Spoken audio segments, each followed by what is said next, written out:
Cool Figure TV. Revolutionary salute. Revolutionary salute.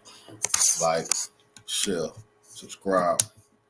Welcome to the House of Revolution. You know I'm your humble host, the Yao Ming Revolution. And what do we have here? An election day terrorist attack? CIA written all over it. Before we get into that, be sure to wipe your feet. That means hit the like button, like, share, subscribe. Let everybody know Core Figure is live. We got afternoon, we got evening, revolutionary classes. This is very important. They're trying to threaten us with terrorist attacks if we don't vote for Kamala. Joe Biden and Kamala has allowed all kind of illegals into this country, terrorists too. And now they want to scare us not to come out and vote. Saying if your ass come out and vote for Trump, then ISIS might get you. This is disgusting, y'all. Fox News alert: an Afghan national is in custody today after being accused of plotting an election day terrorist attack on the behalf of ISIS. And the suspect entered the U.S. on a special immigrant visa days after the Biden-Harris administration crazy Afghan withdrawal. Brooke Sigmund has the details on that. Hey. Yeah, Lawrence. So the FBI has been warning that an open southern border and the flow of illegal aliens into the U.S. means potential terrorists are entering the country. So the Justice Department says an Afghan citizen living in Oklahoma has been charged with plotting a terrorist attack on Election Day for ISIS. 27-year-old Nasir Tawhidi obtained weapons and ammunition to launch this attack. He arrived in the U.S. in September 2021, just days after the U.S. withdrawal from Afghanistan. The DOJ saying, quote, Tawhidi allegedly indicated that his attack was planned for Election Day. And in a post-arrest interview, Tawhidi allegedly confirmed that the attack was planned for Election Day, targeting large gatherings of people during which he and the juvenile were expected to die as martyrs. Former acting ICE Director Tom Homan says the risk of a terror attack brought on by the lack of security at the southern border. Listen. What should scare the American people is because of what this administration has done, the Harris administration. How many more just like him are plotting an attack right now? Luckily, this guy was caught on some chatter, but we both know the intelligence community isn't perfect. They'll miss more than they get. So God help us. There is more than just this one in the country because of this administration. But now, if convicted, Tawhidi. This guy worked for the CIA, but it's not just about this. It's about all kind of, it could be the Venezuelans who wants to get back for what we're doing to their country. That wide open border can bring us a bunch of problems. This guy worked for the CIA, but that don't mean they won't carry out the attack, because they absolutely will. But this is a warning. They set this guy up. This is a warning that they absolutely will do it. We got to take this shit serious. He faces up to 35 years in prison. Brian? Unbelievable, but not unexpected. Right. Meanwhile,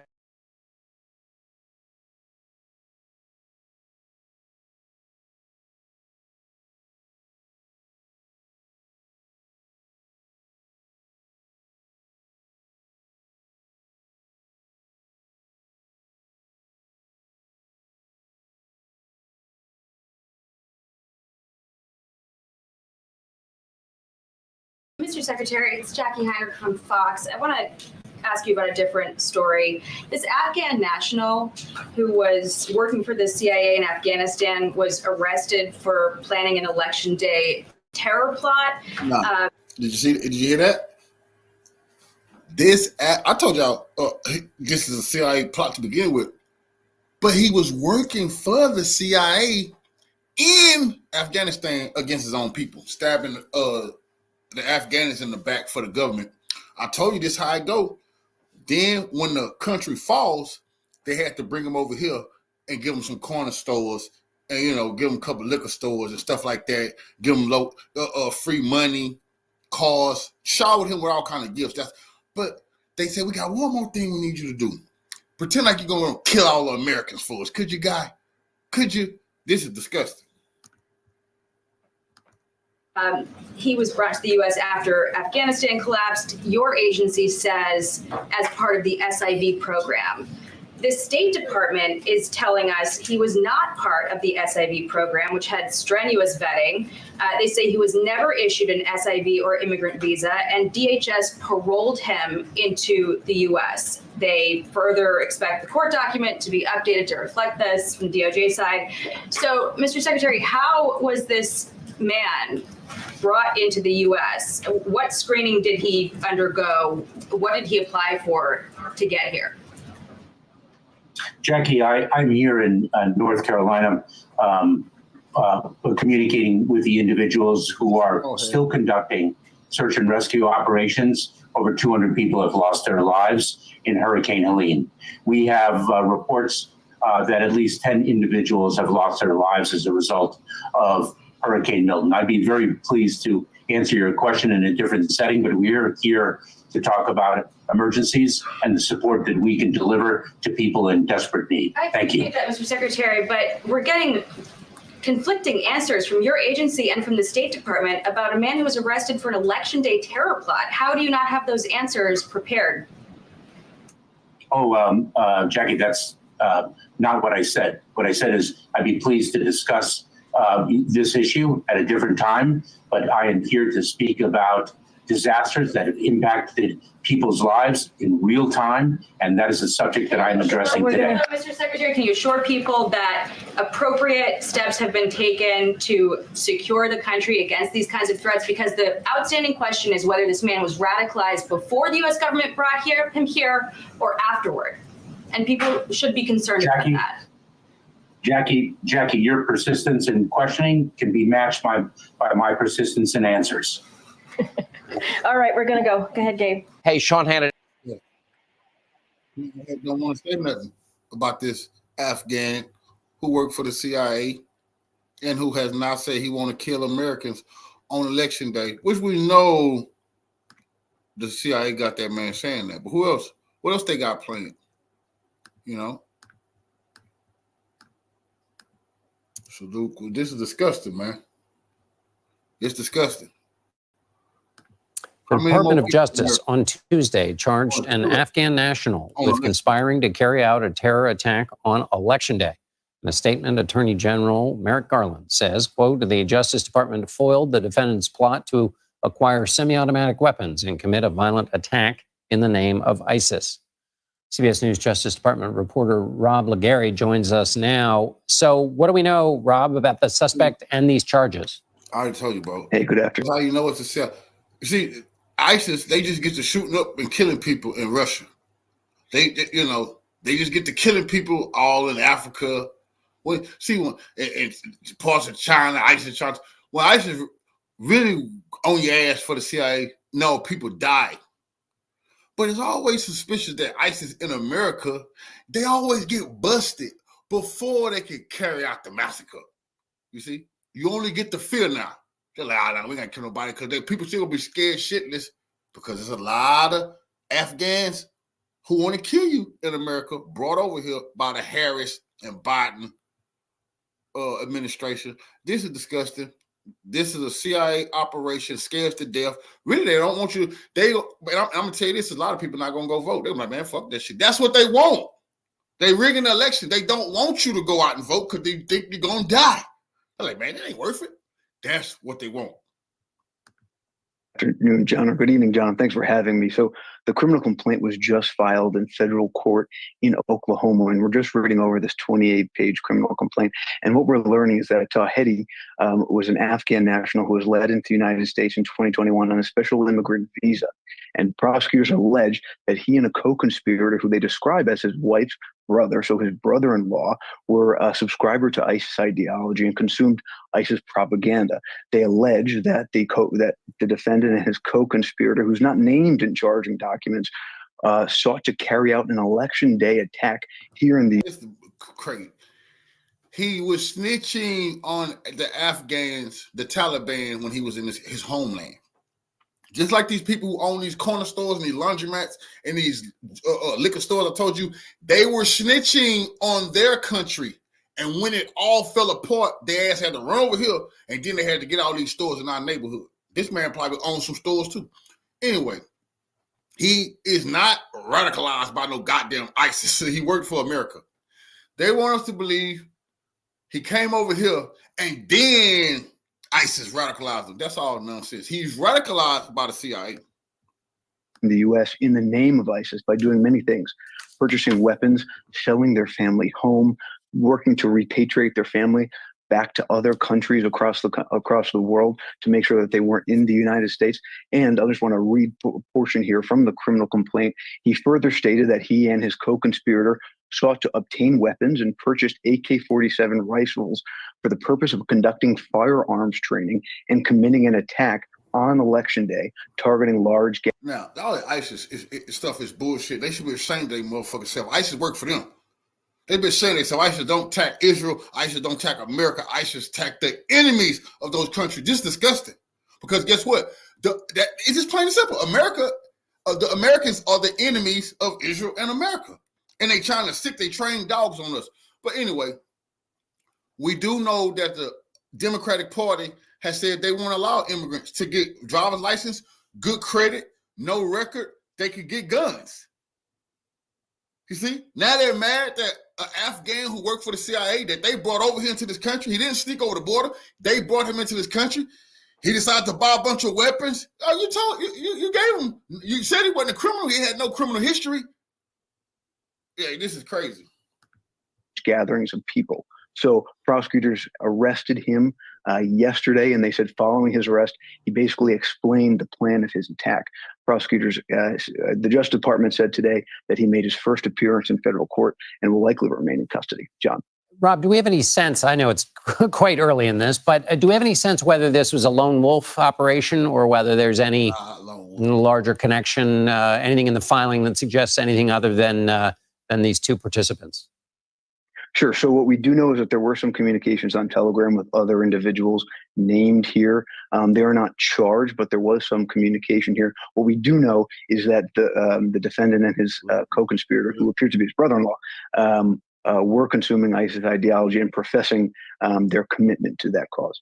And finally, does it seem like this was far down the lane or that they were in the preliminary sort of planning stages? I mean, on the one hand, it sounds like they were making efforts to get people out of town and do that kind of thing, which seems like they were pretty far down the operation. On the other hand, they were just getting the weapons. What do we know about where they were in terms of the timeline? Right. Well, the FBI director came out with a statement saying that his agents were able to come and stop this attack before anybody was hurt. We're about a month out, less than a month out from election day. And so this is a serious threat that the This dude is smiling while he's talking about how serious this is because, this is all bullshit. The agents was able to stop this before anybody was hurt. Oh, my God. Give us a break. Listen, once again, if any terrorist want to kill your ass, you're going to get it. The FBI cannot stop somebody from pulling up with an AK-47 just shooting at Americans in a mall. They want you to believe they're that good. But why do we have all these shootings in America all day then? If these people can stop it, how can they stop me from talking to my brother-in-law in the house, getting him some guns and then going to take care of business? It's disgusting. They're like, we fought the plot. What? Oh, man. The FBI and the Justice Department clearly take seriously. We have statements from the FBI director and the Attorney General announcing this arrest. And we do know that federal officials and state officials have been on guard for certain threats from abroad over the last few months. The FBI director has said in recent months that he has never seen this many red lights flashing on the threat environment as he has seen in the last few months. And so this is clearly something that federal officials have been watching for. What we don't know really is, to your point, how far along in their planning were they? They clearly were seeking to obtain weapons, seeking to sell their house, but federal investigators reveal that the person they were trying to sell their house to was a confidential human source with the FBI. How does the dude who migrated from Afghanistan, he's poor, he worked for CIA, where he get a house to sell? We want to know that. You see, they just gloss over that. How the hell this man get a house? Americans been living all their goddamn lives. A lot of these people don't have no houses. How did this terrorist get a house? Who gave him a house? He bought a house? Who been funneling money to him? See, these people not going to get away with this nonsense. They were trying to sell their house. Man, get the fuck out of here. Which one of the governments gave that man a house? The person they were allegedly trying to buy their weapons from was an undercover agent. And so how far along? Well, we'll probably see in the next few. You think we're that stupid? Oh, they accidentally tried to buy weapons from the FBI. If you look at every terrorist in America who's been locked up, I can do a live on that. Every last one of them, while they was getting set up, it's always the FBI doing it, because it's always the FBI going to find these people, set them up, use them as a patsy, then let us know how they're protecting us from terrorists.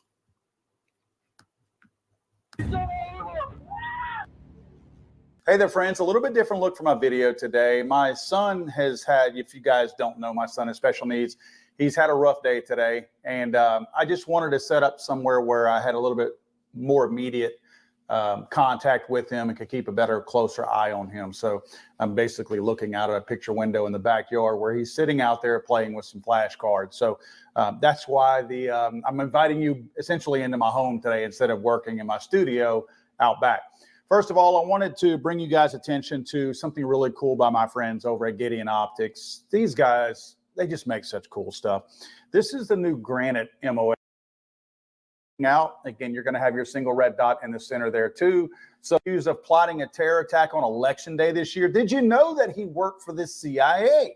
Yes, he did in fact work for the CIA. Now, they're not talking right now, and of course they're only saying that he was a quote guard in Afghanistan, but you decide whether or not you believe that. An Afghan man living in Oklahoma charged with plotting an election day terror attack right here in the U.S. on behalf of ISIS. The 27-year-old arrived in 2021 after the disastrous withdrawal of Afghanistan. And just one day after Donald Trump gave this warning. I bet you they don't want to deport him.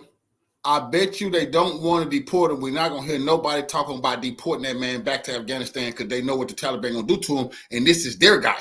And he's being used once again to scare the Americans not to. They don't want you to go vote because they want you to think ISIS is going to attack your ass on the election. This is election interference. Kamala is getting wiped out in all the polls, all the swing states. I can show you that. They panicking. Brock coming out, getting in our business. Once again, he didn't go deal with what's going on in Kenya or Hawaii or Indonesia. He don't have no business here in America telling us a goddamn thing. When ain't nobody in Kenya listening to him, ain't nobody in Indonesia, nobody in Hawaii. Go to Hawaii, Barry, and preach to them. But this is the CIA pawn, and if he's a terrorist, deport him back to Afghanistan. Warning. The country has never been more unsafe. We have people pouring in through our southern border, which everyone's forgetting about right now because of the travesty of Afghanistan. And if you look at the people coming in by the hundreds, by the thousands, and these are not the people necessarily that wanted the protection. Right. These are people. So are they terrorists? How many terrorists are coming in? Oh, well, at least one is. Former DHS senior advisor Charles Marino joins us now. Charles, found him in Oklahoma, selling his stuff, ready to do a major plot on Election Day. How concerned are you? Well, Barry, I've been concerned from the start of this administration once they unveiled their policies and stood down the policies of the Trump administration, which defied common sense when it comes to securing the country. Look, this is all predictable and preventable, but Biden, Harris, and Mayorkas decided that they were going to proceed and go against the best practices when it comes to securing the homeland and implement policies that actively undercut the very departments and agencies that were created in the aftermath of September 11th. They were able to tap into Telegram and see his communications. He saved ISIS propaganda on his iCloud, participated in pro-ISIS Telegram groups, and he was here, not grateful, just thought, what a great time to hit back in America. Wanted to sell all the stuff, get some money, so when he died as a martyr, he'd be a hero. So think about how many other 27-year-olds are like this that we brought over here out of the goodness of our heart. Under President Biden, there were 375 that we know of that crossed from the terror watch list. Under Trump, over 4 years, there was 11. That's an over 3,000% increase. That's just across our southwest border. How could anyone feel good about that? Well, they shouldn't. And they're in every community now across the country. And I can tell you the vetting, as far as that goes, the vetting's only as good as the systems we vet against. And the truth is that of the 180 countries being encountered, many special interest locations, we just cannot thoroughly vet not only the people that we're encountering, but also you've got this large growing bucket of gotaways, which has stayed at 2 million since the first year of this administration, and in all reality is likely more closer to 4 or 5 million. So we've got people evading the system. We've got people exploiting the system when they're being encountered, because this is a rush to process. This is a rush by this administration based on their politics to quickly change the demographics of this country, despite what it does to our overall national security. And this is a fact. So what kind of cracked me up, and this is an NBC article, so it's kind of surprising to me that NBC even reported on this, but they say that they did not say one way or the other whether he was radicalized before or after he came to the U.S. in 2021. If you'll remember, again, as the news report stated, this was after the debacle of the Afghanistan exit. So they're saying that while he was in a hotbed of terrorism and radical Islamists, they weren't sure if that's when he was radicalized or after he got to the United States after that debacle of a shutdown of Afghanistan. One senior administration official said that he became radicalized during the 3 years he lived in the United States. Of course, you see down there at the bottom, the CIA has declined to comment. The CIA won't say anything.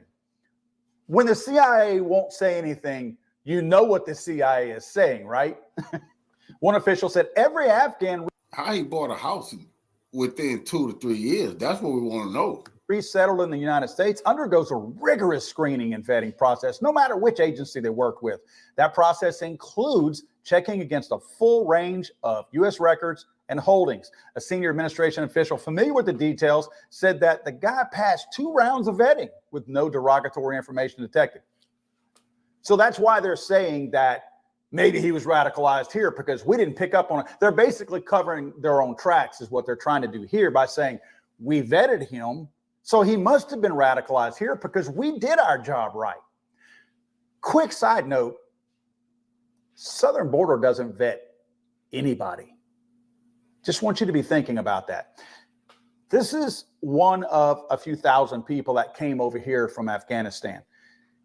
We have tens of millions coming across the southern border, not just Hondurans, Guatemalans, and Mexicans, Chinese nationalists, people from Afghanistan, people from Sudan, people from all over the radical areas in Africa, the Middle East, Syria. We're not vetting any of those people. This is one that supposedly got caught, who didn't come in through the southern border. What about all the ones that we're not vetting? You don't know what you don't know. Of course, the Department of Homeland Security is also declining to discuss the case.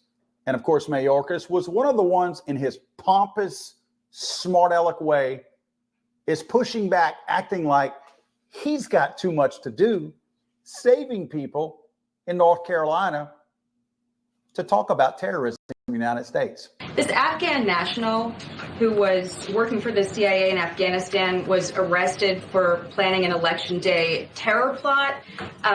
He was brought to the U.S. after Afghanistan collapsed. Your agency says as part of the SIV program.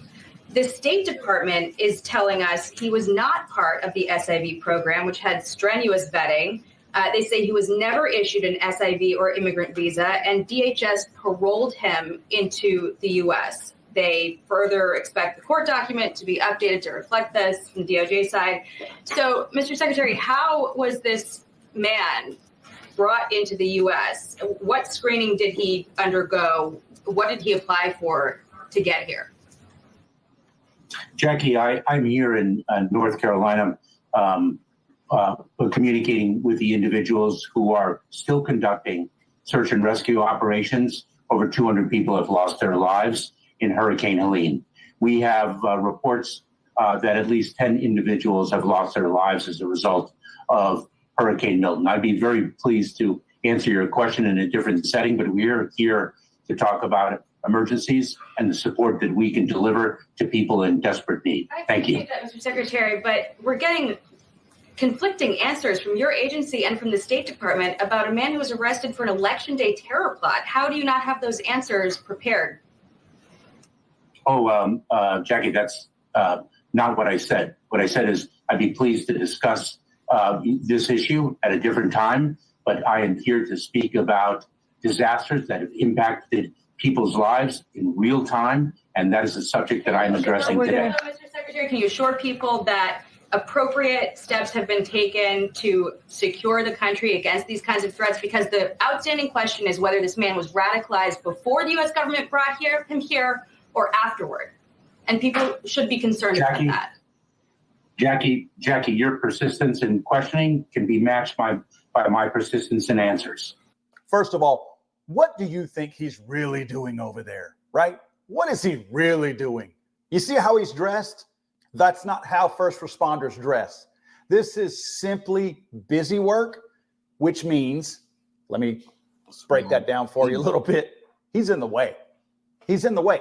So he's using being over there as an excuse to not address the very fact that we have terrorist attacks that are legitimately being planned in the United States for Election Day. And oh, by the way, I'm too busy right now. Hey, guys. Hey. I'm working on hurricane relief. I'm saving people over here. Please don't bother me about terrorism. The people in North Carolina need me, Mr. Mayorkas, right? Yeah. The people in North Carolina and East Tennessee probably wish you would leave because you are absolutely in the way. Please go take care of terrorism threats. Again, the radical Islamist terrorist said that he planned his attack for Election Day, November 5th. And the attack was intended to target large gatherings and that he expected to die a martyr. Folks, I have a problem with the federal government disarming people anywhere. When have you ever heard any fights, shootings, or anything breaking out at a polling place?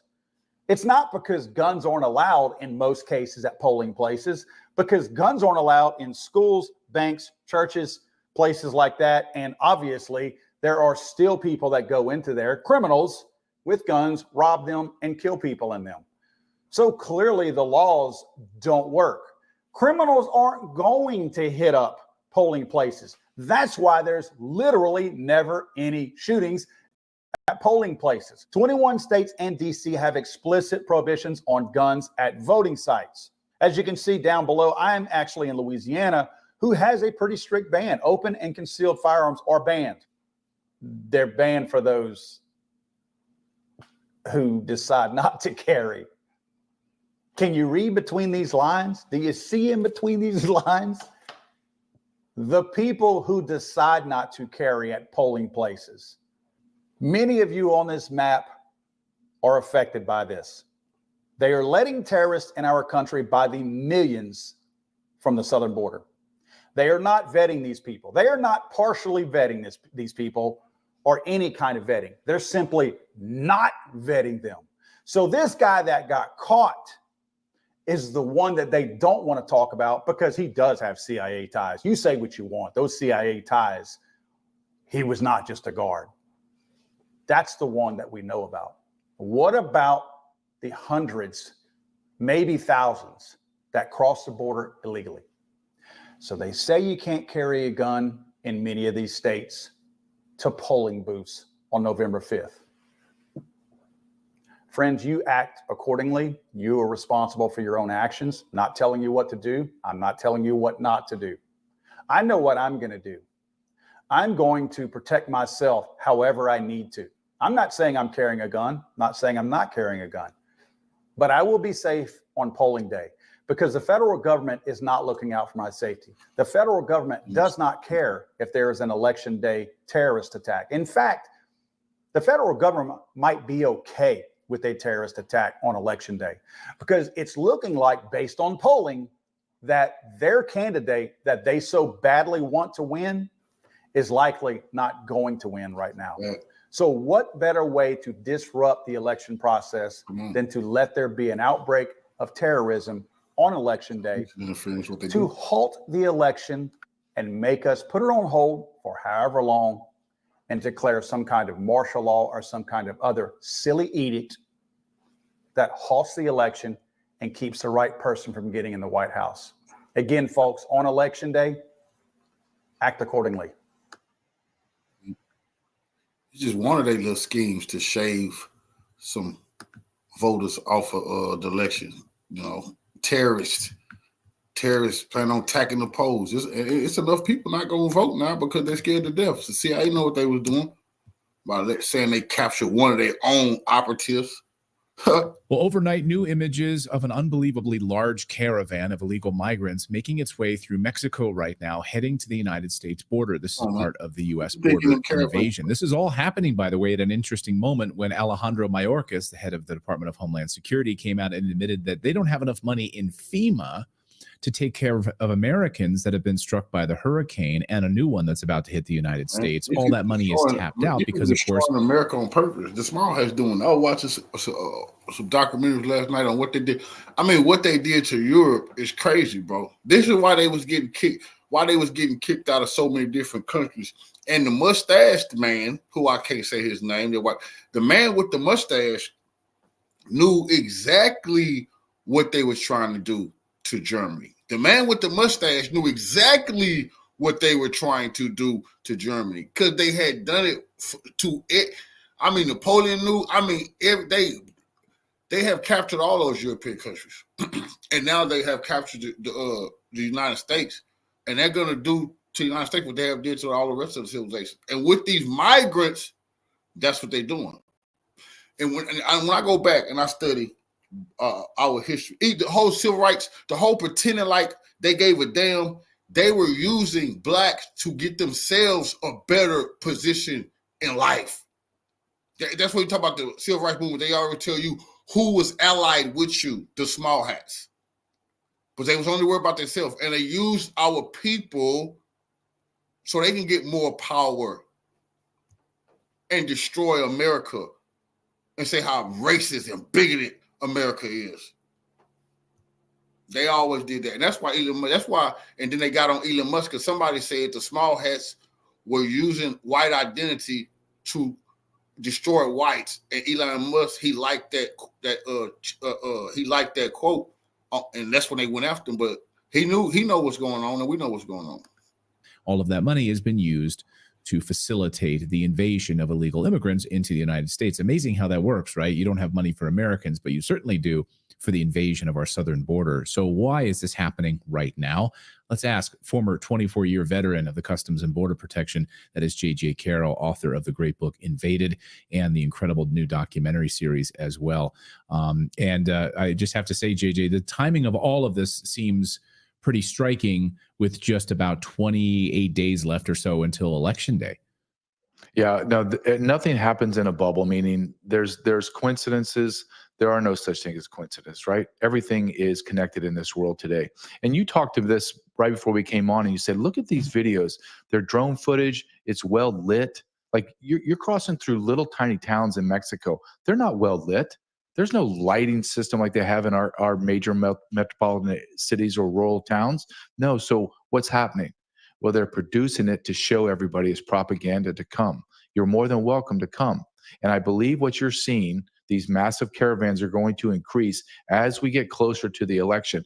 And the moment that election is given properly to Donald Trump, you will see mass migration to the United States of America. Why? Because they know the gravy train's ending. The wall's going to be built. These people are marching through South America on their way to flood in America. And we already know what's happening when they get here. That is crazy, man. And Democrats should be ashamed of their goddamn self. Now going to begin doing their job, and they'll take their chances of being one of the very few out of the tens of millions that get caught in America. Wow. What are you hearing from Border Patrol agents, your old crew? And you don't have to name names or anything, but like quietly, what are they saying about the election right now? Because they were, over the past few years, they have had their hands tied. They've had basically an inability to do their job effectively. What are they saying about the upcoming election? They're praying to God that Donald Trump wins. Because here's the irony of all ironies. Their job has been the worst job in all of America. No one wants this job. They can't even give $30,000 to $35,000 signing bonuses to people to join the Border Patrol. If Donald Trump gets elected and wins, this will become the greatest job you have ever had in your life as far as law enforcement goes. You will be going nonstop because you will be shutting the border down, and then we'll be turning our forces north to eradicate America of the 50 million illegal aliens that are inside of our walls. So they are excited. They are demoralized. I will tell you this. They are absolutely demoralized. The vast majority of them that can retire are literally clicking down the days off their calendar when they can punch out and retire and keep their pensions. They've had it. Suicides are at an all-time record in the United States Border Patrol. Why? Because their own government is calling them vile names. Their own people inside their DHS and the CBP are holding them down from doing their job and forcing them to follow through with unconstitutional orders. And it's breaking their soul. It has broke their soul.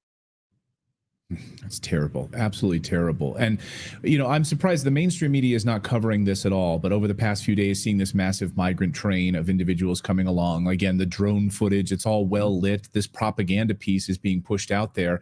And to me, it looks like mostly military age men. And I see some children also in this. I mean, where are these children going to wind up? JJ, you've been tracking this and following how these children then are trafficked right across the United States border. Well, you know this as well as I do. 60 to 70% of everyone crossing the border are single adult military age men. 60 to 70%. So right now under Joe Biden, 30 million illegal aliens have crossed into America conservatively. That means about 18 million are single adult military age men. Then you talk about the children. Me and Ryan Maddow went across the nation filming this child sex trafficking at an all-time high. Those children will just be added to the over 500,000 children that we know about that have come into America through our federal government, through the NGOs, and lost. What does lost mean? They're killed, their organs are harvested, or they are sexually or labor trafficked. This is indisputable, and our government is facilitating this. And one step further, just for your audience, and I'm sure they're also educated on this, look at what's happened to our own people in the mountains of North Carolina. Our DHS secretary lies and says we don't have enough money. We're run out. Well, why are you running out of money, Mayorkas? Well, because DHS funnels tens of billions. Don't listen to the media about $1 billion or $2 billion. Tens of billions of dollars to FEMA. FEMA then launders the money to the NGOs, and the NGOs take care of all the illegal aliens. We are out of money, America, because our federal government spent it on foreign nationals that broke our laws. Think about that. It's devastating. What is going to happen from just a technical perspective when these thousands of illegals now come through Mexico and this migrant caravan arrives at the U.S. southern border? The Biden administration is not going to turn them away. So then what happens? Just walk me through from a border patrol perspective. They come in. What happens? They just get dispersed across the United States. How is this going to? How's the facilitation process going to unfold? Okay, the very first thing has already been done, so I don't have to sit here and theorize of what's going to happen. I'll tell you exactly what's going to happen. Major sectors across across the southern border are going to shut down. What does that mean, shut down? That means I am, as the patrol agent in charge or the chief of that sector, say, let's take Tucson sector, for example. Tucson sector has 262 miles of the southern border. They are going to pull back all of the Border Patrol manpower from the border, all of them. And there's going to be no one on 262 miles of the border, and they are going to transport and process illegal aliens. This 80% of the border right now is unmanned. I'm telling you, Yuma sector, I think it has over 200 miles. San Diego sector has about 50, 60 miles. Then we're talking about El Paso. El Paso sector is going to close down. You are going to have this mass influx of illegal aliens into America. Instead of holding tight, build the wall, stand tall. No. We're going to pull everyone back off the front lines. We're going to allow them to invade our nation. It's already been done. They've been doing it since day one of Joe Biden's term in office. I watched it. My last year in the Border Patrol was Joe Biden's first year. I watched the transformation of no law enforcement posture to pulling all of our forces back. And literally, this is not making this up, to transport, process, babysit, and take them and sit with them in hospitals to make sure that they're medically okay. We live in the most vulnerable time in American history, and we have allowed our federal government to destroy us from within, period. 100%. Well, thank goodness, though, Kamala Harris just went to the border. Our border czar is back in charge. America can rest easy, JJ. The leadership is back at our border. Oh, my God. All you can do is laugh, right? Or if you don't, then you're going to cry yourself to death. And This is I have to say this out loud. This is the most vulnerable America has ever been in her history. Ever. Look what they did in Chicago today or yesterday. They just raised the giant Hamas flag downtown Chicago. We have allowed the enemy inside of our walls. We've allowed military-age men, standing armies of foreign nations and foreign adversaries into America. We're outnumbered America. We are outnumbered, and it's scary times. That's why you're seeing an absolute spike in violent crimes across the United States. Thefts are up all across in all of these major cities. It's devastating. I was just in one major city, and I couldn't believe what I was seeing with the encampments and the illegal immigrant shelters that are set up. It's absolutely terrifying what's happened in the United States. We are at a tipping point moment. JJ Carroll, great to see you. Thank you for this perspective.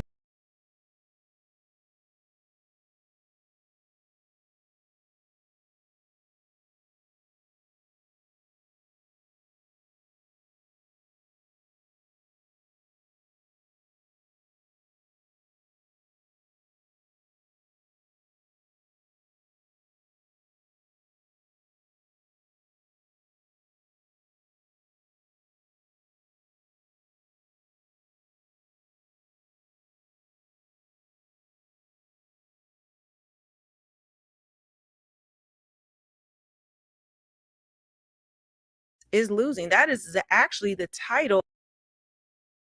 Or the market's doing, et cetera. Because new polls are out and it doesn't look good for Kamala Harris. I have not been this worried in a long time. So we don't have a lot of time left. We have less than a month left, and she's now losing in almost all the swing states. So I'm going to go break down all the numbers for you guys. They don't look great. I'm going to give you what people in D.C. are saying, Democratic Party are saying, Republican pollsters, everyone across the board, how are the markets doing, et cetera. First. Hey guys, so yeah, I'm still in a hotel. I'll give you guys an update on my house here in Florida and all of that. But for right now, I need to jump back onto all that has been going on because I have been completely out of touch. But I came across this video. Actually, I've been coming across many videos and many people saying the same thing. Democrats are extremely worried, and they should be, because Kamala Harris is losing. That is actually the title of this Young Turks video with Cenk. He is actually sounding the alarm. And one thing I will say about him is that he does not spin the numbers. You may not agree with him. You may not think he's great, but one thing I've noticed with the Young Turks, especially with this election cycle, that they are not pulling any punches. They're going to call it the way it is, especially when it comes to the numbers. And, you know, based on the trajectory and what I'm seeing, specifically in the swing states, specifically in Pennsylvania, which Kamala Harris has to win Pennsylvania. She is now behind Donald Trump in Pennsylvania, and that is in internal polling, which is actually worse than the public polling that we get. But public polling even has Trump up. And this is why you see Obama now going on a 28-day campaign blitz to try to gerrymander more of the vote. But he is actually just hurt her campaign even more. I'm going to do a video next about that, about his very condescending message to men, and in particular Black men. You know, it is just, they're flailing and they're going all in on abortion, and it's just not working. That hits a certain block of women, but it's just not enough to pull her over the line. So we're gonna get more into the details here, guys. Make sure you are subscribed to this channel, as well as my Melanie Allscript. Actually, I don't know which channel to put this on, either my main Melanie King or my Melanie Allscript. Check the links below in the description box so that you can make sure you are subscribed to both my channels. You're not going to miss any of my updates, because just like Obama, I am going on a video blitz, and I'm going to be giving you guys as much information as I can about what's going on. But again, let's get into it. Look, I'm telling you this, not again to ha or whatever. I'm telling you because the pundits are almost always wrong. They never come back and tell you, oh yeah, we got it wrong, etc. They don't tell you oftentimes ahead of time. They do Monday morning quarterback. They've, you know, all those different things that they do wrong. The reason I tell you guys stuff ahead of time is so you can see whether I'm right or not. So you can see whether you should trust our analysis of what is reality, not what we want, but what is reality. So that's why in that context, let me tell you, 4 days ago, this weekend on October 5th, I wrote, I think Trump is going to retake the lead. Kamala started playing prevent defense with too small a lead by having her surrogates tell everyone how pro-business she is. She accidentally gave up the mantle of the change candidate. That's what's going to decide this election. Now, she did other things wrong too, and I'll get into that in a second. And but I started getting the same sense over the weekend that I got the weekend before the 2016 election. You go back and you read my tweets from that weekend, from November, early November of 2016, and I start saying, "Oh boy, a lot of signs are looking bad. I know Hillary Clinton has a big lead, but I'm super worried. Every spidey sense I have, every poll, every anecdote, not poll, the polls were mixed, okay? And Hillary Clinton was leading in the polls overall, but the underlying numbers were scaring me. So all of those things were leading me to go, watch out, warning. You remember what I said on election night in 2016 over and over again, brace for impact, right? And so I hate to say that to you right now. And there's still plenty of time to turn it around. Not plenty of time, but some time. And I think she can turn it around, because it's not like it's over. It's not like it's a blowout. No. That's cope.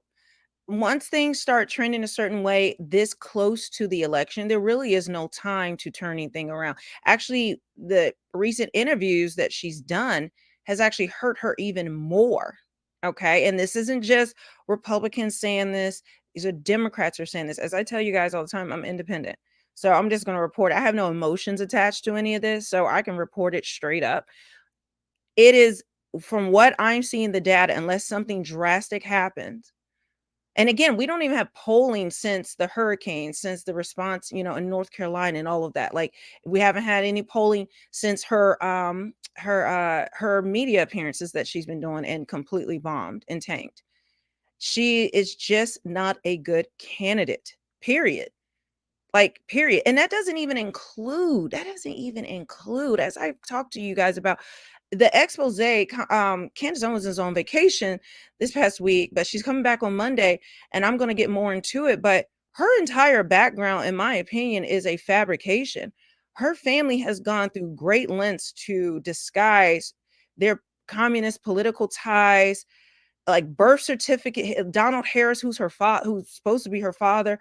Well, according to birth and death records, he died when he was 2 years old. And some people are like, oh, well, they didn't really have money. And in some places, in some countries, they were poor and stuff. Like, listen.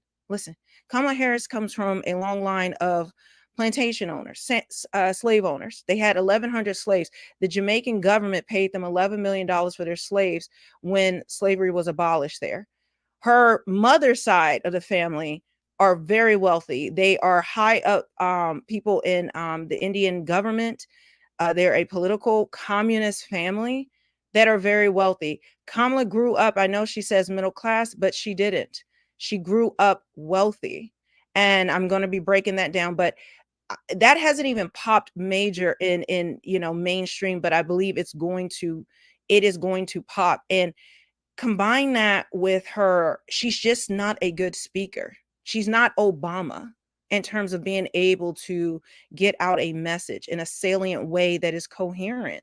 And this is why when she ran for president in 2019, 2020, she failed. And she was one of the first people out because she's just not a good politician on the national stage.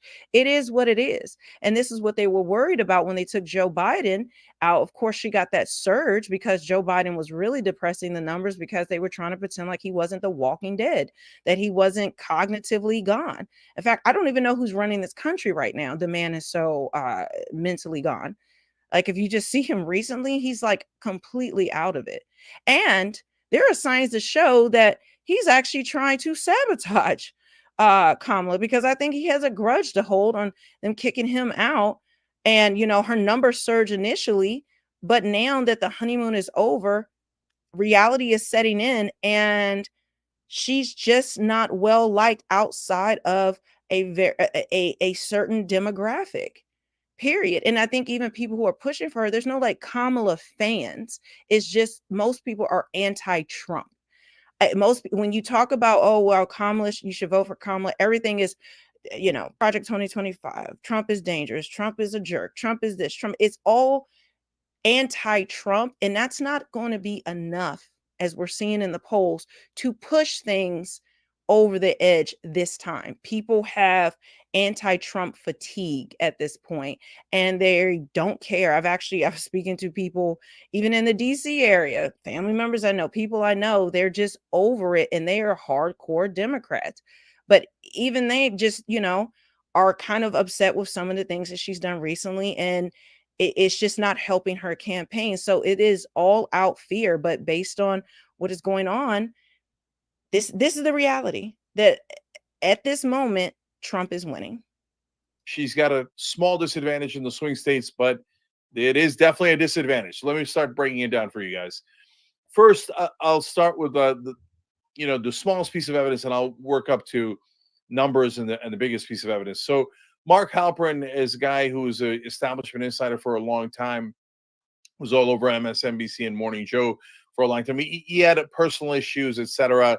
You take this with a grain of salt, especially because he's talking about private polls. But he says that in all the private polls that he is seeing, she's now losing almost everywhere. So let me give you one of his quotes. He says, "The conversation I'm having with Trump people and Democrats with data are extremely bullish on Trump's chances in the last 48 hours. Extremely bullish. We think of the 7 battleground states. Which one is Harris in danger of losing? I would say Pennsylvania, Michigan, Wisconsin, Arizona, North Carolina, and Georgia." Well, that's almost all of them. And he finishes by saying, "I'm not saying she'll lose all 6, but she is in danger." I want you to take note of the fact that it's in the last 48 hours that this has happened. Now, and he's talking about Mark Halperin. I actually watch TwoWay every day. If you don't know that channel, TwoWay, if you look it up, this is a guy who yesterday on his it's like a giant Zoom call, and different people come in, like people from the left and right, like even Morning Joe people. I mean, Newt Gingrich. Yesterday, I'll just say this. Yesterday, it was Newt Gingrich, okay, who was on the show and on a Zoom call, and the former prime minister of Israel. Like, so this isn't a guy who's just talking out the side of his behind. This is a politically neutral show. It's independent. It's welcome for people from the left and the right. They actually try to have a balance of people from the left and the right. And he has called many of the things that have happened in this race, and he is seeing the inside polling. I'm actually have a couple videos to bring you guys from TwoWay. So if you haven't checked it out, you definitely want to, because you're going to get the inside baseball of what's happening on these campaigns. And he even said today why they're, because some people question like, oh, are they trying to throw things off? Like, people telling you stuff and it's not real. He said, no, actually, a lot of people share it because they are in panic and the campaign maybe isn't listening to them. So they're hoping that if it goes out to the media, that they will do something about it, as more people are talking about the internal polling, because internal polling is always going to be more accurate than the public polling. They pay millions of dollars for this. This isn't, they don't pay millions of dollars to a pollster to give them copium. They make strategic decisions based on their internal polling. There's a different way that they do it. So people who are sharing the internal polling, they have an agenda, and the agenda, especially from the Democrat side, is that they're not being listened to. They're not sounding the alarm. And so they want to get it out into the media in a safe way that they know, they can't go to mainstream media. They're not going to really talk about it. But because this show is independent, and they know the connections this guy has, they're able to do it. Same thing happened with Biden and his cognitive decline and him dropping out. He was the main person that had the read and had the information, and other people were basing things off of what he was doing and what he was saying. That's why I told you about me saying it over the weekend, because guys, there are certain things you do that make a difference, especially in an election this tight. Running towards populism and trying to serve the average American works. Running towards big business and Dick Cheney does not work. It's a bad strategy. Hiding from the press does not work. Saying that you're the same as Biden does not work. Saying Trump's a bad guy. Brother, I mean, we've been doing this for over 10 years. Nobody says Trump's a bad guy more than I do. We got a whole TrumpBrackets.com about all the terrible things that he did. You're not going to outdo me on how terrible you think Trump is. But that's not the point right now. The point is, how do you win this election? And it's not rocket science. You offer the average American things that they need and things that they want.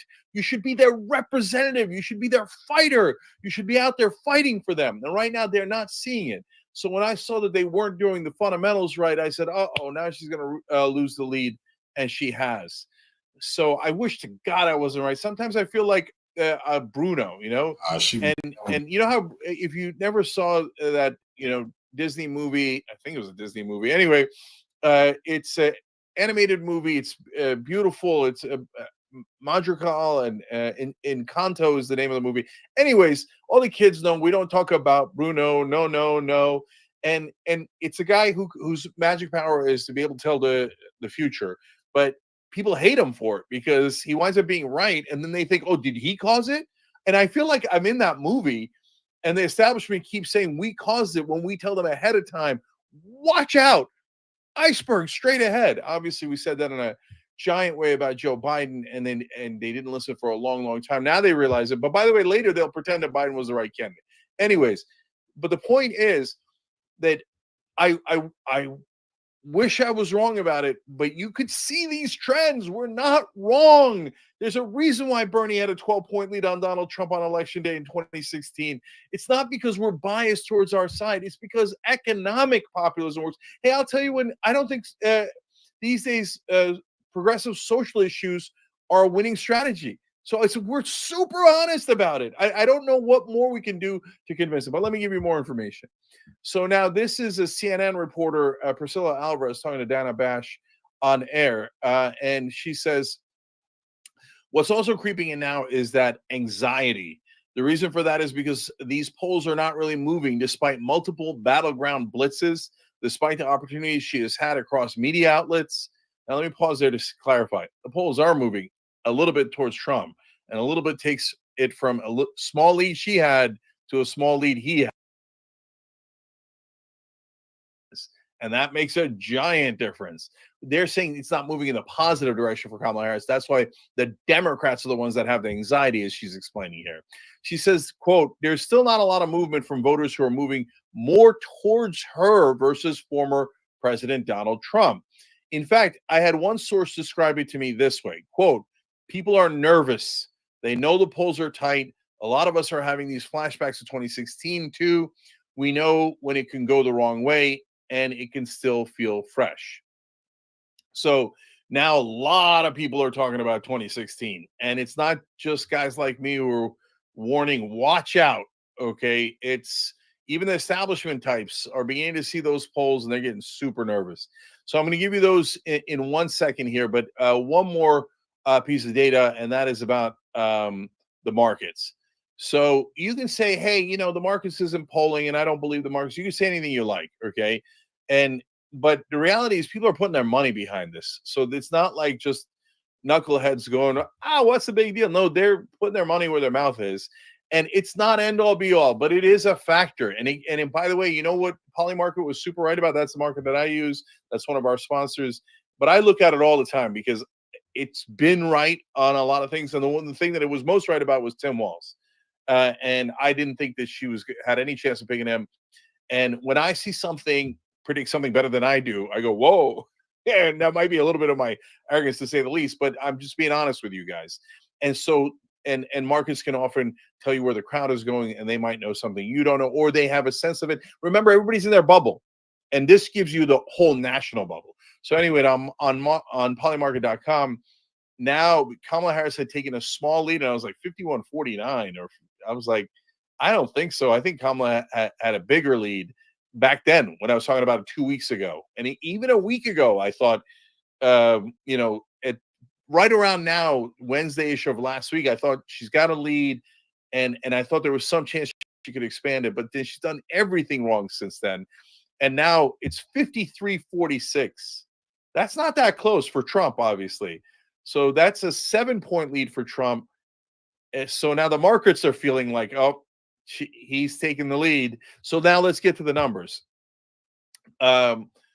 This is Michigan, where 2 weeks ago, and even a week ago, she had a lead, and 2 weeks ago, it almost started to feel comfortable. Like, look at this, 925. So that's right around 2 weeks ago. She was up by 3 points in two different polls in Bloomberg and Cook Political Report, very credible polls in Michigan. And that's when I started to go, oh, okay, looks like she took the lead. Here we go. And maybe she could add to it. Maybe it'll fluctuate back and forth. I don't know what's going to happen in that regard. But then, boom, now last set of polls coming in, Trafalgar, Trump +2, MIRS, MI News Source, Trump +1, Quinnipiac, very credible, very legitimate, +4 for Trump. Oof. That's Michigan. She's got to win Michigan. And so now she is losing in Michigan because part of her core base is the Arab vote and also the Muslim vote. Now, those are two separate things. Just because you're Arab American doesn't mean that you're Muslim. Just because you're Muslim doesn't mean you're Arab American. But many people have turned to Trump or either third party. And this is a very important voting block for her. I mean, it's all over the Muslim polling podcast. They are very angry about Gaza. They are very angry with the Democrat Party. They feel betrayed. And so they would rather vote to punish the Democrat Party for betraying them. And so she is losing. Michigan has a huge block of Arab American and Muslim American voters, and she's losing that group. She's losing a lot. There's a ton of slippage in the core groups that they have relied upon every election in order to push them over the line. Any slippage in those groups, you're cooked. You're done. And this is why it's not the only reason why she's losing in Michigan, but it is a big reason that you're not going to hear mainstream talk about that much. I'm seeing it here and there, but they never want to pay attention to the Muslim vote, just like the Black vote, because they feel like it's locked up and they don't really matter as much because it's such a small voting block compared to the rest of the country. Well, now they're realizing by not tending to your quote unquote flock, by just giving them fluff or doing policies that are antithetical to their core beliefs, they're not going to reward you with their vote. You're going to actually have to give them something and not just lip service or think that they're your indentured servants where they have to vote blue no matter who. No, they're voting for their interests. And currently, the Democrat Party has nothing to offer. She's losing Michigan. I'm super worried. But Pennsylvania is the most important state. How's it going there? Well, she was +5 in Bloomberg 2 weeks ago. And they're all over the place. There's ties here. Then there was +3 for Trump about, a little bit later than that, about 5 days after that. Quinnipiac came in with a +2 for Harris recently, but insider advantage, the last poll out of Pennsylvania, +2 Trump. So the last poll's not the only poll, but now in the average of polls, he's taking a +0.2 lead in Pennsylvania. She can't lose Pennsylvania. It's over if she loses Pennsylvania. So, all right, look, Georgia is really bad. I don't think she has really any chance of winning Georgia. North Carolina's kind of out the window these days. Trump's it's not out the window. It's average of polls is just +0.6. It's closer than Georgia, which is 1.5. These are all pro-Trump. Now you see why terrorists is deciding to strike us on election day now. Now that she's losing, terrorists gonna kill us, so nobody need to come out on election day because ISIS want to kill everybody. That's a joke. But guys, the recent polls, the average of polls takes both recent and non-recent polls. The recent polls are almost all trending in Trump's direction. Last one I'll give you is he's sick. I don't know if you think Arizona's already lost, but it looks like it might be. She took a brief lead there, but now last three polls, +3 Trump, +1 Trump, +2 Trump, overall +1.4 Trump.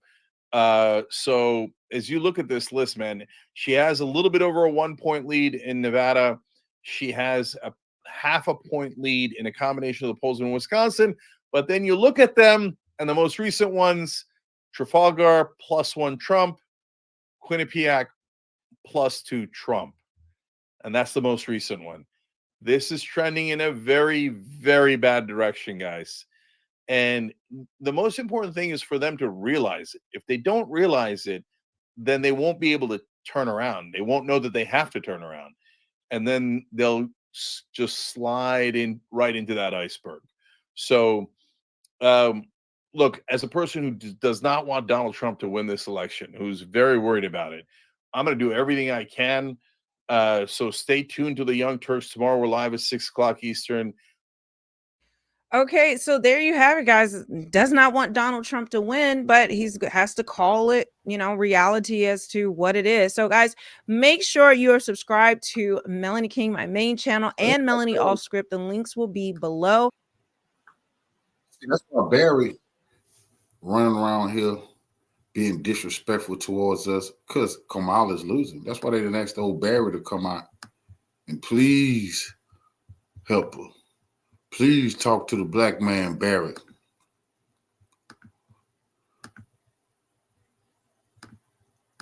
Barry from Indonesia, man. We out there.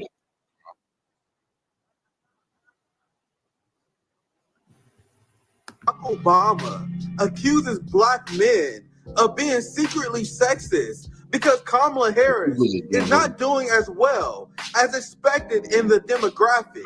We have not yet seen the same kinds of energy and turnout in all quarters of our neighborhoods and communities as we saw when I was running. Now, I also want to say that seems to be more pronounced with the brothers. So if you don't mind, just for a second, I'm going to speak to y'all directly. The Democratic Party really think they own our vote. Notice how Donald Trump won the white woman vote 2 times. Meanwhile, Democrats never talk to them like this. Maybe, just maybe, black men are not into Kamala Harris because she's running for president like she's Dick Cheney. The fact that Kamala Harris made her career locking up black men, and now she's running as an unhinged neocon Republican, that is all the reasons why black men shouldn't support her. Black Americans are the furthest left racial group in the United States, with many of them supporting reforms in criminal justice and having a positive view of socialism while having a negative view of capitalism. So have Democrats ever considered the far-right shift that makes even Dick Cheney and Ronald Reagan Republicans comfortable with the party may be one of the reasons why black men are fleeing the party? Nope. All that liberals can do is condescend to us and accuse us of being sexist for not supporting their favorite genocidal girl boss. I'm a man enough to deadlift 500, then braid it out of my daughter's hair. Man enough to know what kind of donuts I like. I love women. I love women who support their families. Women who decide not to have families. Women who take charge. And I'm man enough to help them win. And who the fuck is Barack Obama to lecture black men on anything? The way Barack Obama handled the 2008 financial crisis tanked black wealth as he allowed Wall Street to commit financial fraud on black Americans. Black men need to follow the direction of Arab Americans and unapologetically abandon the Democratic Party.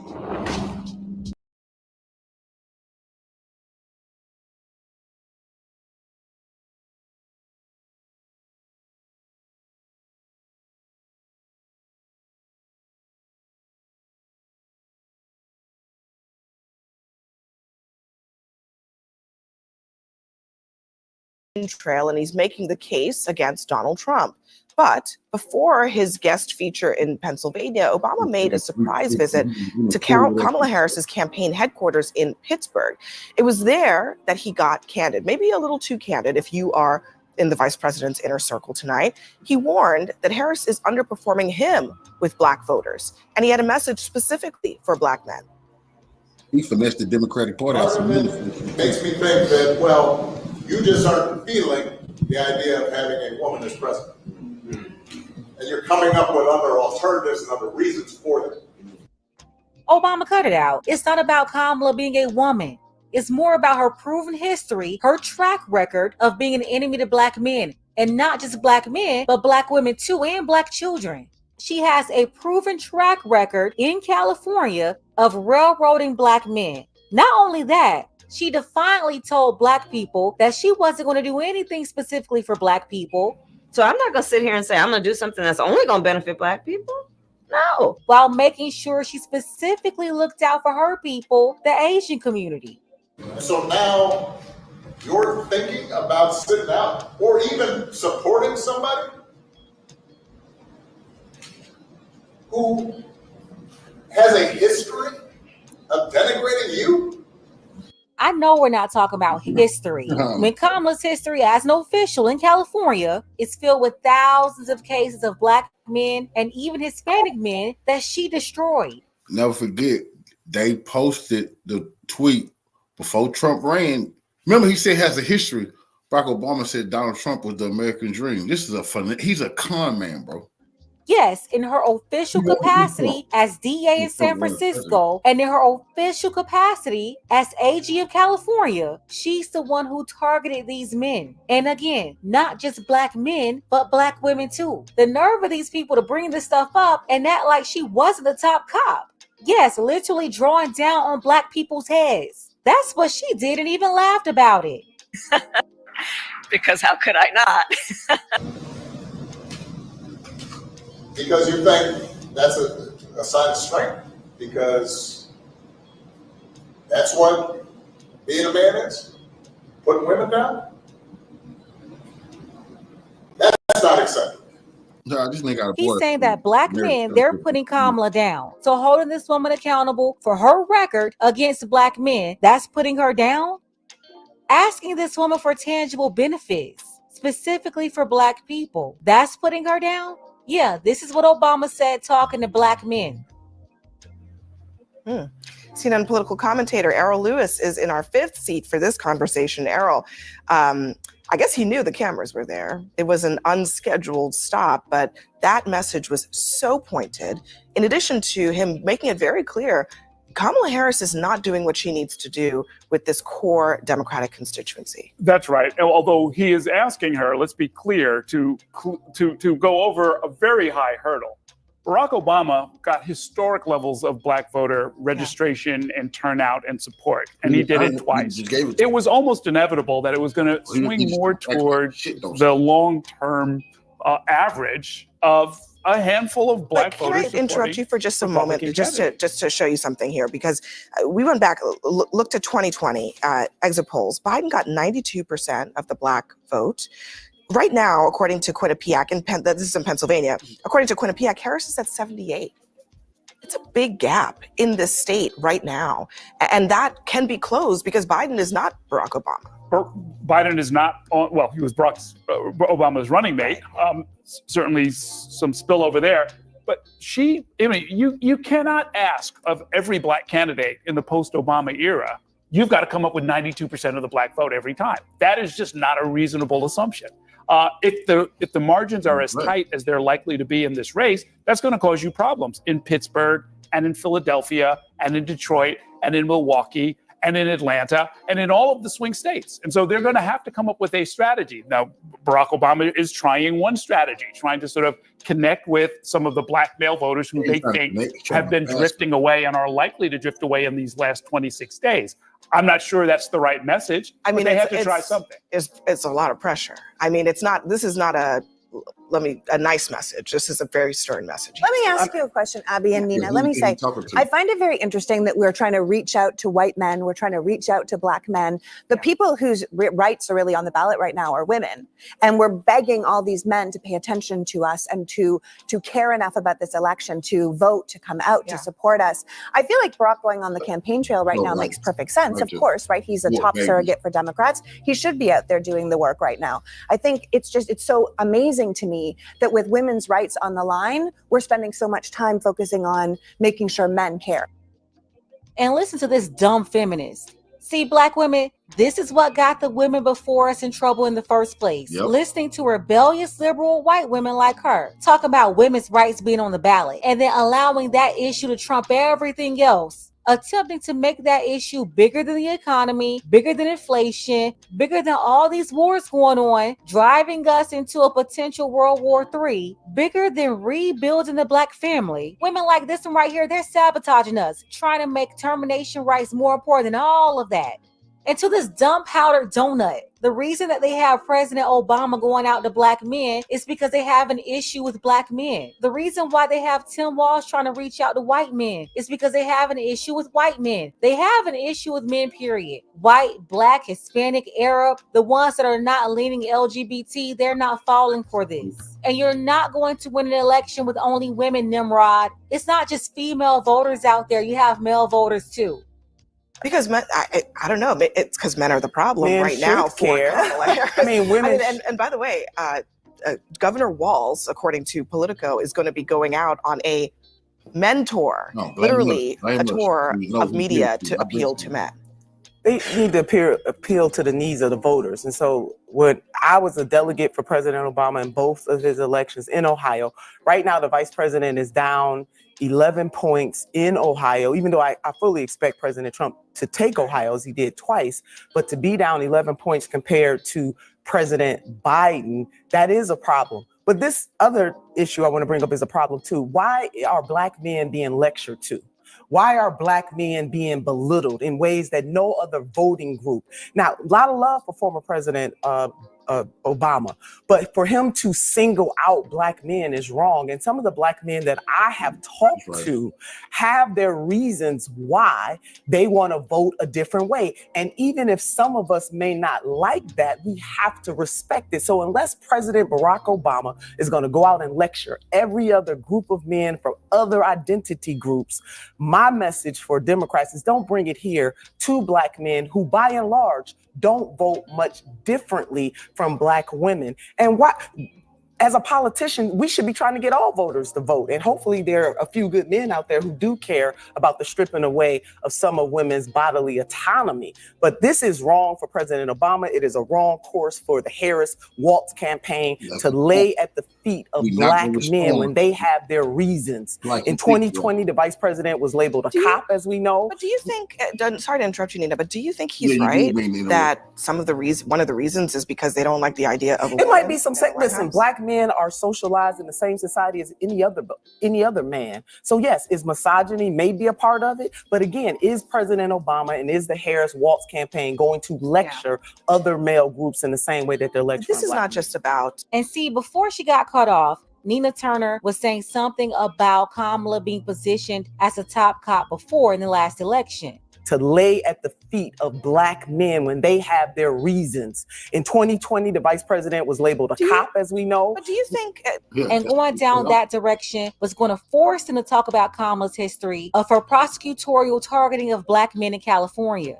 Instead, they went into these feminist talking points about misogyny and all this other stuff. No, black men want policies that will positively benefit them economically, that's going to help them financially. Not illegal immigrants that's going to bring down their wages or gender-changing surgeries. No, that's not important for men in general. Black men are also not interested in provoking wars. Why? Because at the end of the day, these feminists won't be on the front line to fight. See, those are the conversations they don't want to have. That's why instead they blame misogyny. I don't think so. It's not just about Pennsylvania. It's not just about men.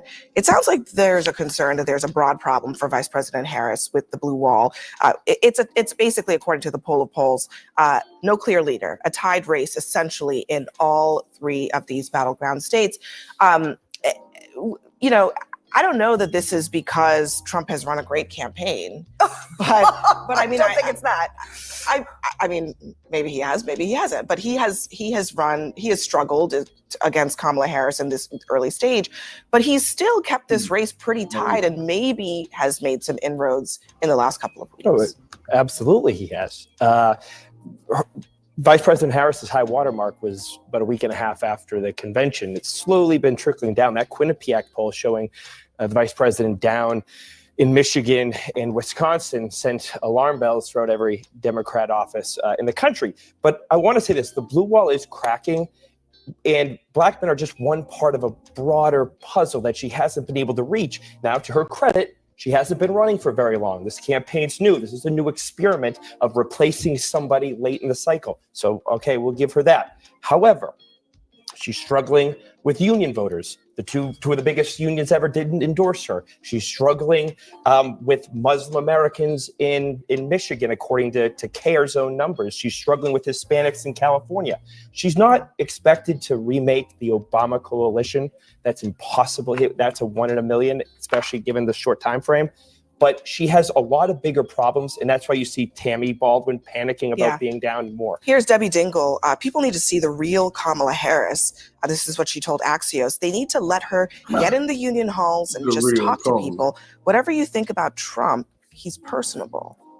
Well, I think that's one of the things. I mean, he obviously, from 2016 all the way through 2020, now through 2024, he comes off as a fighter. He comes off as a fighter for whatever issue matters to you. I think that's one of his big appeals. One of the challenges, I think, for the vice president's campaign is that I don't think Barack Obama is the right surrogate to go out there and do it. No, now, he's beloved by Democrats. He's beloved generally by Americans, but he's never had coattails.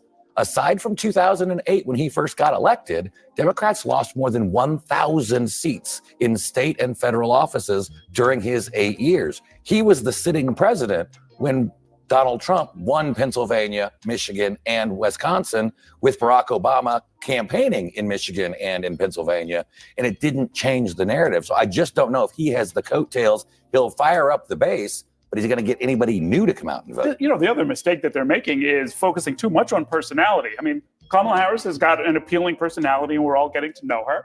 But this is the incumbent party. No, she don't.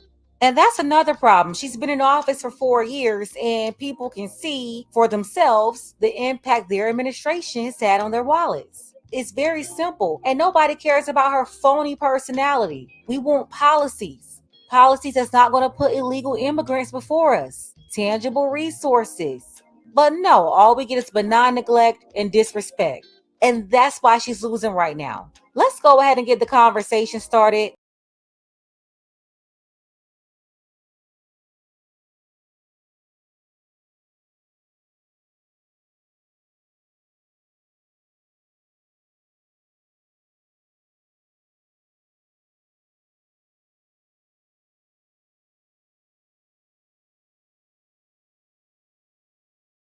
Well, tonight on the podcast, ladies and gentlemen, Representative Jamal Bowman, you know, he was actually voted out of his seat because he crossed AIPAC, and AIPAC has spent a lot of money against him in his campaign, had supported his opponent, and he lost his seat. Well, Jamal Bowman, he will be, you know, leaving Congress very shortly, and he has a message for black men because black men, black American men in particular, you are not following the script. Now, what is the script? You may say, Philip. Well, the script is black American men, every last one of us must vote for the Democrat Party because that is the default setting for black men politically. You don't supposed to vote for nothing else. You don't supposed to, if you want to choose a couch, that's your business. If you want to vote, you know, Trump, Jill Stein, Cornel West, whoever you want to vote for, right? But they're taking an issue that some black men want to vote for Donald Trump. Well, let's listen to Representative Jamal Bowman and what he has to say to black men. Because I never really looked at Jamal Bowman as a man that we need to look up to black men and listen to. But let's go ahead and check that out. Yo, black men, on the real, man, on the real, what we doing? Like, what we doing right now? I'm going to give you one reason. Under no circumstance should we be rocking with Donald Trump. One reason alone. He took out a full-page ad in the New York Times to execute 5 black boys, teenagers under 16, of a crime they did not commit.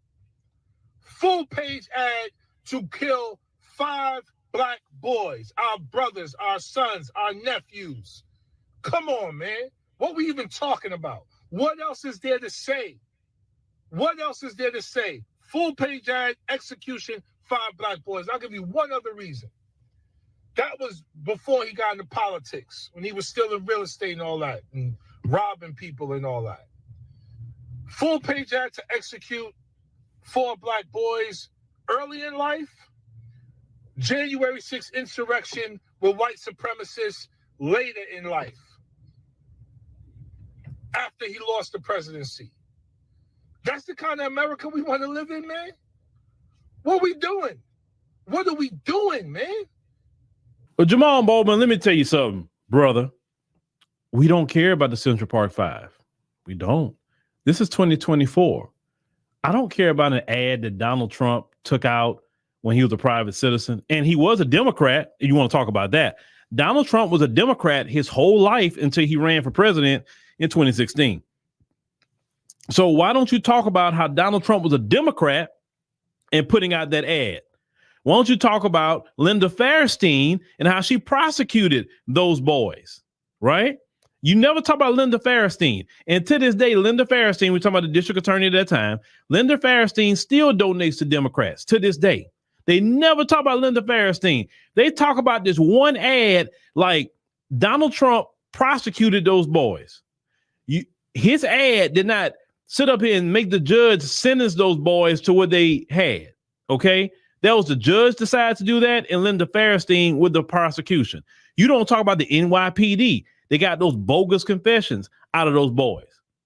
None of y'all talk about them, but you want to talk about Donald Trump when he was a Democrat putting out an ad in the newspaper, right? Still talking about it. Now, let's fast forward to January the 6th. I don't care. Well, you say, what? I don't care. You know why I don't care? Because it wasn't no black people doing it. It wasn't black Americans doing it. And in the few little sprinkles that went in there, some of them were immigrants. And you had maybe a couple here and there, black Americans, very small amount. And they dealing with them, right? But I was proud of my people, January the 6th, because black Americans was just like me, looking at what them fools was doing online, looking at CNN. I remember I was standing in my bedroom and I say, what in the hell are they doing? I like, do y'all see that? I couldn't believe what I was watching on TV. And I'm like, well, this is typical because, them folks, and they don't get their way, they act out like that. But I'm so glad it wasn't us. So why are you telling me about us, black Americans, about January the 6th, brother? Don't care about that. Now, you was running for cover January the 6th, but black Americans had nothing to do with that. So why are you telling us anything?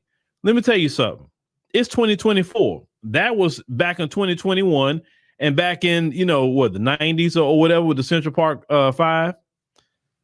In 2024, black men have said the Democrat Party is not a place for black men.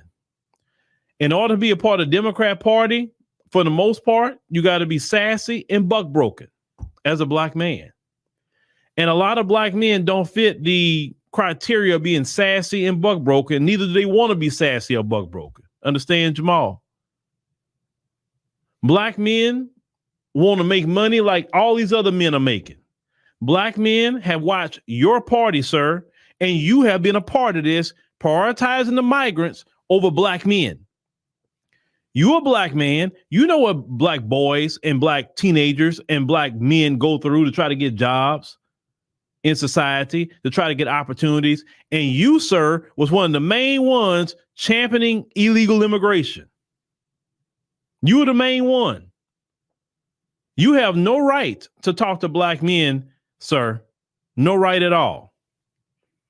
When you're championing things that harm black men. And when you harm black men, you harm black women, you harm families, or whoever black men is with. You harm their family, right? So how are we going to listen to you? See, you would have respect among black men if you were fighting for black men as a black man when you was in that position in Congress.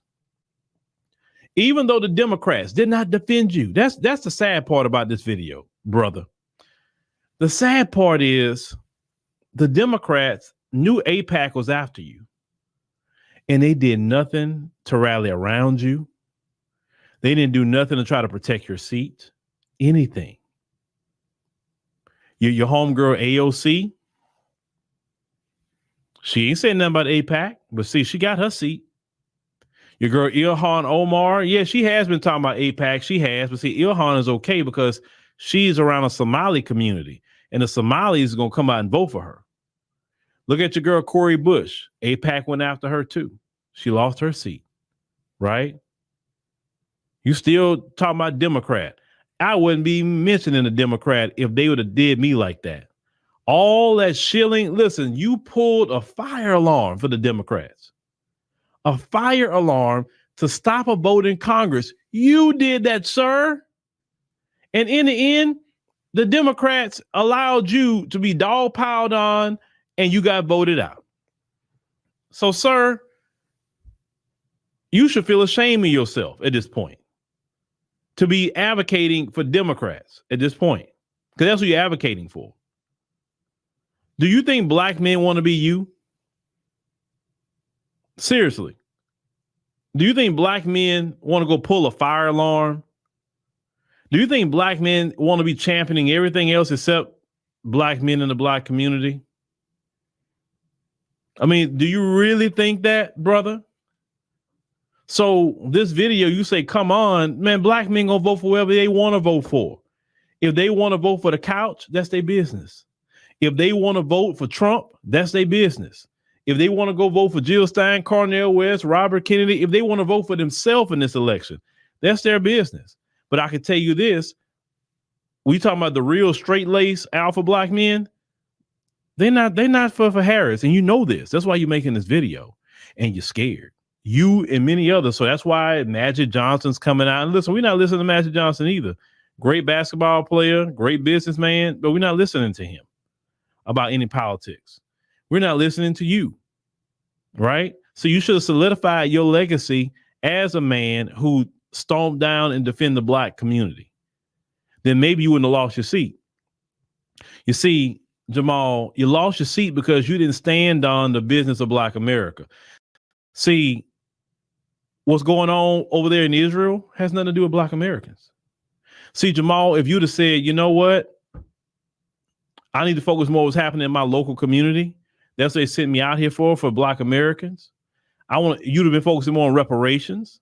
You've been focusing and being an advocate of an anti-black hate crime bill. I promise you'd still had your seat because you wouldn't even got involved with Israel, Palestine. You wouldn't even said anything. But see how you open your mouth on things and it got you out of there? That's a lesson learned to all you black politicians. Focus on black America. Don't be getting involved in other things. Now, I understand you have to vote on certain things. It's fine, but you ain't got to say nothing no more than your vote, right? Or you can abstain from voting for certain bills. You ain't got to say nothing. And you don't have to answer no questions. One thing Kamala Harris and Joe Biden has shown us, you don't have to talk to the media. You don't. Well, why are you not voting this way? Or how do you feel about that? Like, no comment. I already voted. Or I abstained from voting. Why you did that? Because I abstained. And then just walk off. But see what happens in the end? You was down there on the border with AOC crying and all this mess about children in cages. And AOC got her seat. See, AOC kept her mouth shut about that situation over there with Israel and Palestine. That's why AOC didn't have no problems with AIPAC. You understand? Lost your seat, brother. So I think you need to reflect a little bit more on what your actions has been in the past 2 years as a congressman than worry about how black men gonna vote. Listen, black men, they do what they're gonna do. You got a choice to vote for who you want to vote for. If you want to vote for Harris, that is your American right to vote for her if you choose. Leave black men alone, sir. Leave black men alone because we don't want nothing.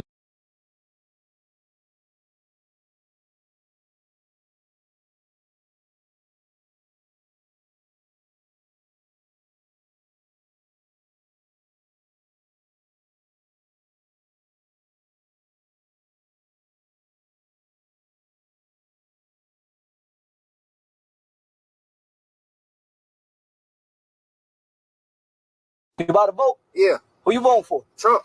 Come on, bro. Harris does backwards, bro. What? Harris. Man, we not voting for that, man. We voting for Trump, man.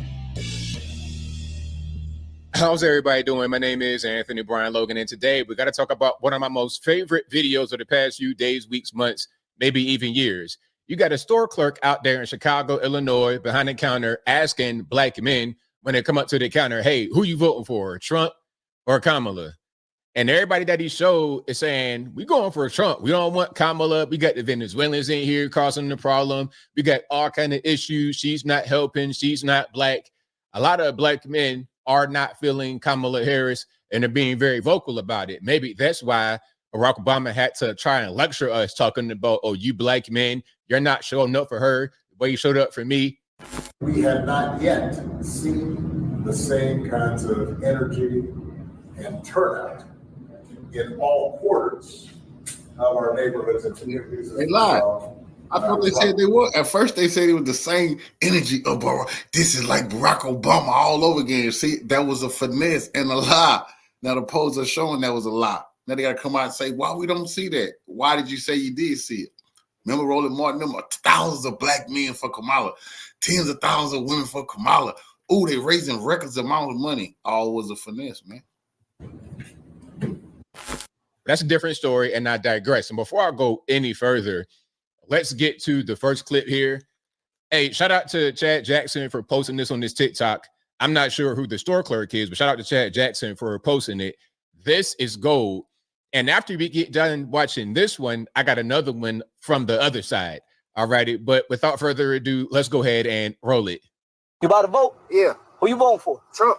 Come on, bro. Harris does backwards, bro. What? Harris. Man, we not voting for that, man. We voted for Trump, man. And who you voting for, Trump or Kamala? Man, Trump. We ain't that Indian ass, man. Who, Kamala? Yeah, we ain't. Why you don't fuck with her? Because she them immigrants. I'm black. So why you ride with Trump so much? Them Venezuelans taking all our bread. Hey, Trump or Kamala? Shit, Trump, to be honest. Why Trump, though? He used to keep immigrants out, so, you know, it was able for us to get jobs. It's hard for us to get jobs now, shit, because immigrants taking over. And they do it better than us, though, but they taking our... I want to pause right there about the whole they do it better than us. Now, the thing is, some of them do, but they play by a different set of rules. Hey, they can be over here illegally, and they can get money from the federal government, and they can get jobs. But if you do something illegal while working, you're going to get locked up. But they don't. You see how that works? All right, so this election around, you voting for Trump? Hell yeah. Camilla, for her. I ain't even gonna lie.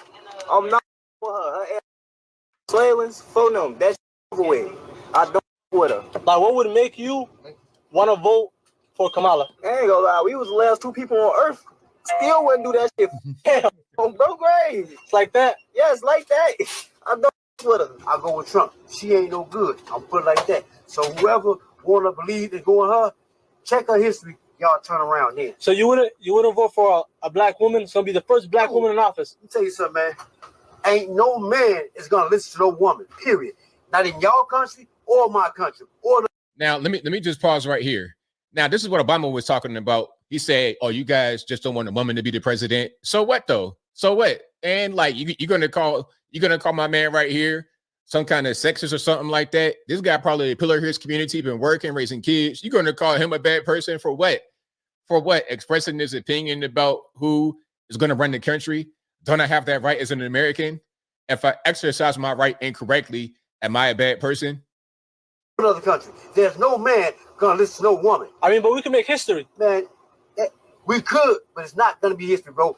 That's gonna start World War III soon as she get in. Kamala or Trump? Huh? Trump? Yeah. Come on, bro. Kamala till it's backwards, bro. Man, what you Kamala, we voting for Trump, bro. What are you talking about? You know damn well we don't Kamala. Why? Trump. Why, bro? Give out free stamps and everything. You tweaking. Yeah, that's how you feel. You tweaking. I ain't gonna lie, bro. I vote Kamala. Man, we you and Kamala. Come on, bro. I can't even have my opinion. Damn, bro. Bro, you voting for you, so you with that all them Venezuelans? You with all that goofy? Yeah. Nah, ain't no yeah. That's why I up because of you. You about to vote? Now there was so much there. Hey, shout out to everybody. Hey, hold on. I got some round of applause. We'll have a round of applause. There we go. Yeah. So shout out to everybody that was on that. That was fantastic. I loved it. I believe I counted 3 people that said something about the Venezuelans. 3. In this little clip that's like 2 minutes long, 3 people said something about the Venezuelans specifically, not just migrants, not just Mexicans or anything like that. Venezuelans, because they know that these people specifically are bringing problems. Not all Venezuelans, obviously, but a lot of the illegal aliens. You are going to get some criminal element with that. It ain't just what did Obama say? The fruit pickers and bet makers. It ain't just them. You got a lot of criminal aliens coming across who are already criminals in their country of origin, who are already locked up in the country of origin. What they're doing a lot of times is freeing their prisoners and then sending them here. It's like, look, we don't want y'all in our country, and at the same time, you just draining resources because you in our prisons, and we're a poor country. So rather than trying to house you in the prison, we'll just send you to America. And this has been done before. It did it in Cuba with the boat lift. What was it, the 70s and the 80s? It's ain't the first time it's happened, and it's happening right now. You talk to the politicians, and they want to cover it up. Oh, that's not really real. That's not really happening. But the people of the community are saying, hey, this is actually happening right now. So we're not going to vote for you if you're going to continue this same thing that we're suffering from right now. It's very simple. So, you know, the whole shaming thing that Obama wanted to do is not going to work in this situation. Now, I got one more clip here. This one is pretty funny. You have the other side, a person who supports Kamala, okay? Definitely not in a community. I'm not sure where my man is right here, but this is definitely not where we just were. Let's go ahead and roll it. Trump or Kamala? Kamala. Why are you voting for Kamala? Because Trump sucks, because she's trying to make the world a lot cheaper to live in. The amount of money that costs to just do anything keeps increasing so much. So do you think that's Biden and Kamala's fault? I think that's always been happening. How much things have cost has always been like increasing. So you think Kamala's going to fix it even though she's already been VP for 4 years? What did Trump do? I think he fixed it. Did he? Yeah, I think the economy was way better. Houses were cheaper, rent was cheaper, grocery prices were cheaper. What is Kamala's greatest achievement as VP? I literally don't know. Have no idea. You don't know anything she's done. No, I don't. But she's still the better choice. Yes, because I know a lot of things that he has done. Like, you know a lot of things about Trump that are negative? Yeah. He's racist. He's sexist. Okay, well, what has he done that's racist? Specifically, I don't watch anything with Trump in it. I just see like I don't watch things politically. So you just have an opinion, but you don't really know why? Yeah. Trump. I mean, at least she was able to admit it. At least she was able to say, hey, you know what? I have this opinion about Trump, but I don't really know why. Because he's asking questions and he wasn't being mean or belligerent. He was like, hey, what has Kamala done as vice president? What's her greatest accomplishment as vice president? I don't know. Well, I know that she's not Trump and Trump is bad. Well, why is Trump bad? He's racist. Do you have any examples? And they never have anything. I appreciate her for being real, because normally in that kind of exchange between a more conservative person, liberal person, the liberal, when they're asked these questions, will just lash out at you. They'll crash out on you because they are offended that you expose them. Like you're trying to toy with them. Okay. I'm just asking questions. And a lot of times when you're talking about regular normies, I kind of avoid it unless they are really interested and really open-minded. I'm not really just going to preach on them like that if they're not really open to receiving the message, because I already know they can crash out and get violent when the truth begins to hit them, when they realize they don't really know what they're talking about. That can be an embarrassing moment. But as I close, I want to say this. Shout out to everybody out there in Chicago and really all over the country who understands what's going on with this country. And I've said it before, a lot of people are not really going to understand what you're talking about as far as a more conservative message if they don't experience it. If somebody's talking about crime and how the migrants are causing it, it's easy for somebody who's not there to say it's not happening. The same thing, this is the whole Springfield, Ohio situation. The people of Springfield are saying, hey, this is happening right now. They've been talking at city council meetings and whatnot. Hey, this is happening right now. And then what happens? The city council try to shut them down. The mainstream media try to shut them down. You get everybody trying to shut them down. And it's like, I'm just telling you what's going on right here in my community. People are tired of it. They're done. They're tired of having their voices completely ignored. All right. And I think they're going to vote differently than what the left would like in November. But I think I'll leave that right there for now. And what say you? What's your take on this whole situation?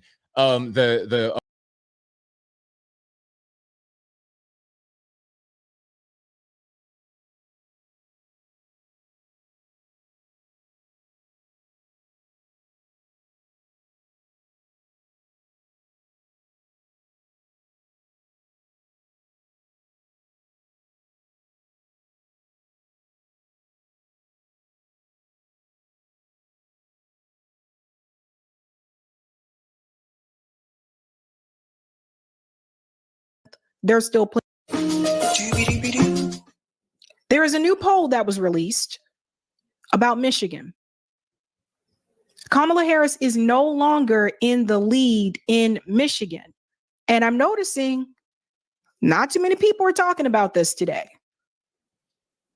And I called it. I figured some people they're probably not going to talk about this poll because it's not good news for Kamala Harris. Yes, it's October 10th. There's still plenty of time. And this is not to say that she cannot win, but this is not looking good for her campaign. Before we look at that poll, I want to show you how things changed. 3 years ago, there was a segment by ABC News called "Could Arab American Voters Swing Michigan?" 3 years ago, this was right before Biden won. I want to do a little bit of a flashback so we can see the difference that has happened. Check this out. While some state polls have Joe Biden widening his lead over President Donald Trump, the crucial battlegrounds where the election will be fought will likely all come down to voter turnout. That includes states like Michigan, where Trump carried by just 0.25% in 2016. That's why every community of voters could be crucial, including the state's large Arab American population. So ABC's Zareen Shah set out to see what's motivating Arab American voters in Michigan with 21 days to Election Day. Are you going to vote on November 3rd? I'm voting on November 3rd. Okay, thank you so much. You're pledged to vote. Isra Daraise with the National Network of Arab American Communities is hitting the pavement, working to keep Arab Americans from falling through the cracks. I feel that a lot of times folks think of Arabs as a foreign policy issue. They think of us as foreign in general, and we're more than that. They're racing against the clock to convince more Arab Americans. See how much has changed since then? To vote, aware their community of thousands could play a critical role in next month's election in battleground Michigan. In 2016, out of nearly 5 million votes cast and counted, less than 11,000 votes swung the state to Donald Trump. But that could change this time. Recent state polls already favor Joe Biden. And Michigan is home to over 200,000 Arab Americans, according to estimates from the Arab American Institute. Many of them now energized by opposition to President Trump. Across Michigan, Arab Americans are trying to get their communities' voices heard. Devin Batish works for the nonpartisan Arab American Heritage Council in Michigan, working the phones to get residents in the state registered. There are a couple different states that have major Arab American populations: New York, Michigan, Illinois, Ohio, Pennsylvania, California, Florida. He says their opinion matters not only in Michigan, but also nationwide. States that I believe Trump carried in the 2016 election that were won only by couple tens of thousands of votes or maybe 100,000 votes, those could be partially swung because of Arab American civic participation in those states. That participation is frequently credited with giving Bernie Sanders his primary win in Michigan over Hillary Clinton. There was extremely high turnout for voting. There was pizza being ordered just to keep the lines active and people not to get out of them. She's seeing the same kind of enthusiasm this time. Right? Again, this is going back 3 years ago, Arab American voters in Michigan, and see how energized they were to come out and help Biden. Notice what they said there about Bernie Sanders and Hillary Clinton, how they were willing to they wanted to mobilize around Bernie Sanders. So this is another thing, and I want to point this out because a lot of corporate media pundits, they still blame Jill Stein for the reason why Hillary Clinton lost in Michigan. But if you look at the Arab American voters and the numbers that they had in Michigan, the woman was telling you they mobilized around Bernie Sanders. So that right there kind of lets you know the type of candidate that they were looking for, the Arab American community was looking for, versus who Hillary Clinton was. Yeah, Jaya says they didn't know back then. Yeah, there you go. Registering over 500 Arab Americans to vote in just the last couple weeks. I definitely think it could make a difference. It's made a difference in 2016. With immigrants from many countries, there is no monolith Arab American community in Michigan. But topics like inclusion and foreign policy are often big for voters like Qasim Daklala. I think trying to get to some level of normalcy where the president doesn't want to exclude you from America, I think is something the community is excited about. Some Arab Americans also sense a double standard in a. Everybody hear that? not being excluded, and they came out heavily to support Joe Biden. And who did he exclude? Them. This just goes to show you how things have changed. As much as people are pointing fingers at Arab American voters who do not want to support this administration because of the genocide, look at how enthusiastic they were for Biden in 2020. So whose fault is that? Right? He said inclusion. They wanted to be a part of it. And the response that Joe Biden gave them was to genocide their people. See, people remember. Now I want to show you this new poll. I wanted to go back just to give you an idea of how things have changed. Because now this new Quinnipiac poll is not good for Kamala Harris. Is not good. And I don't even want to hear it. I warned people because when Kamala Harris first announced her campaign, remember she was leading in most of the swing states, and people were like, yeah, she's surging, and everybody was putting coconut emojis online and everything. And it looked like she was just coming in like a superhero. But I warned you that once the honeymoon period would wear off, things would get closer. And here we are. And now Donald Trump has pulled ahead in Michigan. And this is something, again, I noticed a lot of people ain't talk about this today, but on this show, we going there. Pennsylvania, Harris has 49, Trump has 46, other candidates 2%. So this is the Quinnipiac poll. In Michigan, and this is the big one that we're focusing on tonight, Trump has 50%, Harris has 47%, other candidates 2%. And Wisconsin, Trump has 48, Harris has 46, and other candidates 2%. So he had already pulled ahead of her in Wisconsin about a week or so ago, and I talked about that. So we are going to focus on Michigan tonight. How did this happen? Right? How is Donald Trump at 50% in Michigan and Kamala Harris is at 47% in Michigan? She was ahead of him. Could it be that Kamala's attempt to avoid or try to ignore the Muslim voters in Michigan probably has a big impact about that? In fact, I'm going to show you some of the issues that were mentioned during this poll. It shows here, let's go to the issues. The economy. And we're just going to focus on Michigan. The economy. In Michigan, 53% of the voters say Trump and 45% say Kamala Harris. You can see it's the same for Pennsylvania and Wisconsin as well, where for whatever reason with the economy, these voters that were polled prefer Donald Trump over Kamala Harris with the economy. See, it's not just Gaza. This is what I've been trying to tell people. Now, why would that be? That's because she's a part of the current administration with the high grocery prices. And we also had the high gas prices like a year or two ago. So she's still a part of this administration. And this is part of the reason why someone like Barack Obama wanted to open primary. Because the reality is, as much as Kamala Harris has been told to separate herself from Joe Biden, she has not done that. She has not done it. I showed you the clip on The View where she said basically she wouldn't do anything differently than what Joe Biden did. That would include Gaza too, by the way. So she wouldn't do anything differently. So why, you know what I mean? Like, why would people feel that you would be different? The economy, immigration. This is another one. Let me highlight here. Donald Trump is beating her on immigration. In Michigan, 43% say Trump, while 44% say Kamala Harris. Pennsylvania, you see he's ahead, and you see in Wisconsin, he's ahead also with the issue of immigration. Kamala Harris was assigned to the border. That was her task. So people ain't liking this about the immigration. Preserving democracy. The democracy one always cracks me up. And then we're going to get to abortion and I'll go back up.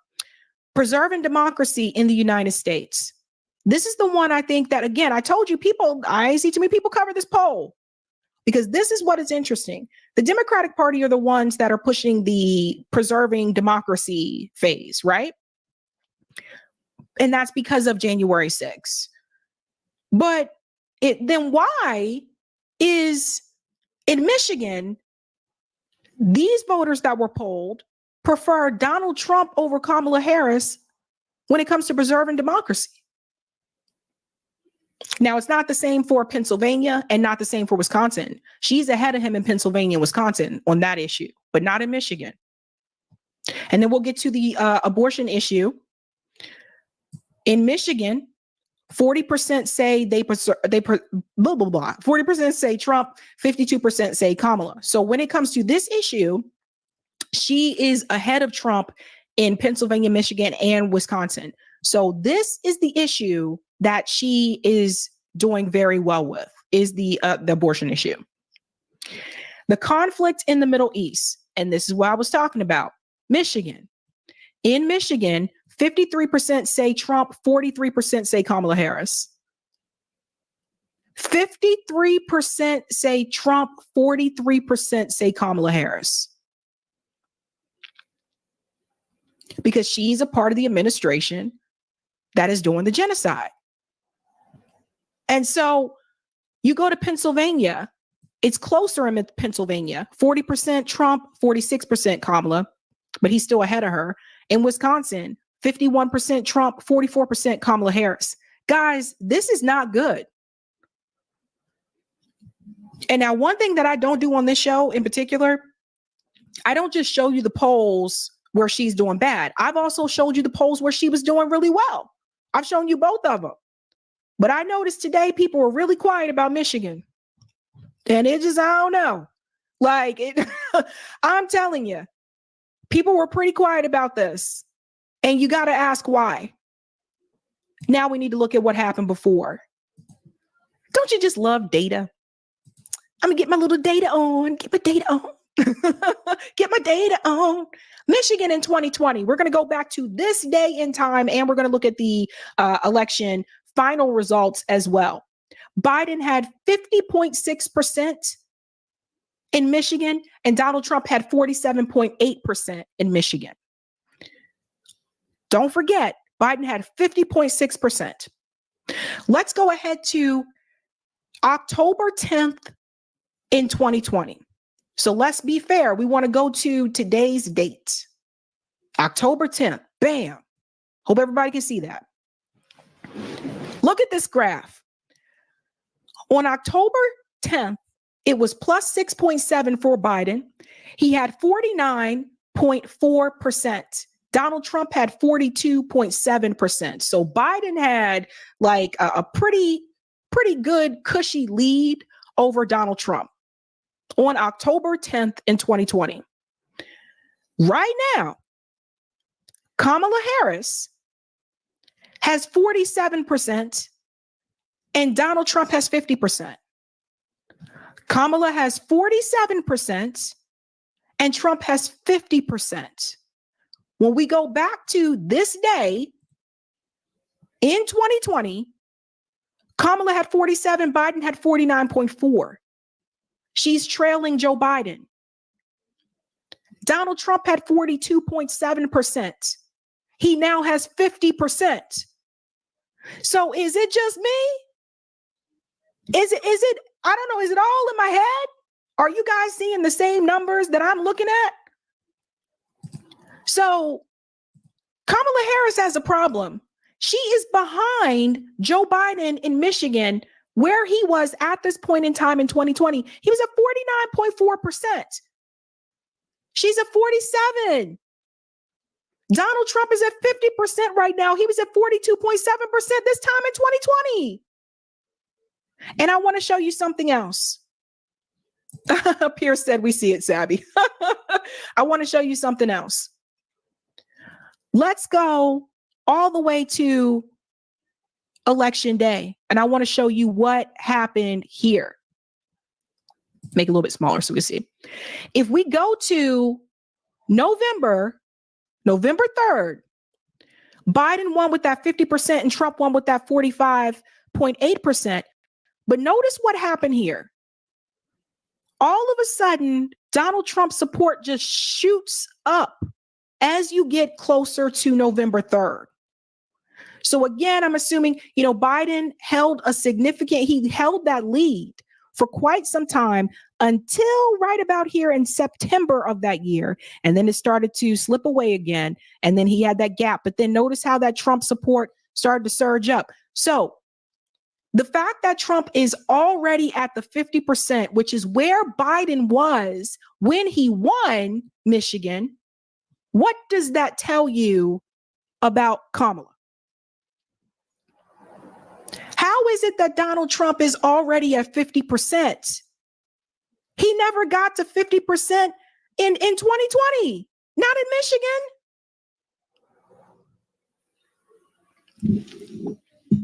Somebody tell me, let me know. How is that possible? How is that possible unless the candidate is not a strong candidate? How is that possible unless you chose a candidate that was already a part of the current administration? We did not vote for Kamala in the 2024 Democrat primary. So you see that honeymoon has changed. The honeymoon is over. And it is close. You're right, David. David said too close to call. You're right. It is close. But the question that I'm asking is, how is it that Donald Trump was all the way down here in 2020, 45.8%, and now he's at 50% in Michigan? How does that happen? That only happens if the current presidency is not meeting the needs of the people and there is anger. Michigan is not just about the Muslim voters there. That's part of it. But there is also unrest with those that work in the automotive industry because they're not too keen on the whole electric vehicle thing because that can affect their jobs. So you tell me how he was able to bounce, not even just bounce back, but he's shot up to 50% compared to where he was before. Is that Jill Stein's fault too? If I remember correctly, didn't the Green Party run Howie Hawkins in 2020? So there was still a Green Party candidate in Michigan, as well as a Libertarian candidate. I think it's always good to go back and look at what happened before. And I've been following it. I'm trying to tell you guys, Michigan don't look good for her at all. And what kills me is like the little bit that she could have done was allowing a Palestinian American speak on the stage at the Democratic National Convention. Wouldn't do it. Wouldn't do it.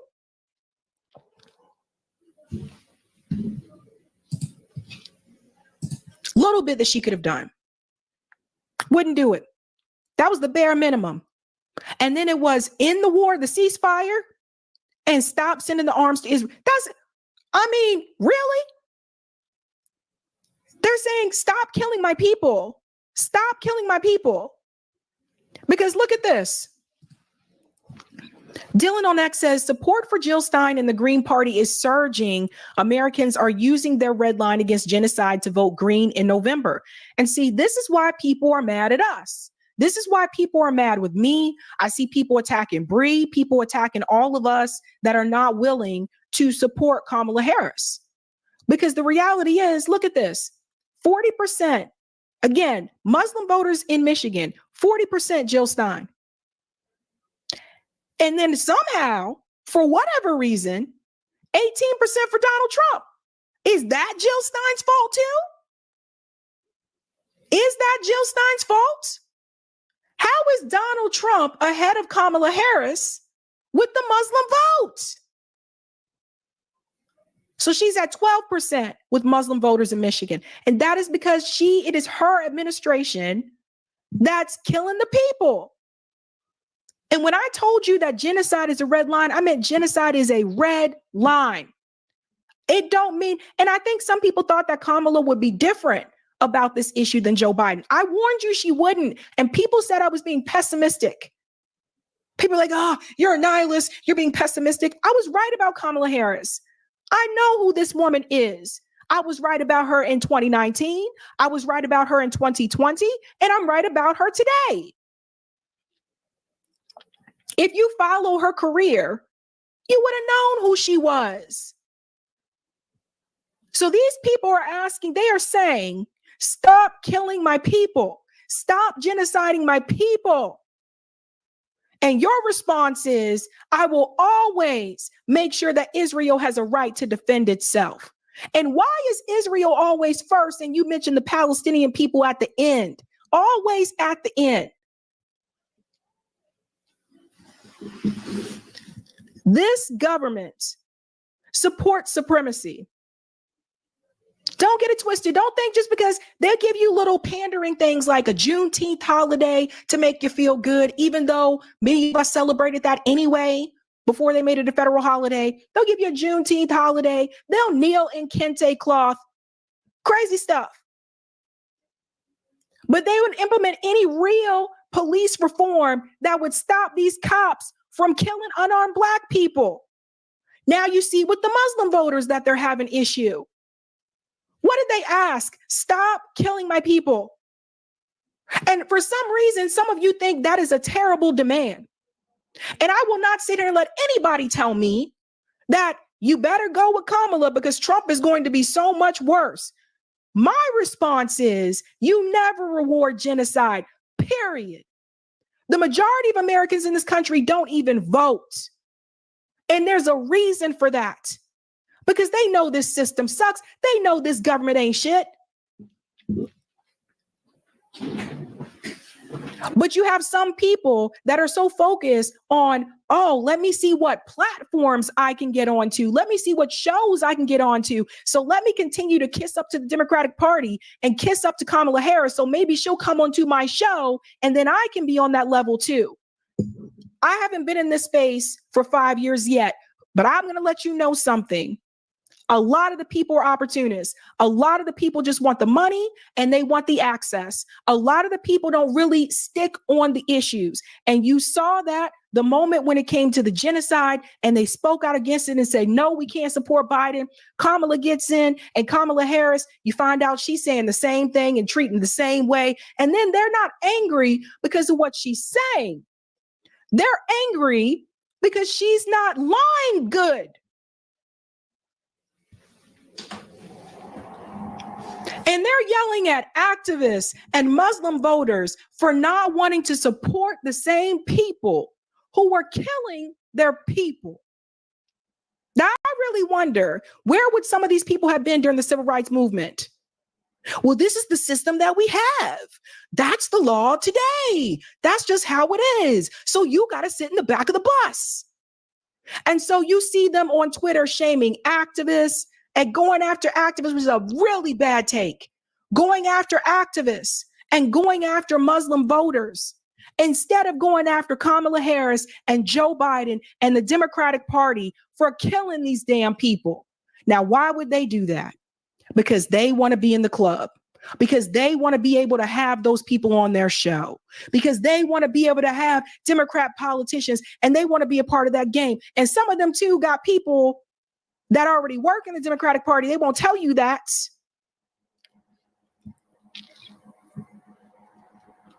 They showed you who they really were. And for me, I would never, ever say, oh, okay, I know they did genocide, but I'm going to go ahead and support them anyway because I don't want to get Donald Trump.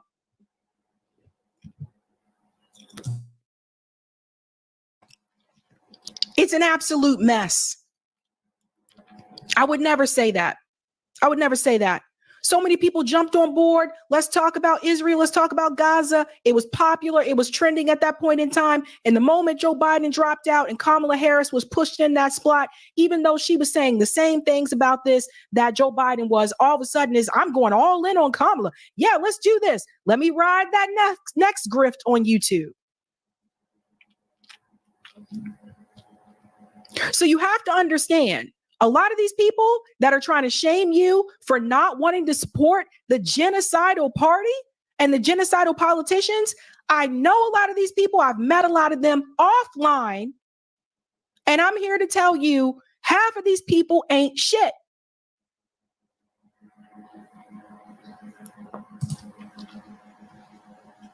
And they know it. But going after activists is not going to help Kamala Harris, bud. Going after people who want to support the third party candidate is not going to help Kamala Harris. We're not going to change our mind tomorrow because you're butthurt because you want Kamala to win so that you can get access and you can continue to grow your show. I'm keeping it 100. You know it's bad.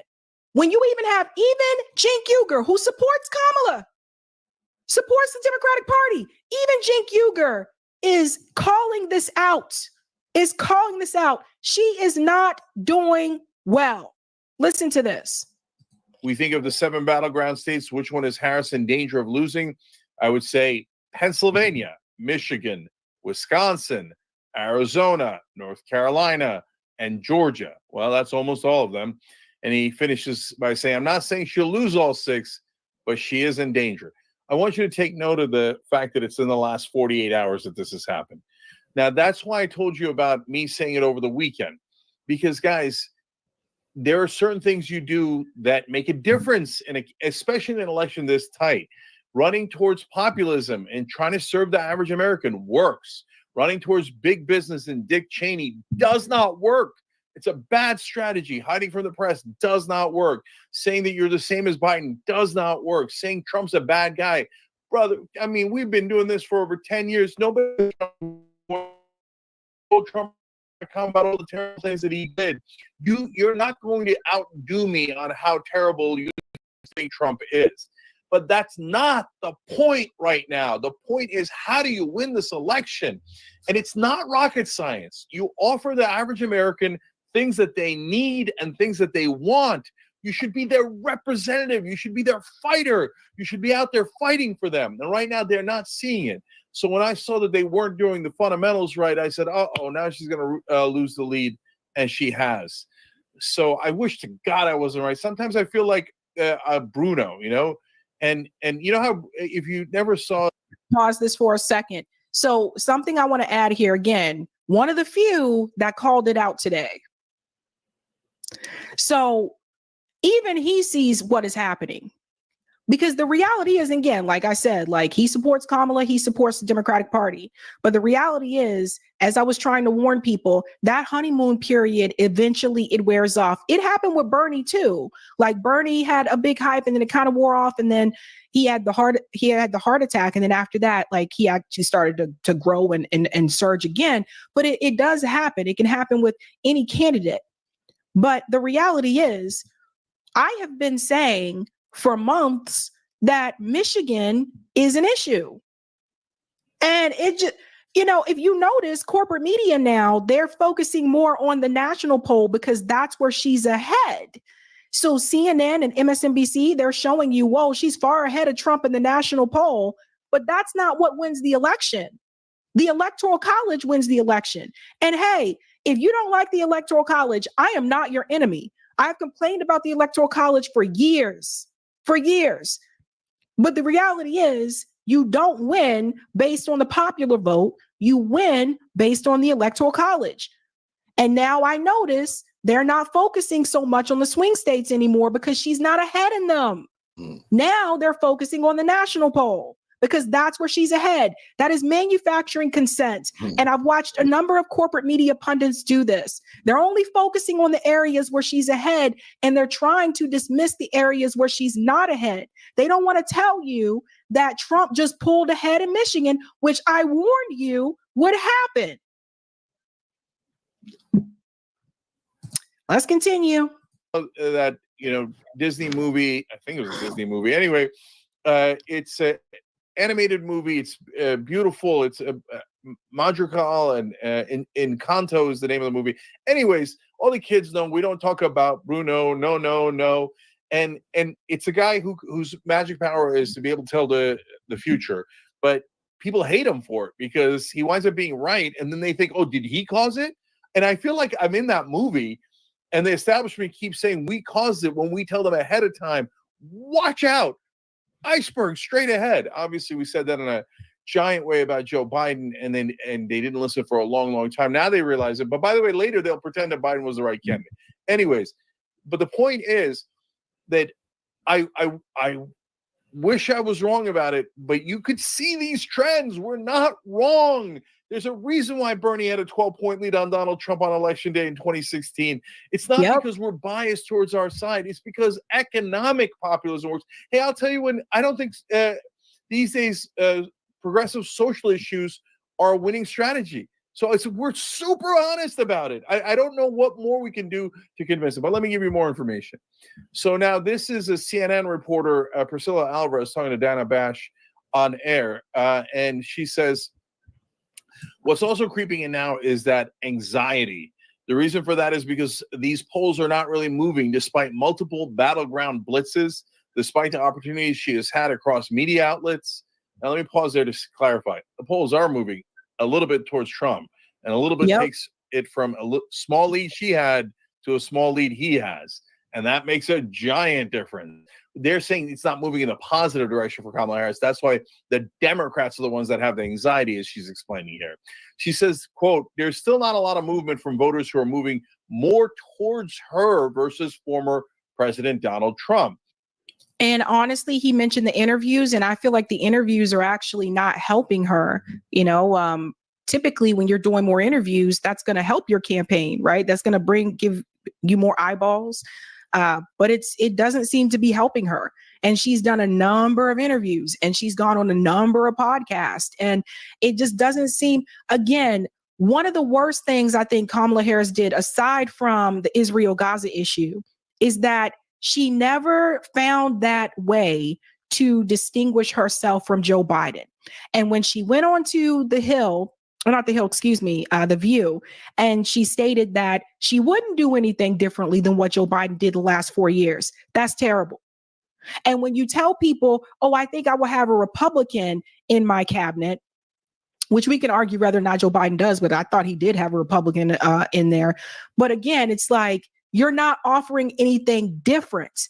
The reason why Bernie Sanders was able to poll the way that he does, and he had so much energy, is because he represented change. He was bringing forth like the economics to the people, calling out the billionaires. Again, he represented change. Kamala Harris had the opportunity to be a change candidate, and she totally blew it. She doesn't want to be a change candidate. She's playing it slow, and she's trying to be like status quo and do what's more palatable so that she can win over some of the moderate Republicans. When people are dealing with economic issues in this country, you got a homelessness rate that's increased over 25% the past couple of years. More people getting evicted, the grocery prices, which she acknowledges herself. So you had to be a change candidate. It is October 10th. I doubt she's going to move over to change because she's touting Goldman Sachs. She's hanging out with Liz Cheney, a freaking neocon, which I think you can imagine she would probably put Liz Cheney in her cabinet. So there you go with the wars. So you know how that's going to go. That's why Bernie was so popular, because he represented change. Even Barack Obama got this right. He didn't do it once he got into office, but he got it right when he was running. Now, this is not to say that Kamala can't win. She could still win. She could still, in some way, shape, or form, pull this out and win. We won't know until Election Day. But it is going to be very hard for her to win without Michigan. And that's not the fault of Jill Stein. That's not our fault. That is her fault. In fact, I had one source describe it to me this way, quote, people are nervous. They know the polls are tight. A lot of us are having these flashbacks of 2016 too. We know when it can go the wrong way, and it can still feel fresh.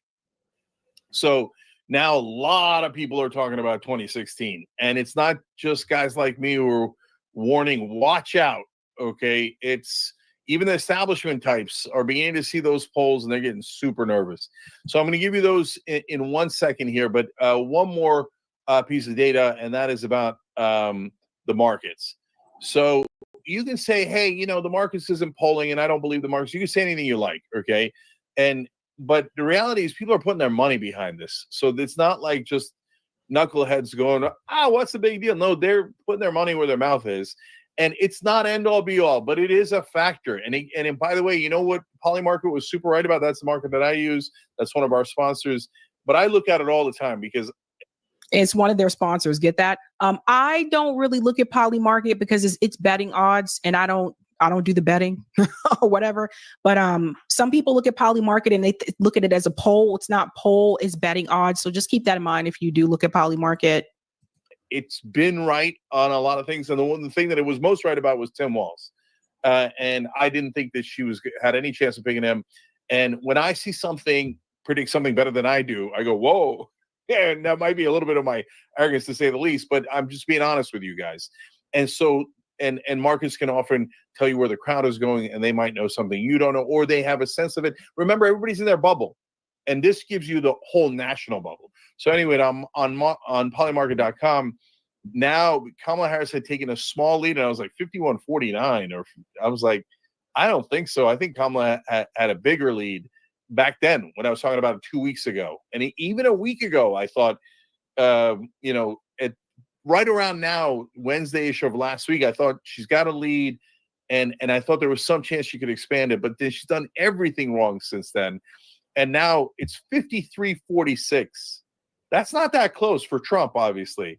So that's a 7-point lead for Trump. So now the markets are feeling like, he's taking the lead. So now let's get to the numbers.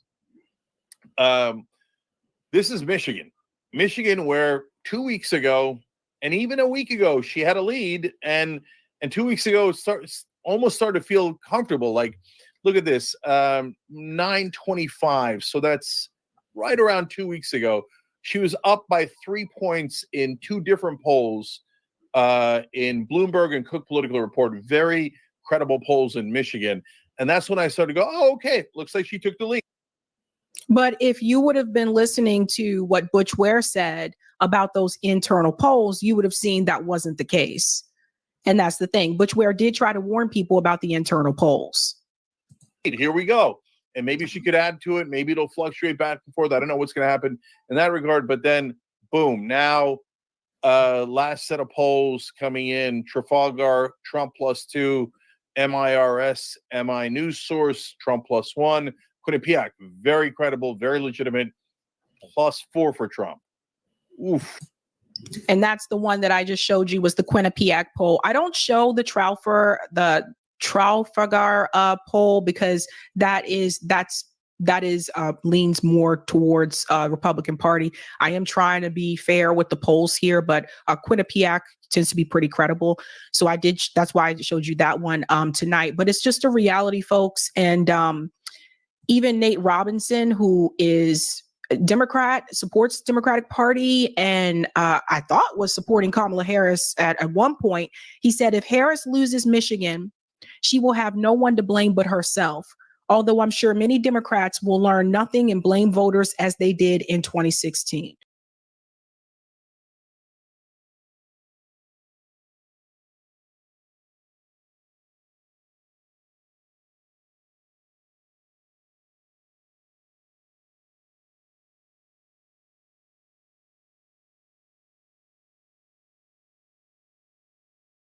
Spending $157 million.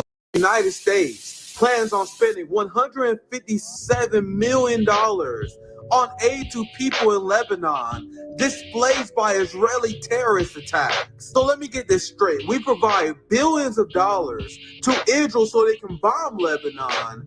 And then after they bomb Lebanon, we spend hundreds of millions of dollars providing aid to the people that we bomb. Why not just stop sending arms to Israeli terrorists? You absolute psychopath. This is just another reason why Americans should speak out against the war crimes of the U.S. empire and their proxies. So as our taxpayer money is spent bombing innocent people, we then spend even more money cleaning up the crimes of the ruling class. Then Americans want to pretend they're some sort of fucking humanitarians. It should infuriate every single American that as our people are struggling, as our infrastructure is failing, and we can't even respond to a climate emergency as a nation, that our ruling class is spending our money on committing war crimes.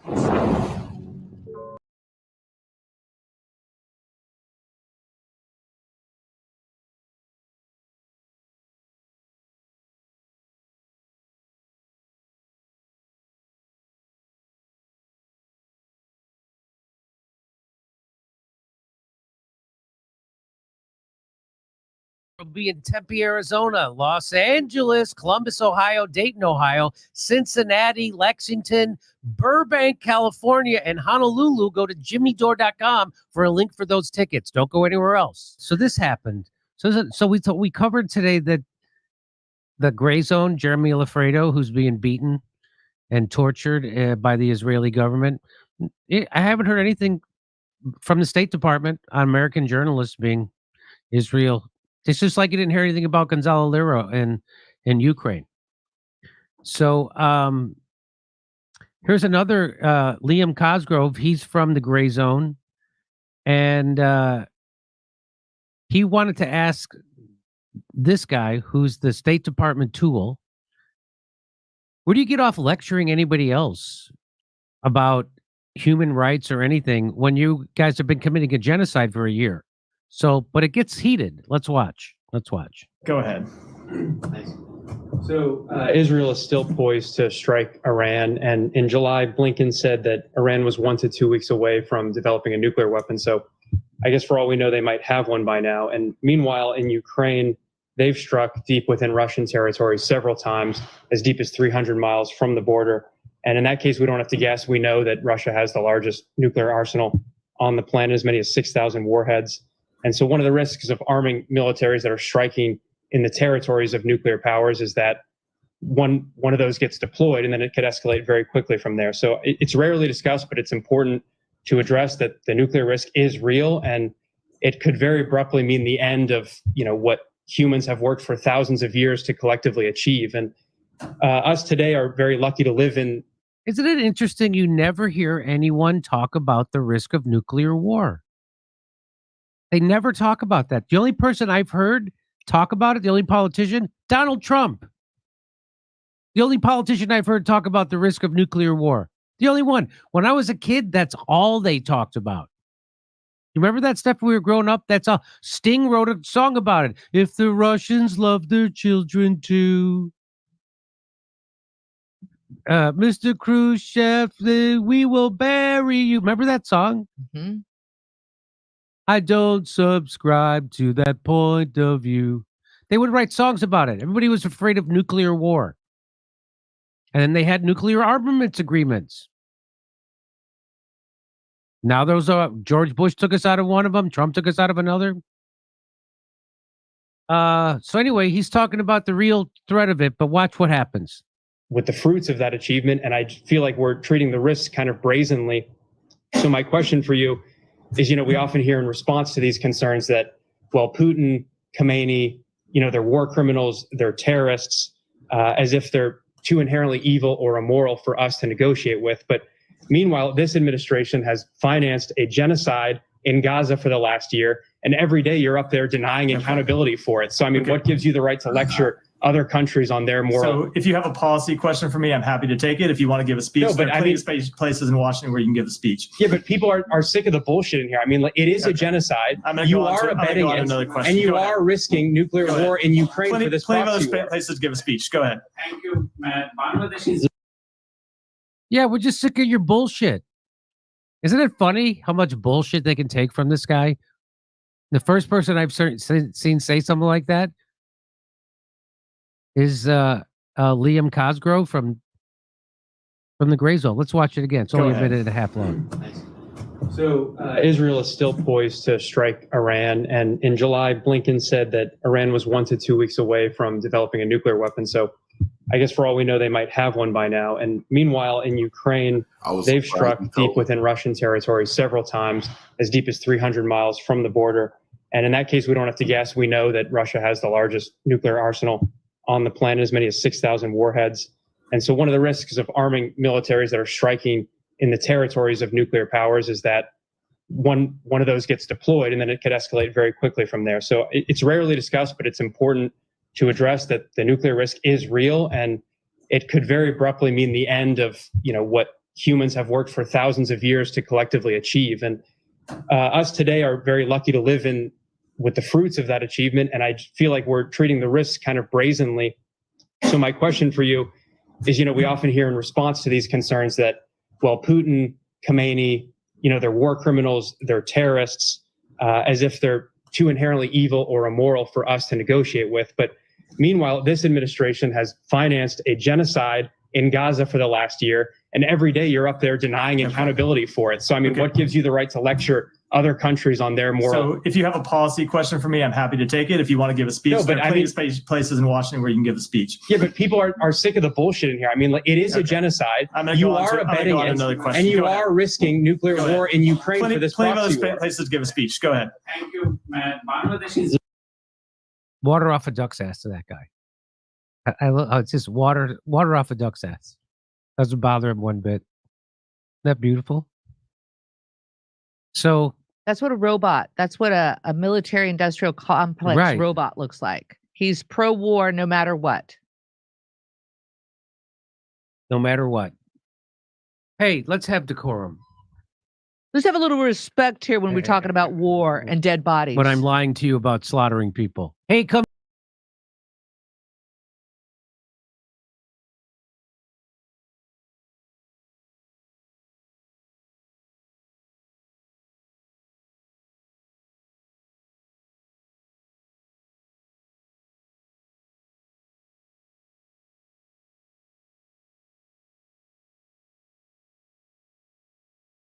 Now the entire world to change.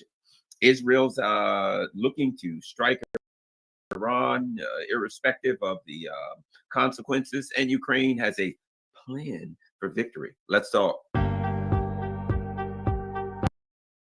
And the child's standing next to him, and they're looking the other way, talking on the phone, paying no attention, and the child's looking like they want to run, and they're just completely ignoring the child. How many of us wouldn't be outraged, right?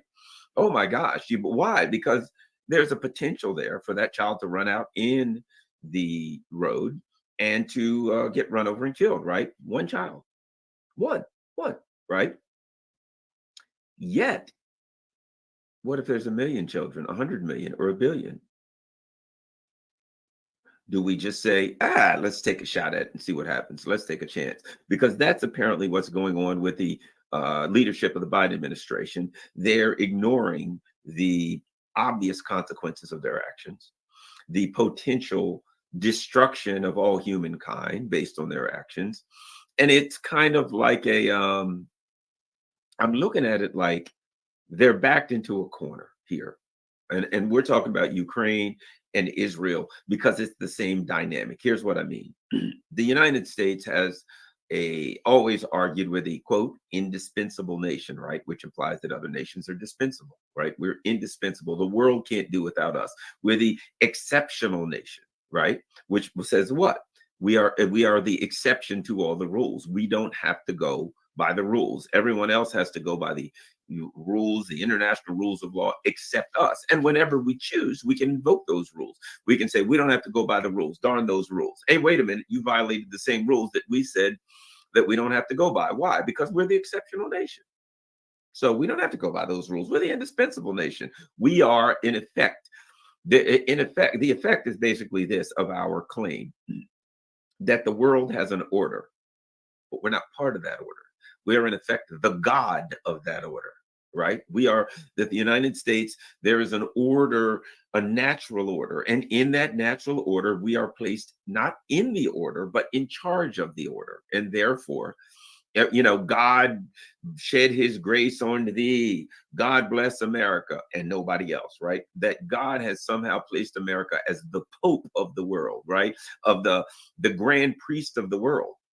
And that as a result of that, we can do what we want and nobody else can do what they want. They have to do what we say. Kind of like if you think about slavery in America, right? Think about the argument. This is an argument that's gone along, come from a long history of colonialism, imperialism, right? Slavery in America was like this. The argument was, look, God placed this arrangement so that the American slave-owning class will be in charge of the slaves. They can do whatever they want with the slaves because God created this order and put these people in charge of these other individuals, right? And when people would say, yeah, but you kind of don't treat the slaves real nice and you rape them and you do all these other things, and their argument would be, sure, we're not perfect. And God understands that we're not perfect, but he understands that we should be in charge, right? Okay, so you've got an excuse for everything, but it's self-serving in the end. We're in charge. We can do whatever we want with the people who aren't in charge. And God understands because we're not perfect. That's kind of the whole thing going on here. That's the theme of a world order in which you can universally and unilaterally proclaim yourself as the indispensable godlike figure. All right. So let's continue. So now we come to a point, as would be inevitable in any world order, and has been inevitable in every world order, right? Empires in the past, the Greco-Roman Empire, the Ottoman Empire, you name it, the Mongols, you name it, where other world powers arise, and the current world powers begin to kind of recede. They begin to lose power. They can either lose power through their own means, mistakes, errors, greed, things of that nature, or they can lose power simply because other people get more powerful, right? Kind of like somebody has a little brother that they can push around, and they wake up one day and their little brother's 6'4", twice their size. They're like, holy crap, I used to push that guy around. They're like, yeah, who's going to push you around now, buddy? And either one of two things can happen. That little brother can want to get his revenge and beat the crap out of you, or your little brother can say, I didn't like it when I get pushed around, and I'm not going to push you around either, right?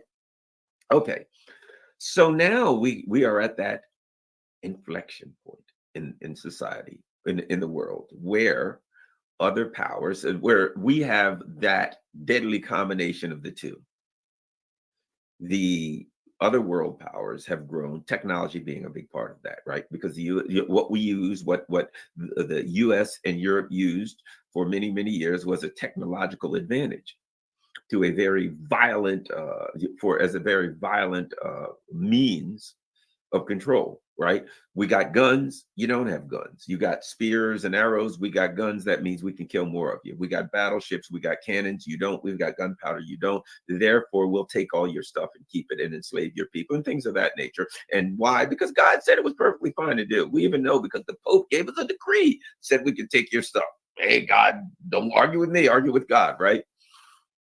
But we have that deadly combination of the two now. Number one, through greed and through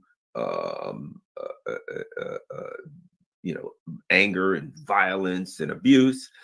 The U.S. has mistreated other countries to the point where they don't like us, they don't trust us, and they don't want to work with us anymore. That would be the global South. We've stolen their stuff, overthrow their governments, blah, blah, blah. The West has done that for literally centuries.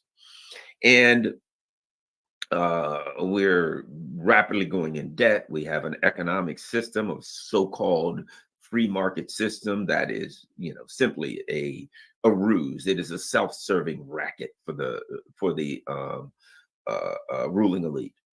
The ruling elite basically says, look, if you allow me to do anything I want to, everybody will be better off. And these are the greedy bastards that have been going around the world, killing people, stealing their stuff. And what they said is, if you allow us to do anything we want to, no regulations from the government, no nothing, just let us do whatever we want, deregulate Wall Street, all of it. We'll all ships will go up on a rising tide. So they were able to, through purchasing the government, they were able to do that. And here we sit. They got what they want. Be careful what you pray for. You might just want it. You might just get it. They got full control of the government. They've got a deregulated deindustrialized and deregulated financialized economy, everything they want. And it has dramatically weakened the West. Everything they said was the opposite. So here we sit at a point where the industrial and commodity-based economies are rising. Now, therefore, the global South being commodity based and a potential for industrial base, they're naturally going to rise. So all ships are rising, all right, outside of the neoliberal West. And the question becomes, how does the U.S. empire deal with that, right? Now, this business about saying we can do whatever we want and you can do whatever we want is being challenged. And so the U.S. basically said, okay, we got to take Russia down. We'll go to Russia's border. We'll overthrow the government of Ukraine. We'll weaken Russia. We're going to maintain a brutal, very, very, very brutal, irrational theocracy, and really, self-immolating theocracy in Israel. Israel, despite the arguments of the Israelis and a lot of people outside of the West, they're putting a hurting on Israel for all times. Israel is in a downward spiral. I mean, the idea that you can infuriate the entire world, the idea that you can just kill people and say to everybody in the world, screw you, when people all over the world are saying we don't like it, and you can just say, who cares? We can do whatever we want to. Look over our back. We got Uncle Sam, buddy. You can't do anything to us. I'm going to use violence. I'm going to be arrogant. I'm going to do anything I want to. Why? Because you can't stop me. That's the only reason. And sooner or later, that always going to run out. The time will come, particularly when the guy over your shoulder, Uncle Sam, is running out of gas too. So all that comes to this. This is where we are now. Let's start here. All that was a lead up to this first article. Okay. Iran will retaliate against Israeli attack on energy sector. Source is okay. Iran is fully prepared to defend itself and retaliate against any potential attack by Israel, including on its oil and nuclear facilities. The source in Tehran familiar with the matter told RT. Retaliation against the potential attack will be proportionate and based on domestic and international norms. For instance, should Israel target Iran's oil infrastructure, Tehran will, in response, strike 3 main oil refineries in that country. Attacks on other infrastructure, such as power plants and nuclear facilities, will likewise prompt retaliatory strikes on respective installations in Israel. In the event that any civilians are harmed in a potential attack, or that civilian targets are targeted, Tehran will be prompted to revise its nuclear doctrine. The individual told RT without elaborating. Israel has vowed a decisive response, to Iran. Our attack will be deadly, pinpoint accurate, and most importantly, surprising. They will not know what happened or how it happened. They will just see the results. Well, I'm going to make this point right now. How can it be surprising? I mean, you're sitting there telling them for like a week, or what has it been, 10, 12 days? We're going to attack you. We're going to attack you. Okay. And that attack is going to be a surprise. That is not a rational argument. How can it be a surprise? A surprise attack is when they don't know what's coming. It's like this. we're going to have a birthday party for Garland Friday. Great. Really, a birthday party? Yeah. Where's it going to be? Oh, it's going to be at the Smithers Party Hall at 12 p.m. We've got a menu. We've sent Garland an invitation that says, "Dear Garland, please come to your surprise birthday party on Friday at 8 p.m. at the Smithers Party Hall. It's going to be a surprise birthday. Just you have no idea that it's going to happen, but it makes no sense. A surprise birthday party where you tell the guest of honor what time it is and what the party's about. That is kind of the opposite of a surprise, right? So they're going to have a surprise attack that they're telling Iran about. And they're saying, oh, by the way, Iran, let me tell you what, let me give you a list of targets also while we're at it for this surprise attack. It is preposterous argument, but Israel's not at this point in time, they're not the most rational country in the world. But here's my point. What we saw 10, 12 days ago, whatever day it was, October 1st, was a attack on Israel by Iran. It was a missile attack. And basically Israel was unable to defend themselves. They were unable to defend themselves. It's kind of like me getting in a fight with you and say, okay, let's go, buddy. And I take my hands and I put both of them behind my back and I stick my chin out and say, come on, let's fight. right? I years ago, I remember an instance of a guy who did just that. He was going to fight this guy. The guy was smaller than him. Willie was the guy's name. It was interesting. My mother thinks it was. But at any rate, he the guy had a 2x4 piece of wood, and the guy stuck his head out and dared him. And the guy smacked him in the head with a 2x4, and he ended up in intensive care. He was like literally in a coma for days. So he stuck his head, I dare you. No, really, you dare me. And you're bigger than I am. Whap! Right in the friggin' side up, right upside of his pumpkin head. And needless to say, things didn't work out well for him, but he survived. But he wasn't happy. Okay. So what effectively, that's what Israel's doing. Israel, now, they're telling you, if you do that, we will knock the crap out of you. They have demonstrated that if you do that, they can knock the crap out of you. Iran has says, look, the days of unilateral restraint are over. We've tried, we fooled around with you too long, and now it's over. We've given you brushback pitches, as they say. You know, we've done everything we can to let you know we don't want to do this. But if you hit us, we'll hit you back.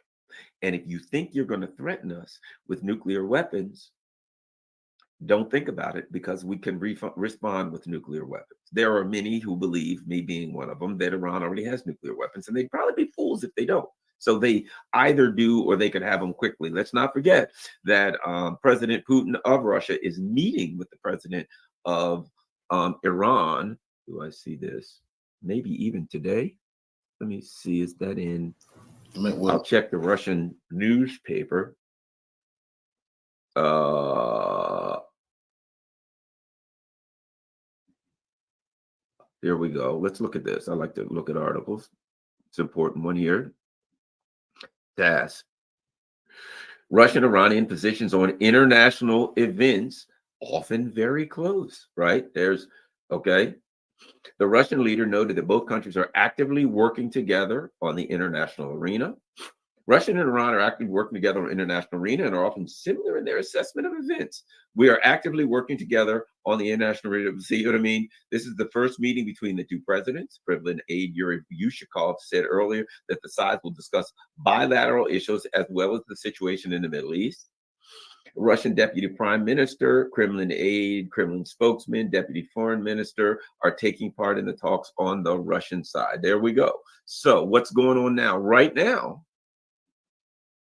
the presidents of Iran and the presidents of Russia are meeting. So I don't think that's an accident, because right now the U.S. empire, through its proxy Israel, is threatening Iran. And my understanding, you probably have heard this, that Russia is heavily helping Iran. Iran is a powerful military force, but apparently Russia is helping Iran. My readings tell me this, with defensive capabilities such as electronic warfare systems. They can do things like block out GPS systems and on incoming missiles and aircraft and things of that nature, and S-400 Triumph, which is the best anti-aircraft system in the world that literally fires anti-aircraft missiles that travel at hypersonic speeds. So it will be a difficult task if Israel decides they're going to attack Iran, particularly if they send airplanes in, because they're going to be they will be in a very, very dangerous environment for enemy aircraft with very, very high level anti-aircraft networks up and running. So even though Israel says they're going to attack Iran, the task won't be easy, in that a bunch of Gulf countries have said now, I can find this, that you can't use our airspace, and because we're afraid of retaliation. A number of Gulf countries, I'll see if I see that.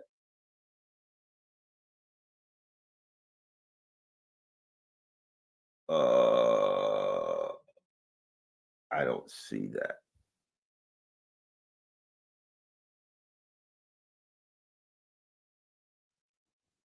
I'd have to find it. It's out there. But a number of I could, but I don't want to take my time while I'm talking to you guys. So what we're looking at is a bunch of Gulf countries in the Middle East saying, look, we're afraid of retaliation. We don't want to get punched in the face over Israel. You can't use our airspace to attack Iran, which is going to make it tough because they will have to take a circuitous route to get there. God only knows they'll have to go way out in the ocean, go around, have to be refueled once or twice by the U.S. And then if they're going to actually use planes to attack, they're going to have to fly deep into Iran, facing very, very heavy anti-aircraft defense networks and face electronic warfare. I wouldn't want to be the pilots. That's all I can tell you. I wouldn't want to be the pilots flying into that if I was Iran. If they fire missiles, the missiles have to go a long ways, and some of them are going to get shot down. So, as I've said before, the worst thing that Israel could do would say, we're going to launch an attack on Iran, send a bunch of planes and missiles, and the planes and missiles get shot down. And now you have a dynamic that is proven wherein Iran can hit you anytime they want and you can't hit them. The other thing is the escalation. What happens if Israel gets what they want? There's an old, the old saying, be careful what you pray for, you might just get it. What happens? And that's why I say world on edge. What happens? Israel says, hey, we're going to attack, and they get some missiles through and they bomb Iran. Okay, they bomb or missiles or whatever, they hit some Iranian ports. And as a result, Iran doesn't even stop. You know what I mean? There's people that say, I've told you what I'm going to do. There's no point talking, right? We'll let our missiles do the talking. What happens? Israel does that, and those planes are flying into Iran, and they see some interesting items in the sky heading in the other direction. Iran's already said what they're going to do. During the attack, as you're attacking Iran, hundreds, if not thousands of missiles are whizzing by you, going in the other direction. And when you turn around and go home, if you're able to turn around and go home, you ain't gonna have no base to land at. Iran says, we told you.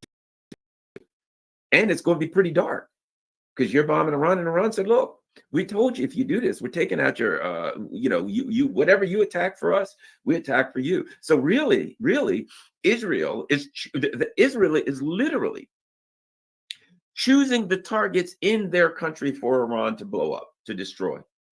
If Israel says we're taking out 2 power plants, then you lose 2 power plants, maybe more. Oh, we're taking out 2, 3 oil platforms. You're losing 2 oil or gas platforms. You're choosing the targets for Iran, and they're going to hit them. They're letting you know. So Israel basically if they attack Iran, which it seems in some way they will. I mean, let's not forget, the last time Iran hit Israel claimed to retaliate, and they just threw a couple of drones at them. It was a joke, really. Threw some. Almost like DJI, drone. President of Iran was killed. That wasn't no joke. Revolutionary salute to our Queen Yaya's kids for the donation to the war chest. Revolution is real life. Absolutely appreciate the donation and the support, Queen. Salute. Nah, the president of Iran was killed on a plane crash, so Israel wasn't bluffing. They killed that man. Who's back in Iran, and Iran kind of shrugged it off and laughed it off and said, okay, we'll play along. Yeah, boy, you really almost got us, huh? Ooh, that was tough. Oh, I don't know how we survived that one, right? Iranians just kind of laughed it off and allowed Israel to save face by throwing a few drones at them and, saying, we'll call it even. Now, Iran has said this was a retaliation for something else. If you don't hit us back, we leave it at that. But Israel's in a position now that, as they say, there's a ladder of escalation. The problem that Israel has is this, though. They're naked. This ladder of you're a ladder of escalation, and you don't have a way to defend yourself. So whatever you choose for Iran are the targets that you're choosing for yourself, and you only got 5. I think Israel has 5 electrical power plants, and I think 2 of them provide 48% of the electricity for Israel. So here's my question: if they hit Iranian infrastructure, and Iranian takes out those 2 power plants, how does Israel continue to prosecute the war when half of their country's black? With no, what are you going to do? How are you going to get electricity? Now you're taking Israel back to the Stone Ages. You know, the U.S. empire always says, we'll bomb such and such country back to the Stone Ages. They may get back to the Stone Ages. What do they do then? What if they say we're taking, I mean, they have very, you know, they got refineries. What if they hit an Iranian refinery and Iran says, okay, we're hitting your refineries, whatever they hit. And Iran is a very large country. They have more refineries. They have more electrical plants, and they have multiple metropolitan centers. So they can take a punch. I always talk about it. If you go fight, you better learn how to take a punch. And you're going to fight a person who can take a lot more punches than you can. You can deliver punches. They can deliver punches. And next, what are you going to do? So Israel hits Iran's whatever points they're going to hit. Iran returns fire and hits whatever points, but Israel has much fewer, so they can't take it. So now Israel is starting to get dark because they've lost a couple of power plants, desalinization. It's becoming difficult for Israel to maintain its status as a modern society. And the people in Israel are going to be losing it. And then what? Then what? Does Israel fire a nuclear weapon at Iran, knowing that Iran has the capacity to do them dirty, whether conventionally or from a nuclear perspective? You know, this is the rules-based international order. This is American domination being played out between Israel and Iran. Remember when I started off saying the indispensable nation, the U.S. being, there's a global world order that the U.S. has been chosen by God to rule over this order. So they doesn't have go, they don't, not only, they both make the rules, change the rules at will, and don't have to go by those rules. You do. They can do anything they want. You can't do it. They can walk up and slap you in the face and you better keep your mouth shut. And now that countries such as Iran, a regional power, and to some extent, you can start arguing that its effect, because of its ability to affect the world economy, can be a world power to some extent, is saying, nope, we ain't playing along. You know, I mean, it's like when you make rules for somebody. I remember when my daughter was young, I told her, I said, look, I said, let me explain something to you about power and about your individual power. I think she was about 10, 11. I can say to you, you better do this. And you can say no. I can say, if you don't, I'll fill in the blank. I'll punish you. I'll spank you. I'll throw you off a cliff. I can say anything I want to and threaten you. And your response can be, you can do those things. Sure. And I can't stop you. Yeah, but you can't make me do what it is you want to do. I wanted her to understand her power, right? The power that we all have, the individual power. I first thought about that when I read Gandhi, and they said, well, you better do this. And he said, nah, you can put me in jail. You can kill me. Then you got to do something with my body, but you can't make me do it. Right?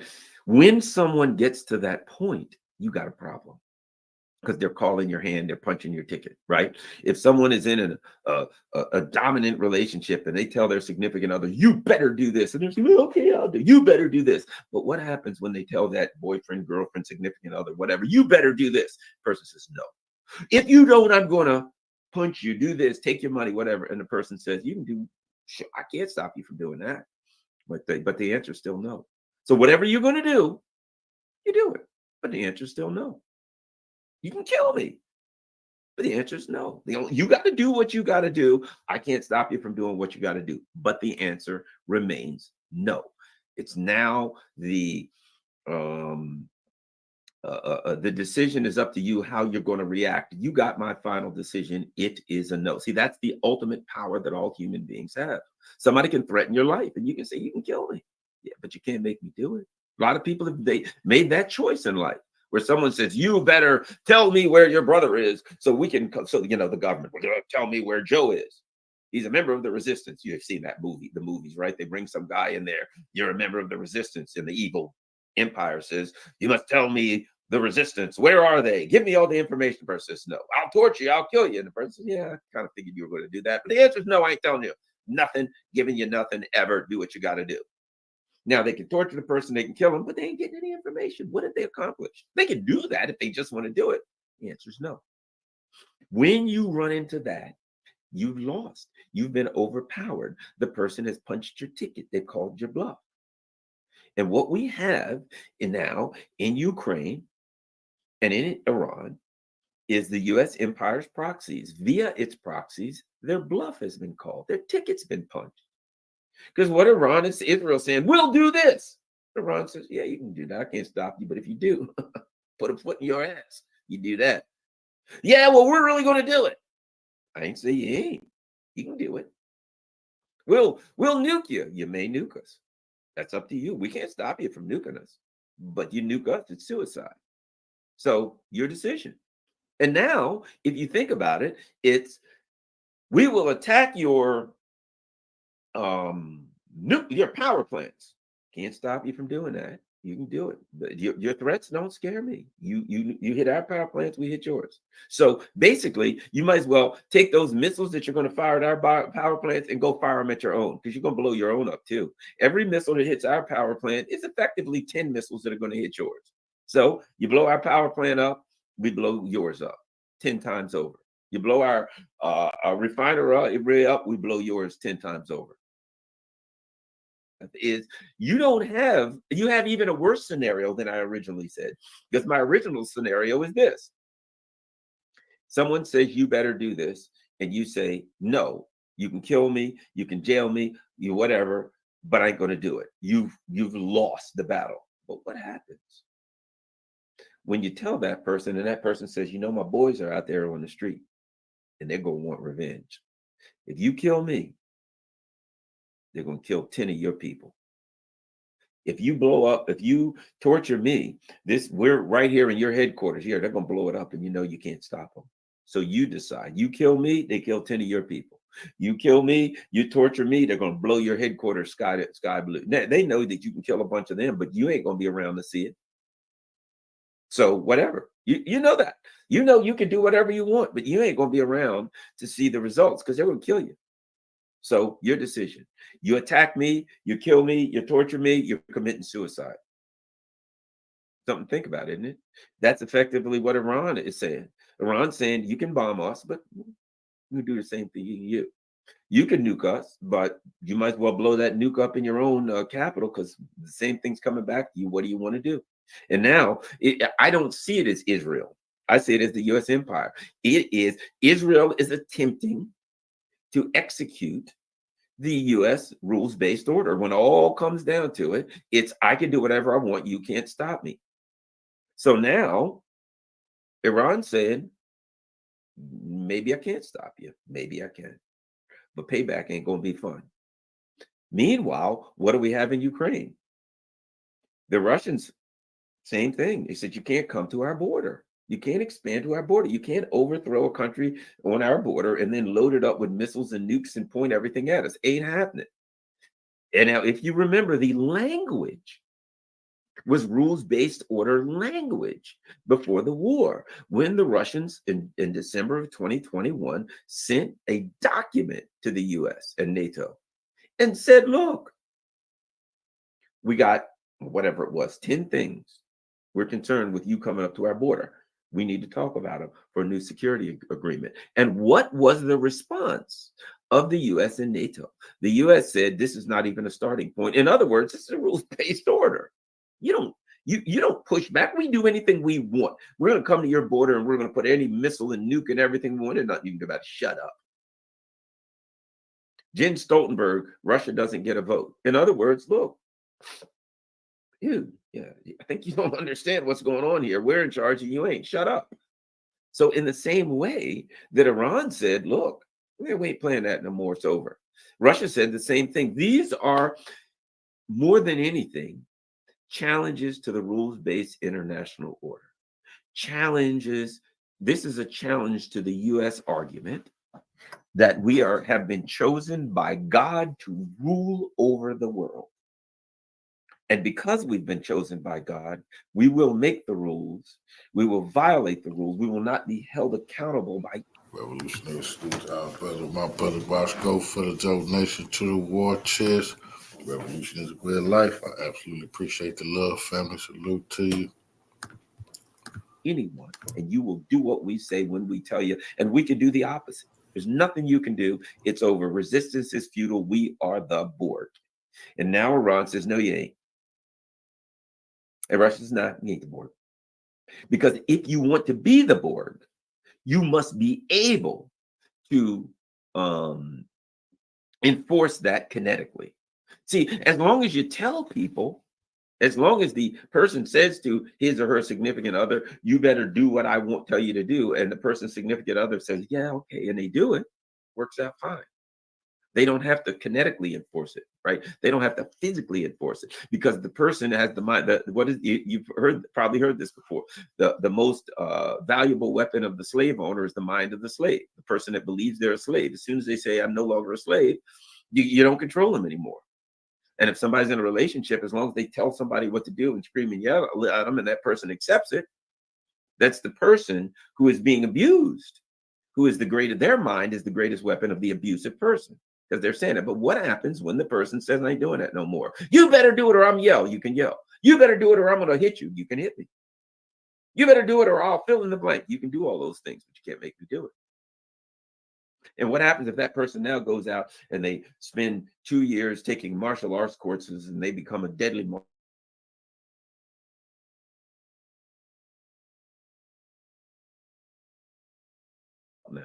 And if you do that, you're going to catch hell. It's going to be a fight. Do you really want this fight? So a woman says to the guy, I'm now a black belt. I'm going to poke your eyes. I'm going to bite you, kick you in the groin, snap your fingers, all kind of terrible things. So now let's see. Go ahead and you enforce it physically now. Now the guy has to make a decision. Does he really want to tangle with someone who has a black belt and a keto? Might not work out. He's got to make a decision. Does he want to take some punches and injuries? He may win, he may not, but it ain't going to be fun, right? So now he's attempting to enforce his domination. And this person that says, number one, you have to enforce that domination physically because you can't enforce it mentally anymore. I ain't going to do what you want. And number two, I am prepared. I am physically prepared to defend myself. If you attempt to enforce it physically, you got to fight on your hands and you know it. Let's dance or get the hell out of my face. So in two instances, the two big proxies, the rules-based international order is facing the challenge of all challenges. That's why people are afraid that the world is in danger. It's what will the United States do? Not Israel, screw Israel. Not Ukraine, and no such thing. What will the U.S. do when its proxies say the rules-based order still stands? That's what Israel's saying to you, to Iran. The rules-based order stands. What's wrong with you? We can do whatever we want. You can't do anything. And Iran's saying, no, it don't. And if you want the rules-based order, you saw what happened in Ukraine, didn't you?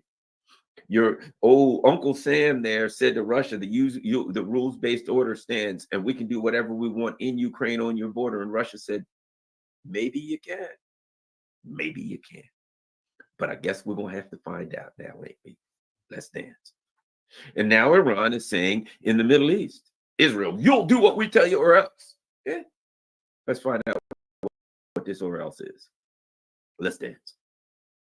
You throw the first blow and wait to see what happens. Do you really want to do that? Does that guy really want to say to his girlfriend or wife that he's been abusing, mistreating for these many years, and now she's gone out and she's worked out, she's studied, and she's been at the dojo 5 days a week for 2 years, and she's a black belt and keto and white cream kung fu and all kinds of things.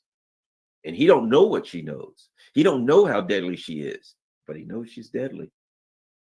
And she finally says, I had enough of you, asshole. Well, you're going to do what I tell you. I'm not. What you going to do about it? And he's like, I don't know. Do I really want to take a chance here? Then I'm going to grab this little, because what would be the most humiliating thing for that guy, right? He's been pushing his girlfriend, wife around for years. Do what I tell you. Boom. And he pushes her and she cries. Pushes her, she cries. And this time he walks up to her. Come on. Bring it. I don't want no trouble, buddy. But let's go. And he's like, better think about this.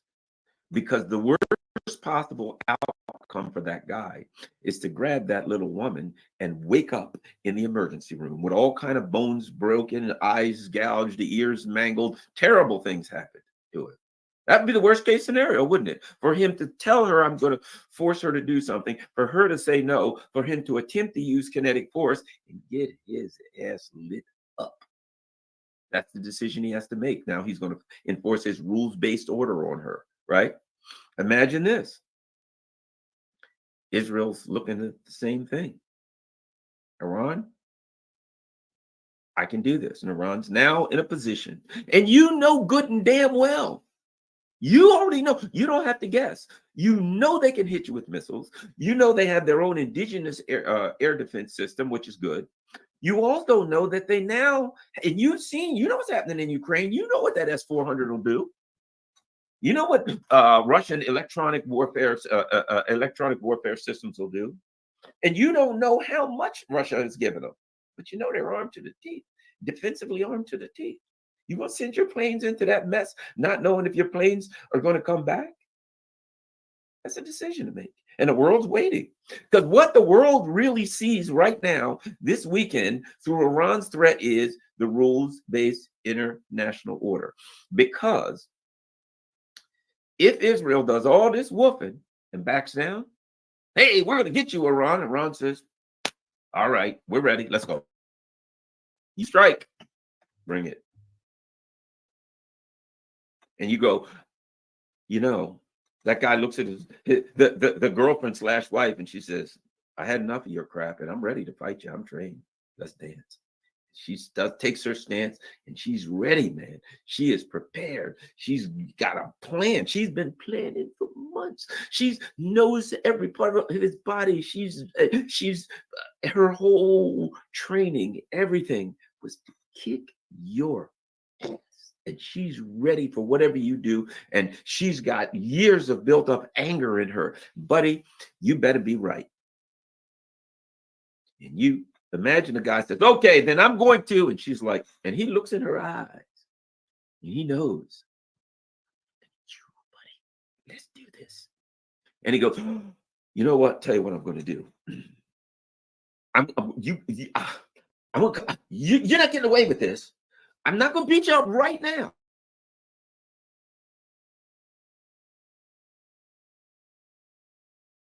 And one of these days, maybe not right now, I'm going to give you a break because I'm going to be nice. I don't want to hurt you. But you better watch it. And he walks away. He ain't coming back no more. He might as well pack his shit and leave. She has dominated. She has put him in his place. The dynamic has changed. Because she's going to say, you sure? I mean, I'm ready. You want to dance? We can dance. Nah, I don't want to hurt you. That's what it is. I don't want to hurt you. So I'm going to spare you this time. Off he goes, right? She's like, you let me know whenever you're ready, buddy. You just give me a call. Right? So what happens? If right now Israel says to Iran, we were going to blow you up, but we're not going to do it right now. The whole world looks and says, boy, that rules-based order ain't much, is it? You just got chunked, punked. Who else will listen? That's the problem that the U.S., it's not Israel, that the U.S. empire has. And the U.S. empire has to pretend right now, they're pretending, and here's the pretense. We're trying to pull Israel back because we're rational. That's their only out. Their out is to play like they're the good guys and the rational guys. We don't want Israel to do this because if Israel does that, then it's going to cause problems. And we don't really want those problems because we're the nice guys. They're trying to find a dynamic in which it doesn't come down to Iran punked them. Everybody knows where the power dynamics and the kinetic dynamics and what's going to happen. Iran has been clear. They've made their point with their missiles more than once. Israel's been clear. We're the bad guys. We're the tough guys. Everybody knows everything's on the table. It's all set up. And everybody's just sitting there watching with popcorn. What's going to happen? That's what everybody's watching. What's going to happen? U.S., Israel, Iran, Russia. What's going to happen? And there's more than that at stake, because do not underestimate the importance of the military technology aspect of this. The U.S. is trying to sell these overpriced flying pianos called F-35s. You really want to send them in against S-400s? They're, what do you call it? Stealth and all that. Oh, you've got country, you get 10. You got to get, all these countries got to get F-35s. And they fly in to attack Iran. What if they didn't get to the S-400s? What if Iran shoots it down with its own indigenous systems? They come in there, man. What happens if they send a squadron of F-35? Let's say they send 15, 20 F-35s into Iran. Ha, ha, ha, we're going to get it now, Iran. They all get shot down. It's going to be a little hard to sell them around the world because Russia's going to be like, everybody, if you're afraid of getting shot down, of getting attacked by the U.S. with their F-35s, their deadly things, just get yourself a couple of these S-400s and tell them shut up and stay out of your airspace. And if they come in, you're going to shoot them down because everybody knows that's what's going to happen. You know, it's one thing to talk trash. It's another thing to put yourself out there and prove that you can, what you can do. That will be the beginning of the end for the military-industrial complex here. The whole world will look at them and say, geez, you don't have much of a chance against the Russians. And then where's NATO stand? NATO has got all of these F-35s that we're building up our airfields and all our F-35s in case we got to go against Russia. And Russia's like, I think we see how that's going to turn out if you guys should decide to get froggy. I think one need only look at the results of the attack on Iran. So they are risking the aura of air superiority that they're trying to, the narrative of air superiority that they're pushing worldwide with these F-35s. They're risking that. They're risking that. They go in there and they all get shot down. I mean, come on, you can't scare Iran with them. They ain't gonna work out so well against Russia and China. One has to suspect if they Iran. And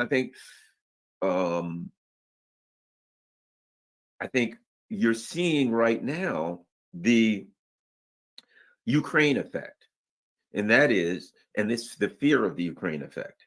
For the last 2 years, the U.S. has been throwing weapon after weapon after Wunderweapon after Wunderweapon at Russia in Ukraine, and Russia's learned how to use electronic warfare to stop different missiles and shoot different things down and things of that nature, right?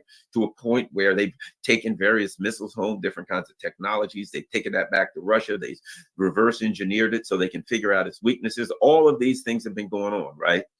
And so now that they have this technology, no doubt shared with their allies, they're now in Iran and they're prepped to see if it works. I think the Russians are like, all right, let's roll. You know, I mean, I'm sure they don't want war. No, certainly not, or instability or attacks on Israel. But I'm sure there are a lot of Russian scientists and technology specialists and engineers and things of that nature are saying, okay, we've been working on this stuff the last 2 years. We got to figure it out. Let's see. Bring it on in, and we're going to see if our electronic warfare, which is tuned perfectly to stop this stuff, and our anti-aircraft systems that are just set to shoot this stuff down, let's see if it works. And if it does, game, set, and match. That's it for NATO. They're done. Which this is, I mean, if you think about it, this is the equipment that NATO is using. If they attack Iran and this equipment is thwarted, what is that? Where's NATO at that point? Their equipment is now proven ineffective against the Russians. And if it's ineffective against the Russians, we know that the Russians are going to share their technology with their allies because they're doing it with Iran. This is the big cheat. This is everything that right now, the Israeli threat to attack Iran, everything, they're putting it all out there. This is the big risk. And it's all finna fall apart. This is it. Right. You're risking your authority to rule over the world because if Iran says no and if you don't attack, then everybody's going to say you're bluffing. But you'd be better off to do that.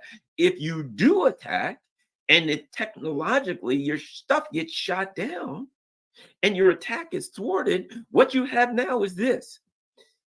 Iran can attack Israel anytime they want, and they're immune from attacks by Israel. Not saying that that's what will happen, but if theoretically, If they're able to completely shoot down Israel's missiles, shoot down Israel's planes, that would mean they're immune. If they're able to shoot down most of them, if they're able to shoot down enough of them to seriously damage Israel, add this, Israel's starting to run out of planes. And now it becomes, okay, Israel, you lost 10 planes attacking us. And we knocked the crap out of you with a bunch of missiles again. Are you going to send 10 more? You're going to lose 10, 12, 15 every time. How many raids can you do on us before you run out of planes? And everybody can see your stuff don't work so well against Iranian and Russian technology. How are you going to convince people to buy all this stuff that don't work? And how are you going to convince all the countries in NATO that you can protect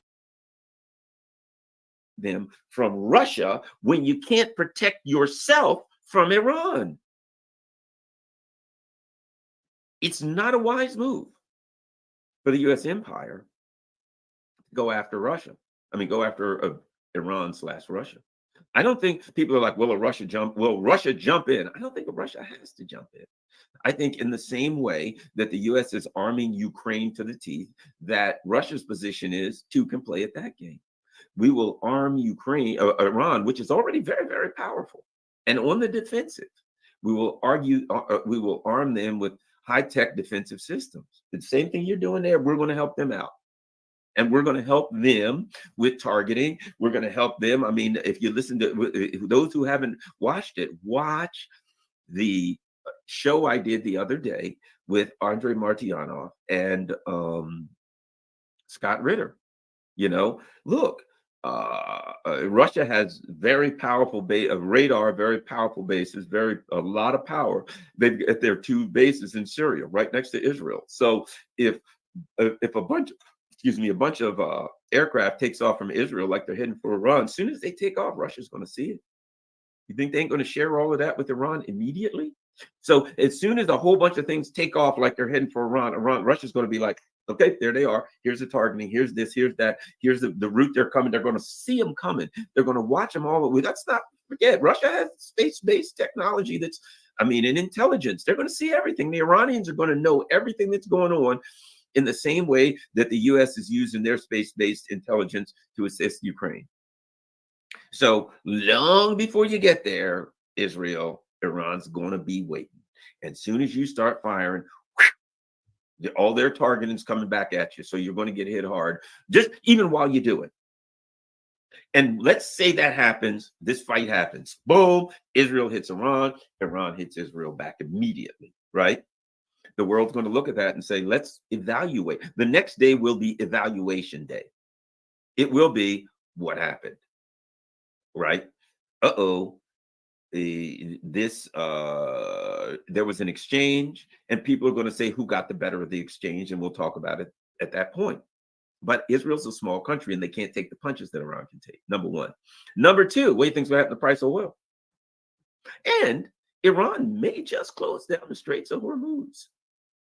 And even if they don't do anything, that exchange is going to jack up the price of oil. And Americans are going to wake up and say, holy crap, what the hell, $5, $6 a gallon. And if it really goes bad and Iran shuts down the Straits of Hormuz and starts really going bad, Americans are going to wake up and say, what the hell look at the price of gas and oil. And what's going to happen to things in the supermarket? Everything goes through the roof, and our economy is going to, weeks before the election. 3 weeks before an election. And that's pretty much it for not just the Biden, Democrats will get wiped out. So they got everything on. It's interesting that this all comes together at this particular time, because it would be political death to the Democrats. So they don't want political death. But at the same time, do they sacrifice their politics and everything for this rules-based international order? What a mess they find themselves in. Now, add this. You have the Ukraine conflict, which is the exact proxy war, which is the exact same thing.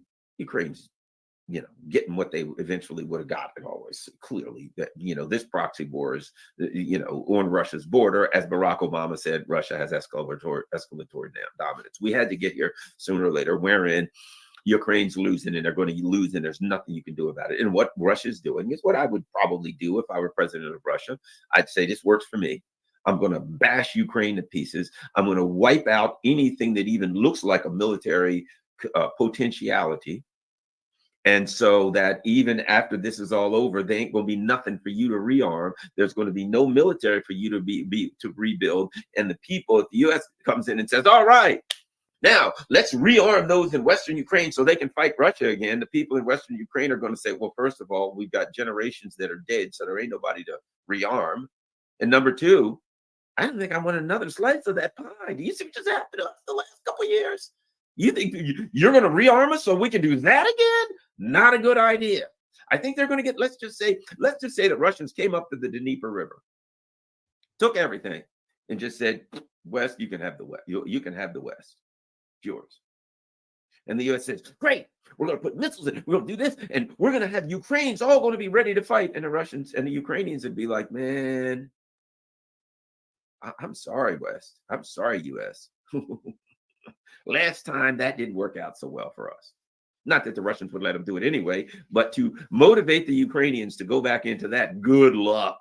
And not only that, I think one of the things we're going to be dealing with soon is as winter comes, and I think Russia has already significantly degraded the energy capacities of Ukraine, and they probably maybe will some more.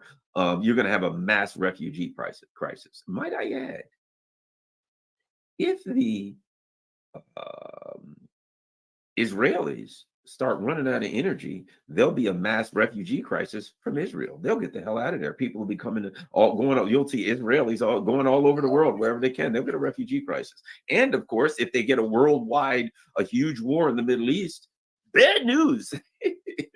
Europe, you think there's a whole lot of people from Africa and the Middle East there now. You ain't seen nothing yet. There will be tens of millions, literally tens of millions of Middle Easterners flooding into Europe to escape the war. So that's it for Europe. If this happens, that's it. First of all, and when they get there, there ain't gonna be no energy. It's gonna be everybody's gonna be freezing to death. Curtains for Europe if they're able to get this conflict going. Curtains for Europe. The refugee crisis of all refugee crises and the lack of energy at the time you got a refugee crisis and a refugee crisis from Eastern Europe where the imagine this, because there's going to be a refugee crisis from Ukraine because they don't have the power and it's getting cold. Here comes this refugee crisis, a couple million Ukrainians flooding into Western Europe. Then you got a war in the Middle East, tens of millions of Middle Eastern refugees coming in. It's over for Europe. Oh, and by the way, you can't afford anything because the Iranians have blocked all energy. And might I add, the Russians have said, we're cutting you off. Sorry, bad news, guys. We're sick and tired of selling you gas and stuff. We're just going to sell it to the Chinese. Oh, by the way, gas is $300. The oil is $300, $400, $500 a barrel. And what do the Russians sell again? Oil. And gas is through the roof. And what do the Russians sell again? Gas. So you create a dynamic where the Middle East goes to hell. The energy crisis is unthinkable. And Russia sells energy. They will very quickly become the richest. They will be challenging China for the richest country in the world as down goes Fraser, as they said, down goes U.S. imperialism. So it's a mess, and we got to laugh because that's who we are. You know what I mean? What are you going to do? You know, I've always said, you know, if the nukes were coming, you know, what would I do? People would run around. I've got to call my friends. I've got to do. Okay, you got 20 minutes. We're all going to die, right? That's on TV. Nukes are coming. What would I do? Well, there was a famous Zen discussion, which was just that, where some Zen monks were sitting. One guy's peeling potatoes. One guy's doing something else. Another guy's doing something else. Zen masters. So someone walks up to him and says, what would you do if you found out we were all going to die in 30 minutes? And one says, well, I would do Zazen, you know, walking Zen. I would do the other one. I would do sitting Zen, you know, that basically, you know, they're Zen masters. They're going to meditate, right? And the other one sit there peeling potatoes. And he says, and they say to him, what would you do? And he says, are you kidding? I got all these potatoes to peel. In other words, I just keep doing what I'm doing. So, I mean, if I got, so I heard some alarm, woo, what is that? Oh, that's the nuclear alarms. Phones went off. Nuclear weapons, find shelter. Garland, what are you going to do? Call a family member, your loved ones, try to do something? Nah. Walk outside. Maybe take a walk. Maybe sit there and watch whatever I'm watching on TV. Read a book. What the hell at that point? Hell. Well, 1,000,000 years from now, what difference is it going to make? So I'd be, whatever I was doing, I just continue doing it. What the hell? We're all out of here. Look, to me, life-wise, we got to get out of jail free card. Here's what it means. Think about it. We're all alive right now, right? 100 years from now, we'll all be gone. 1,000 years from now, we will all have been dead for 1,000 years. Effectively, we didn't even exist. What about 100,000 years from now? What about 100 million years from now? What about 500 million years from now? Effectively, we didn't even exist. We were just like a bubble in the ocean. Woo, pop, and that bubble's gone. Did that bubble ever really exist? It was there for a billionth of a trillionth of a second. Nobody really knew it was there, and it popped anyway. So does that bubble matter? No, it was here, but in a way, it wasn't really. It was here when it was here. And that's with us. We're here while we're here, but were we really here 1,000 years from now when there's nobody alive? There's no record that we were here. There's no nothing. Were we ever really here? Maybe we were. You can argue that we were. You can argue that we weren't. But while we're here, we got to enjoy it. And it's important to be here right now in the moment. 1,000 years from now, that won't matter. That being said, why should I be afraid? Look, to be afraid of nuclear war is to be afraid of death. When you realize you're going to die one day anyway, and you have I could be like, oh my God, I'm afraid of nuclear war. Then I walk outside, slip, bang my head on the sidewalk and die. But I was afraid of nuclear war. The doctor tomorrow, Garland, you've got fill in the blank, you got 6 months, right? So there ain't no nuclear war. We don't need nuclear war to die. We can die of anything. That being said, when you accept that you're no longer afraid of death, and you know that everybody's going to die, and you don't know when, what is there to be afraid of nuclear war? It's just reality. It is what it is. We have a nuclear war if we don't. We're all going to die anyway. Mankind's going to, at some point, we'll all be gone anyway. So what the hell? If it's now, or if it's 100,000 years from now, or if it's a week from now. I mean, all we got is right now, and I'm enjoying right now. And right now, I think I'm finished. How's that? So that's where we are. An interesting time. You've heard the term interregnum, right? When the old has died and the new has yet to be born. Kind of just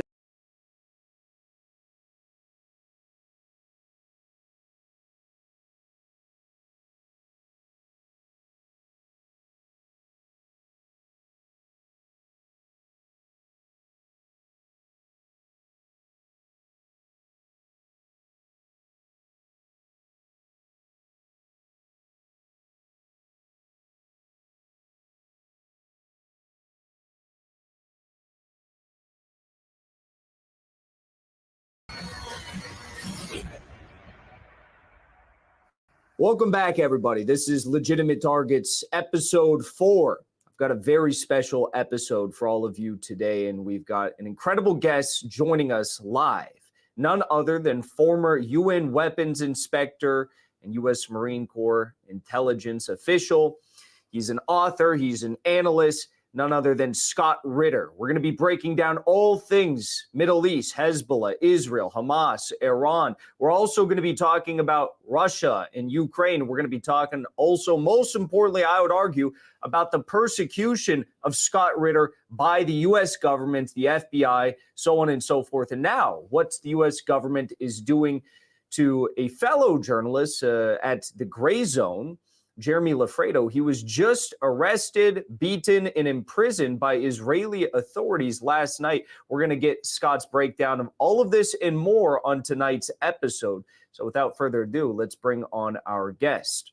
Scott, thank you so much for joining me here today. The world seems to be falling apart. It's 1 year and a few days after the October 7th Al-Aqsa flood. You've been one of the leading authors and analysts covering the events on a day-to-day basis about what is unfolding in the Middle East. So to start off our conversation, I want to ask you, do you think that we are going to see a true wider war take place in the Middle East?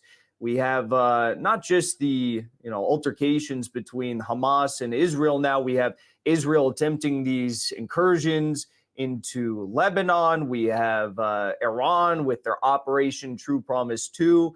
And now we even have U.S. CENTCOM that is stationed in Israel for an expected attack on Iran very soon. What do you make of all of this?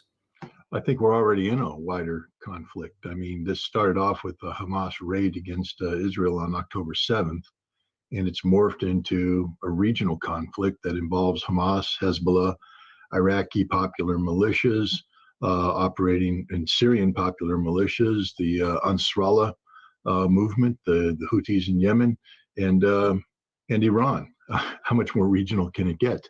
The question is, how much more intense can it get? And I think the answer is significantly more. The driver in the seat here, though, is Israel. They are the ones that are able to, to either put their foot down on the pedal and accelerate this conflict, or they can take their foot off the accelerator and hit the brake. It's not the axis of resistance that is pushing for a larger fight. It's Benjamin Netanyahu, who's using this conflict as a way of maintaining his own personal political viability. Who's the decision maker here? Israel does not need to attack Iran. Iran's attack was a legitimate self-defense. I just want to remind you that the cycle of violence that we're seeing right now between Israel and Iran began with Israel attacking an Iranian consulate, diplomatically protected space, Iranian soil by law, in Damascus, which led to an Iranian retaliation, Operation True Promise 1, and after which the Iranians said, as far as we're concerned, as long as you don't do anything stupid again, we're done.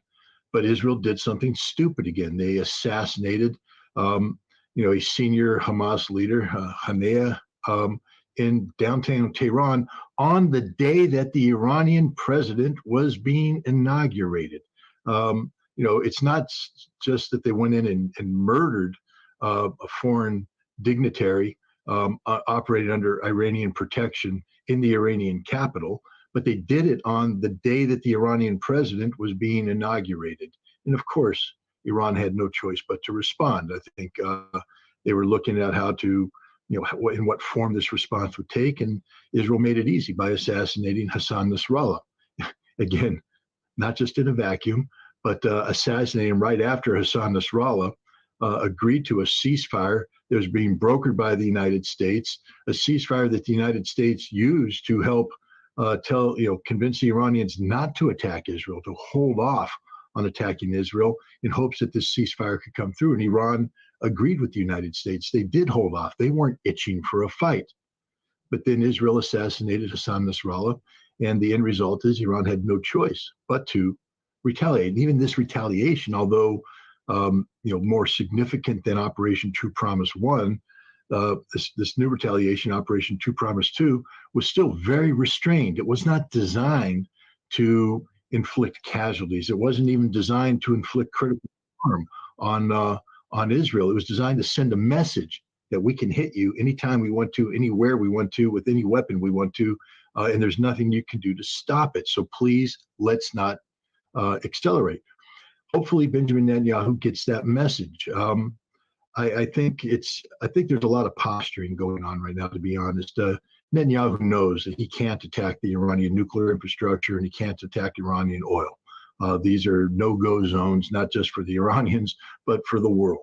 But there's posturing going on. He's trying to, eke out as many concessions as he can from the United States regarding military aid and political support, both of which more political support have been sort of waning recently. But now he's under the misguided notion, and I think this has been reinforced by the United States inadvertently by putting so much emphasis on telling them he can't strike nuclear targets and oil targets. The United States has led Benjamin Netanyahu to believe that he can strike any target in Iran that's not nuclear or oil related, without listening to what the Iranians are saying. that if you do attack us, we don't care what kind of target it is, we are going to take out critical infrastructure in Israel that'll cost about $100 billion to replace. And you're not going to replace it anytime soon, which means Israel is going to be relegated to the Stone Age. So maybe Netanyahu's making phone calls, but I think it's theater, because even he's not ignorant enough to believe that he can attack Iran consequence-free. And he has to know, based upon the results of Operation True Promise 2, where, a significant number of Iranian missiles hit the targets they were aimed at and could not be shot down by the Israeli missile defense systems, which were reinforced by American missile defense systems. He has to know that the price he'll pay is not just considerable, but potentially fatal. So I'm hoping that Netanyahu doesn't accelerate the conflict. But no matter what, so long as Israel refuses to agree to a ceasefire in Gaza and begin the process of returning all Gazans home to their rightful domiciles, not just ending the conflict, but beginning the process of creating a Palestinian state, something that Netanyahu said he will never allow. Until this happens, pressure will be maintained by Hezbollah, by the Iraqi and Syrian popular militias, by the Houthi in Yemen, and even though it's not direct pressure, indirectly by Iran, by providing support to all of these. This will never stop until which time Israel makes a decision that they prefer peace over war.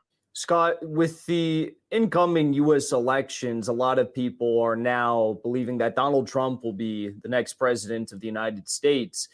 Do you think that Benjamin Netanyahu and Israel might be trying to play the waiting game? Wait for a Trump presidency so he can do what he wants to do inside of the region against Iran, against Hezbollah, against Hamas, because where Donald Trump seems to have a very, I guess, relatively calm sort of rhetoric against Russia compared to most politicians in D.C., he makes up for it with his rhetoric against the axes of resistance. He's far more critical of them and seems far more hawkish against the axes of resistance, and he's got a record to prove it. So what do you think Netanyahu's doing here? Do you think he's trying to wait and have some more favorable conditions to get U.S. support to wage war in the region? With that strategy is Trump doesn't get to call the shots until January 20th.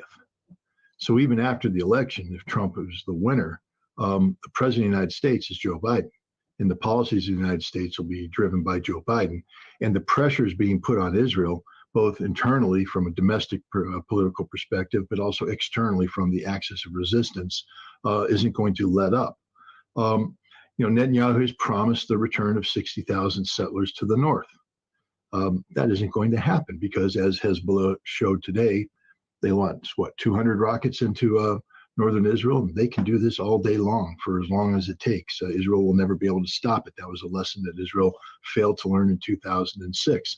So not only will not the 60,000 who have already fled not be able to come home, but there will be tens of thousands of other Israelis that will be potentially being compelled to be evacuated. And that just increases the political pressure on Netanyahu. Hostages are still held by Hamas. That is a source of internal domestic friction within Israel. There's this growing frustration. Israel's an economic basket case, and these reserves that have been mobilized belong in the workforce. They're not in the workforce, so this becomes very expensive. Last year, Israel is estimated to have taken a $67 billion economic hit. And this is beyond the cost of the war. This is just the damage that was done to the Israeli economy. I don't think Netanyahu can afford to wait and just play a wait and see game up until January 20th. There's so much that's going to happen between now and then that it's a fool's errand to say, I pin all my hopes on Donald Trump. He has to deal with the reality.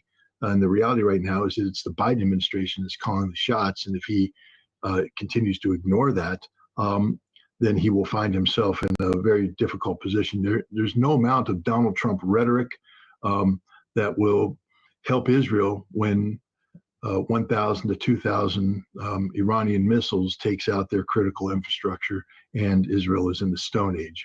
Donald Trump can say whatever he wants to say, but he can't reverse that. That's the end of Israel.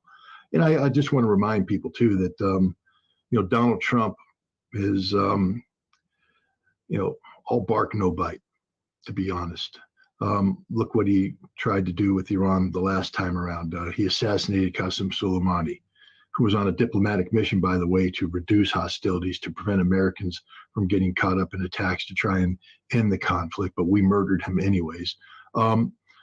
The Iranians fired 10 to 12 ballistic missiles at the Al-Assad air base in western Iraq, where American forces were, sending a signal that we hit every target we were aimed at. If we wanted to kill you, we would have killed you, and there's nothing you can do to stop us. And if you do this again, we're going to take out all of your military facilities in the region. That signal was sent and heard. Donald Trump there wasn't a peep out of him after that. When the Iranians shot down a Global Hawk drone, Trump was talking about, taking out Iranian air defense sites. And he, of course, tells the story how he was concerned about 150 dead Iranians, so he made the decision to pull the plug. But I think the reality is that the chairman of the Joint Chiefs of Staff and the Pentagon briefed him on the ladder of escalation that would begin to be climbed if you hit Iranian air defense. Iran would retaliate, which would require us to retaliate. The next thing you know, we're in a full-scale conflict where all of the advantages initially accrue to Iran. They're able to launch ballistic missiles at the American facilities, killing thousands of Americans, potentially destroying these facilities and disrupting regional oil flow, shutting down the Strait of Hormuz. We can't keep it open. Blowing up Saudi oil fields. We can't prevent that from happening. And then the difficulty would be in assembling an American military force capable of projecting power into the Middle East in a meaningful fashion, designed to compel, by force, a change in policy by Iran or eliminate Iran altogether. This would require an American invasion force of well over 1 million people. They would have to, how do they get there? By ship? Well, the Iranians have long-range missiles that are designed to deny, freedom of movement in a specific area. There's a reason why the former commandant of the Marine Corps, Berger, I think it was, when he came in, said we have to stop thinking about legacy means of employment, that we can't just put Marines on big ships and park them off the coast of the shoreline of some opponent and then do a standard amphibious assault. The missiles will sink the ships, and since we put all of our Marines in the one basket, we can lose a lot of Marines very quickly and not be able to accomplish the mission. He said, for instance, when we did both the 1991 Gulf War and the 2003 invasion of Iraq, we were able to take advantage of airfields where American aircraft could fly out of free of harassment. We were able to have free transit of our naval forces into the Persian Gulf and then offload on port facilities that were not under attack, making life relatively easy. Our ground forces could be flown in, get off at airports, again, not under attack, marry up with pre-positioned equipment that was ferried in by boats, offloaded at port, not under attack. If you want to have a conflict with Iran, understand that every single port you try to land at is going to be under attack. You're going to take casualties. It's going to be disruptive of the flow of logistics and manpower. Every airfield is going to be under attack. Those airplanes aren't going to come in free of harassment. You may lose some aircraft, each one carrying hundreds of American soldiers. It's a game changer. It's not the way we are used to fighting these conflicts in the Middle East, where we became spoiled about the accessibility of ports and airfields that we could operate in without fear of hostile enemy action. Iran would change that equation. And so he was told by the Pentagon and the chairman of the Joint Chiefs of Staff that it could take many, many months for the United States to assemble the forces necessary to contemplate doing ground defensive operations against Iran, maybe even years. And even then, there's no guarantee of a positive outcome, that America isn't guaranteed to win that conflict. So Trump backed down. So on January 20th, why do we think that Trump is going to back up his rhetoric with action? I mean, the bottom line is, if he wanted to take out Iran's nuclear infrastructure kinetically, why didn't he do it when he was president? Well, we know the answer, because he'd have to pay too high of a price. The price he paid today would be even higher. The American military today is poorly postured in the region. We don't have sufficient forces, even upon reinforcement, to meaningfully back up threats of physical projection of power into Iran. We can't do it anymore. And this is the reality. He's blowing a lot of hot air, but there's not much to back it up.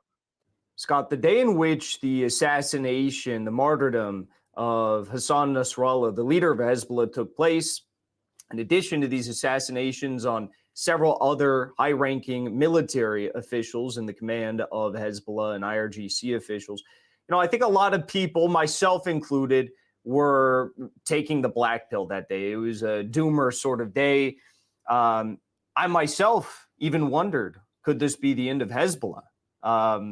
It seems as though the events over the past couple weeks have shown us that is not the case in any way, shape, or form. Hezbollah has been able to repel each and every one of the attempted Israeli border incursions, and they're already dealing a very bloody nose to the IDF, who is staging these clashes on the border of Lebanon. So what do you think about, I guess, the future of Hezbollah and this new generation of leaders that is coming up? And what do you make of their recent actions against Israel over the past 2 weeks, which I would argue have been quite successful? Well, Hezbollah is a resistance organization, which means that they're, by design, oriented on surviving in a very hostile environment. They've morphed into also a political movement. And, in a political movement, having a visible, viable Secretary General like Hassan Nasrallah is important. Hezbollah is a political party inside Lebanon of great significance. They are a major part of the government of Lebanon, with many seats in the parliament. They can't be ignored. And by engaging this role, they shift their priorities. They have a big civic function. They also carry out diplomacy.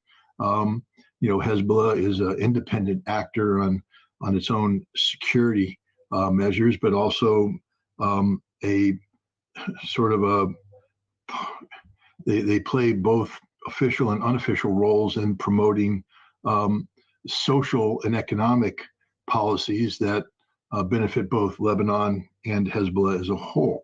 They're not just a military organization. The death of Hassan Nasrallah was a severe blow to the political aspects of Hezbollah's works. I mean, they lost a very charismatic leader who'd been around for a very long time, since 1992, I believe, when the last Hezbollah leader was assassinated by Israel. And he was a force to be reckoned with. So his death was a serious blow to Hezbollah from a political standpoint. But militarily speaking, Nasrallah has acknowledged that he is a living martyr, meaning that he knew that his time was up. Israel was gunning for him. They were eventually going to get him. And Hezbollah was prepared structurally as a resistance movement to absorb these losses. They operate in a cellular fashion, which means, you can take out one, you can have a bomb drop and take out a target and get lucky, punch and blow that up. All you did is take out that cell. All the other cells aren't dependent upon what you just struck. They continue to resist independently. And this is how Hezbollah operates. Israel has not done, game-changing damage to Hezbollah. They've inflicted some very serious political losses. And Hezbollah have a hard time recovering from that. But right now, Hezbollah is not in the political game. They're in the war-fighting game, and they're using a plan that has been in preparation since the last Israeli-Hezbollah conflict finished in 2006. For 18 years now, Hezbollah has been preparing for this fight, for this very fight, and they know what Israel is going to do. Israel is going to try to assassinate their leadership. Israel is going to try and disrupt the the relationship between Hezbollah and the Lebanese people. And Israel is going to try and do damage to Hezbollah military infrastructure. They know this. They know the weapon systems involved. They know the aircraft. They know the operating parameters. And they have hardened themselves against all of that. And I think, what we saw was a lot of, fire and fury, shock and awe on the part of Israel dropping bombs. But all they succeeded in really doing was, killing a handful of leaders. They obviously had very good intelligence. I would say it would have to be somebody on the inside who's able to know where senior leadership is going to be at any given time and be able to broadcast it back to the Israelis so they can target. Obviously there's been a compromise of that nature, but Hezbollah as a fighting force is intact. They're resisting. They will continue to resist, and Israel is not able to defeat them. Scott, you're a former UN weapons inspector, and you specialize in weapons of mass destruction in Iraq. So I'm really curious to hear your answer on this next question. There were some online rumors this week based on a story of an alleged earthquake in Iran that came up as a 4.5 on the Richter scale, that this may not have been an earthquake. Maybe it was some sort of an underground nuclear bomb test to send a message to Israel in anticipation for their strike on Iran that we are all waiting for. Do you think that this could have been a nuclear bomb test somewhere deep underground in Iran, or is this just people projecting what they wish maybe on Iran in the current context? And also, how do you assess Iran's nuclear program? Do you think that they possess nuclear weapons already? I personally think that they might just already be there. Well, I mean, again, it's, we have some reports. We have, a definite earthquake in a remote area. When you look at the seismic data that comes out of it, there's no apparent evidence of a compression wave that normally precedes a natural earthquake. So it appears to start from scratch. It mimics in the intensity and in the profile, seismic profile. It mimics results that have been achieved through other nuclear tests around the world. The big problem here is that it took place 7.7 miles, I believe, underground, or 10 kilometers underground. That's insanely deep. Nuclear tests tend to be, no more than 900 to a kilometer, 900 meters to a kilometer underground. You have to prepare the whole. There's a lot of equipment that's put in there for testing purposes. That all has to be linked up, cabled out. To try and get that down there, the 7.7 miles or kilometers down below the surface is, it's never been done before, and there's no reason to do it that way. And again, I'd have to get with seismic people and find out, what the depth does to the signal, and how it distorts it, and how this could be a false reading, et cetera, et cetera. So the seismic data is at best inconclusive, and more than likely negates the possibility of a nuclear test. Again, I'm not a seismic expert, but I would imagine, they exist in the United States government, in the CIA, the Department of Defense, and they're not jumping up and down and screaming right now. It's mainly an online conspiracy theory drawn by people who might have some superficial knowledge of seismic activity, and they're trying to breathe life into this. Where I'm more comfortable evaluating this from is, what is required to actually produce a weapon. And the key aspect of this from a weapons inspector standpoint is the fissile material. Iran has produced a significant quantity of uranium hexafluoride, which is the solid/gas mixture that's fed into centrifuge cascades to get the uranium enriched to the level desired, whether it's 3.5% for the fuel rods for the Bushehr reactor, whether you wanted up to 60% for to use in the metal fuel plates for the Tehran research reactor, or if you want to take it up to 96 to 98% needed to produce a fissile core for a nuclear device. They have this material, and they have produced a significant quantity of it to the 60% level, which means that using specially configured centrifuges, you would be able to get that up to 96 to 98% in no time flat. And then it's just a question of converting the highly enriched uranium hexafluoride into metal, and then depending on the bomb design that you're using, make a device. I would say, again, in an effort to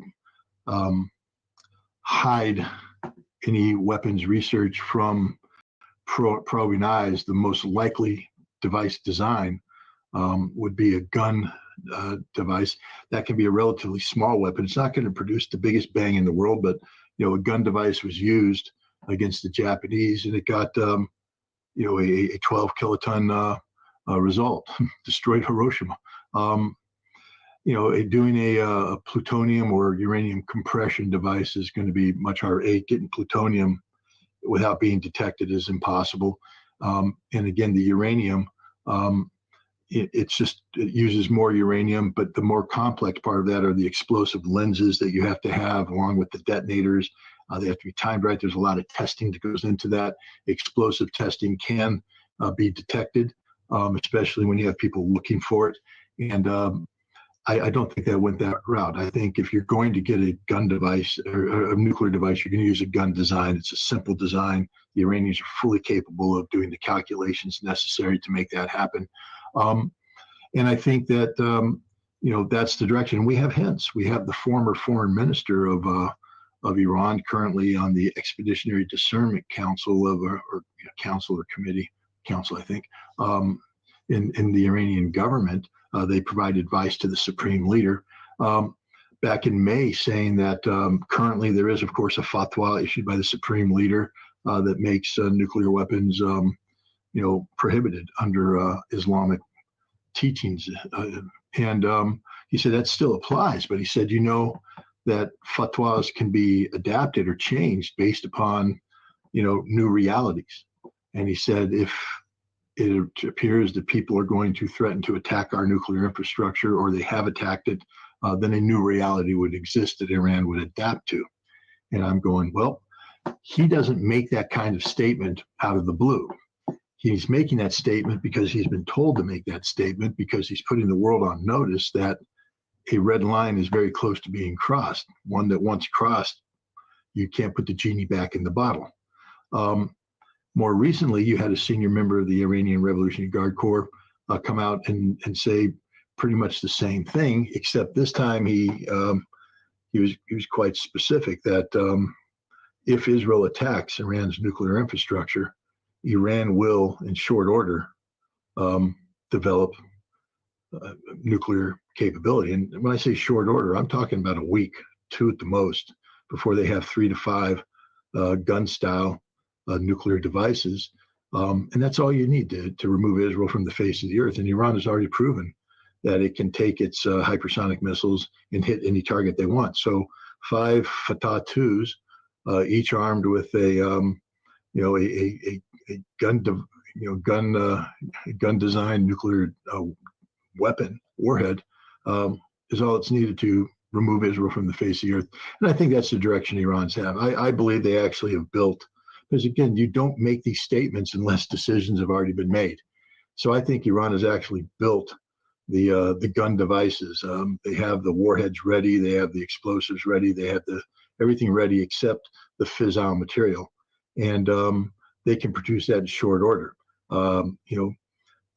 The centrifuges and the material are probably located deep underground in Firdos, which is invulnerable to any conventional attack, and more than likely can withstand a nuclear bunker buster fired by Israel or the United States. And they probably have the ability to convert the highly enriched uranium hexafluoride into metal right there in the underground place as well, or in some other place. But I think if Iran wanted a nuclear device now, they know how to make one. They have all the means necessary to build this device and put it on a missile and deliver the missile. And gee, how do you feel, Israel? You just allowed something to happen that you said you would never allow to happen. That is, to Iran possess a nuclear weapon. And I think when this conflict finally comes to an end, it will, in its cast of characters, include a nuclear-armed Iran. It seems to me as though what we are watching unfold in the Middle East, it's not just another blip in the timeline of events in the conflicts between Israel, the U.S. allies, and the axes of resistance in this region of the world. It seems like this is something that, when it's all said and done, is going to decide the next century or several centuries of the status quo politics in the region. Do you think that this is what we're watching right now? Is this where we're headed? Because I've never really seen, at least in my lifetime, where I've been cognizant as an adult, any of the altercations between Lebanon and Israel or Palestine and Israel be treated with the level of seriousness that we're currently watching right now. I mean, we're talking about Iran going nuclear. This is unprecedented. So what is your take? I think where we're headed is a Middle East free of Israel. I think Israel has committed suicide. I don't think Israel recovers from this. I don't think they recover from this economically. I think the continued economic problems in Israel will manifest themselves politically. These political issues will be accelerated and magnified by other things, such as the hostages, missile attacks, ongoing, the fact that Israel is going to be trapped in a forever war that it will never be able to get out of because Benjamin Netanyahu refuses to step aside and allow somebody who's capable of swallowing the bitter medicine of a negotiated peace to step in and bring this to an end. Israel can only survive this conflict if it allows for a Palestinian state, with the Palestinian capital in Jerusalem. So far, Netanyahu has said that he is unwilling to even consider this, and that he has the support of the Likud party and other political parties inside Israel, which right now constitute a governing majority in the Knesset, or Israeli parliament. But eventually, what's going to happen is that the economy is going to collapse. Now, the economy can collapse on its own volition, which I think is only natural. They're not going to recover from all the damage that's been done. The India, Middle East, European economic corridor is dead in the water, lying comatose on the ground, never to be revived, because a key component of its ability to be revived is normalizations of relations between Israel and Saudi Arabia. And Saudi Arabia said, we're not even going to consider normalizing relations until which time Israel allows for a Palestinian state. And Benjamin Netanyahu said that will never happen. So we've come back in a complete circle where there won't be normalizations. Therefore, there can't be this wonderful India, Middle East, European economic corridor. There's other reasons why it won't happen. We don't have to get into those now. But what we can say is that Israel has taken itself down a course right now where they're committed to the finish, and the finish has to be inclusive of a Palestinian state. Now, if Israel's unable or unwilling to allow for the creation of a Palestinian state, then what happens is we get locked into a forever conflict that will eventually lead to massive demographic changes within Israel as a significant portion of the population flees Israel because life in Israel has become untenable. And I believe that life in Israel is already untenable. People are there because they're hoping for a better future, but the reality is this may be as good as it gets, with rockets raining down on your head every day, the world hating you, your economy collapsing, and trapped in a never-ending war. But Israel can also make matters worse. For instance, if they strike Iran, Iran will take out Israel's critical infrastructure. And that'll take Israel back to the Stone Age. No ability to generate electricity, no ability to have running water. Modern telecommunications will be down. Road networks will be down. Energy distribution hubs will be down. Energy production facilities will be down. And that means that Israel is comatose. It's finished. Either way, we're looking at the end of Israel as we know it. And that's the direction we're heading. I don't think there's any way that Israel gets out of this. They dug their own grave here, and now they're just waiting to figure out when the corpse is going to lie down and allow dirt to be thrown on it. But that is the ultimate outcome. Look, if there's going to be a Palestinian statehood, it has to be predicated on Palestinians being able to go to the lands that were at least considered theirs back in 1967. Today, a significant proportion of those lands have been stolen by Israeli West Bank settlers. These settlers cannot be part of any peace settlement. A peace settlement means that the settlers have to be forcibly removed from their illegal West Bank settlements, and to do that will basically turn Israel on Israel, and Israel will face the real potential of civil conflict. There's just so many other related realities that Israel is going to have to deal with, all of which point to the absolute impractical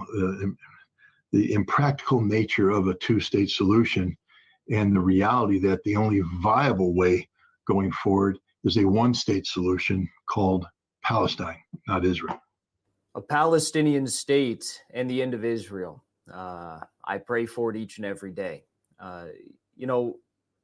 Because there's people like you, Scott, who are telling the truth, and you have such a high level of expertise, journalists are now being targeted in the West, and you've been one of them. I'd be, doing a disservice to everyone if I didn't do my journalistic due diligence and ask you, how are you holding up? Can you give us any updates after the FBI came and raided your home, seized a bunch of private documents, all because you're telling the truth about Russia and Ukraine, and you're telling the truth about Israel and the axes of resistance? So if you could give us some updates about that. And also, if you could touch on the recent news, we just saw that the Gray Zone journalist, Jeremy Lafredo, was seemingly arrested, beaten up, had his phone taken by Israeli security officers, and now he's locked away somewhere in a dungeon or a prison cell in Israel. I don't know where he is. I'm praying for his safety, but I mean, you look at what's happening. We have Gonzalo Lira, who was arrested in Ukraine, U.S. citizen. They killed him. We have your home was raided by the FBI for telling the truth, and now Jeremy Lafredo. Pray to God that he's okay, but we don't know where he is. Apparently, he was beaten up and he's in a prison. So what do you make of all these attacks as well on journalists who are simply reporting the truth, something that used to be the norm in the United States, but now seemingly it could end you up with prison sentences or in a far worse situation, like in the case of Gonzalo Lira, killed by foreign adversaries that we're sending billions of taxpayer dollars to? Is unacceptable. And it's an absolute requirement for the U.S. government to stand up and demand his immediate release and condemn Israel's actions and insist that Israel never again do this. Israel can deny people press credentials where they have the jurisdiction to do so. That's their right as a sovereign state. But a properly credentialed journalist doing his or her job cannot be arrested. It's not how democracies work. Now, we know that Israel is a democracy in name only, that Israel is a nation that, embraces the rule of law insofar as the law is convenient to Israel, but when the law is inconvenient to Israel, Israel totally disregards the law. So Israel is a rogue nation, and we see how that plays out now with the arrest of this American journalist. I hope he's physically okay. I hope his partners, his colleagues are fine. I hope they're released. I hope all their equipment is returned to them. But no matter what the outcome is, positive or negative, it's the action that has to be condemned. And to the best of my knowledge, the U.S. government has yet to step up and say anything. because they are loath to say anything that's critical to Israel, especially at this critical time where, one of the things that we're offering Israel in exchange for not striking Iran is unprecedented levels of diplomatic support, which means basically that we forgive all Israeli sins. Do we include the sins to be forgiven? Israeli attacks against Americans. I mean, we all are familiar with the USS Liberty in June of 1967. Israel has shown a proclivity to attack America, to spy on America, to murder Americans, Rachel Corrie, on and on. And this just can't be condoned. So we'll see where this goes. But it just basically, it continues to provide proof to the world about how incompatible the modern state of Israel is with civilized life, civilized society. Israel is a cancer on the global, body of humanity that has to be excised. If left to its own volition, Israel will destroy the world, because Israel only cares about itself, just like, a cancerous tumor only cares about feeding the tumor. More than happy to let the host die. And that's what Israel is doing to the world, feeding the tumor off of a world that seems to be unwilling to call in the surgeon and do the difficult task of getting that tumor off. As for me, look, it's never a pleasant thing to have the FBI come to your home. They had a search warrant. I will say this, that the FBI has at least two options when it executes a search warrant. One is the classic one that they do. You see it on TV. They did it against Roger Stone. They did it against the O'Hara 3, early morning raid, slamming on the door, tear gas thrown in, doors busted down, assault troops coming in, pointing, laser designators on your chest, demanding that you're down, beating you up, tearing the house apart, shooting the dogs. I mean, all the things that the FBI can do under the color of law. And then there's the other one, which says that they have to, they can only come to your house between the hours of, I think it was 10 a.m. and 6 p.m., that they have to present you the search warrant before they execute the search warrant. And it was very specific for what it was looking. I got part 2. I got the easy treatment. And you have to ask yourself why. Well, one of the reasons why is, there's no probable cause here. I mean, this will be interesting when it's all said and done, because the affidavit made references to 2 annexes which don't exist, that weren't presented to me. One annex says, because of X, Y, and Z, we believe there's probable cause to search his house. But the annex doesn't say what it is that creates that probable cause. And then it says, and to search his house for purely electronics. They were looking for my computers, my cell phones, any data storage devices I have, flash drives, things of that nature. That was it.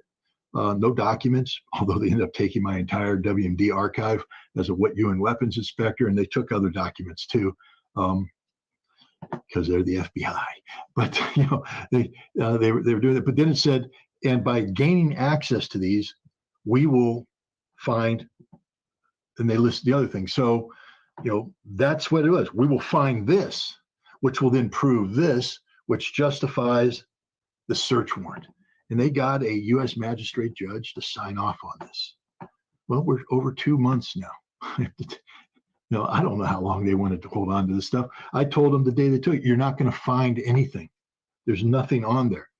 During the over 5-hour interrogation in my house, which I didn't call for a lawyer. I don't have anything to hide. I know there's people saying, Scott, that's stupid. The FBI will do whatever. They're already in my house executing a search warrant.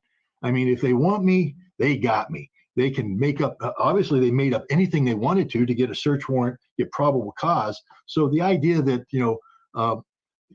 the FBI is going to do what the FBI wants to do. They don't care about the law.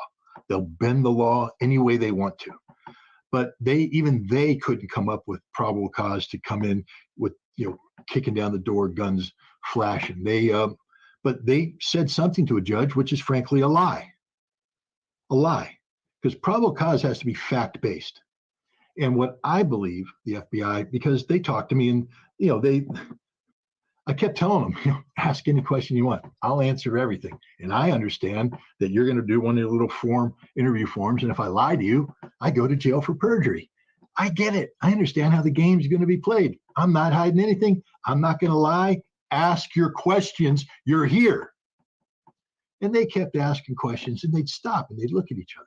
And I said, come on, you guys, you're holding out on me. Clearly the answers I'm giving aren't what you're expecting or hoping for. Ask your question. And eventually they opened up their folder and showed me emails. And they admitted they've been monitoring my emails for years. And I'm like, well, if you got that, you certainly don't need my computer, because that is what's on the computer. That's it. There's nothing more on there. But they took the computer anyways. I think they were into my phone because of Telegram. They can't, obviously they can't get into Telegram, so they wanted the Telegram communications. They have metadata that shows that I have engaged in Telegram communications with a lot of numbers that originate from Russia. I also have visited the Russian embassy on a number of occasions as a guest of the Russian ambassador for private lunches and for meetings with diplomatic staff, and to attend official functions like Defender of the Fatherland Day, Russia Day, things of that nature. And I guess they're very concerned about the fact that when I'm in the embassy, they don't know what I'm saying. They don't know who I'm meeting with. Even though when I come out, I always write a text, a post of showing a photograph. I met with Ambassador Antonov, and we had a pleasant discussion about arms control or things of that nature. Or I write an article where we talked about Russophobia, and we talked about the ongoing assault on Russian culture here in the United States. Total transparency. I went to Russia twice. They didn't like that because, again, I'm outside of their span of control, and they don't know who I'm meeting. Although I reported every meeting. I mean, I'm posting photographs. This is who I met with. This is what I'm doing. Today I was in Irkutsk. Today I was in Yekaterinburg. This is what we did. I came back and wrote detailed articles detailing everything. Total transparency, because I'm hiding nothing. I've been totally transparent about every aspect of my relationship. You work for RT. Well, I didn't work for RT. I was a contributing writer to RT, totally open about it. Every time I did a public event, somebody say, you're on RT's payroll. I said, no, I'm not. I'm not on their payroll. I submit articles and they get compensated for that. Totally honest about it. And when they came in and seized all the records and everything, that's what they got. I don't know what they were expecting to get. Secret communication channels, secret relationships, secret money. They came to my house and they saw there ain't no money here. I mean, I don't know what they were expecting when they came in, but what they saw was, a very average middle-class existence with a house that's been ransacked by 4 dogs and, was suffering the consequences of a recent visit by my daughters and their husbands and fiancés, and dirty laundry there and dirty dishes in the sink. And I don't know what they were expecting, but what they got was a dose of American reality. And I think even then, at the end of the day, they were a little, I can't say embarrassed, but, I don't know what they expected, but they certainly didn't get what they expected. How long they're going to hold on to these computers is beyond me. I'm not worried about what's on the computers. I am concerned about the process. The fact is that they did this and they had to lie, literally lie, make stuff up, because probable cause can't exist in a vacuum. You can't say, we don't know, therefore we need to do something. They have to say something. So they had to go to the judge and say, we believe he's having meetings with this person, that person. An FBI agent has to come in and do an affidavit and say, this is the information I collected.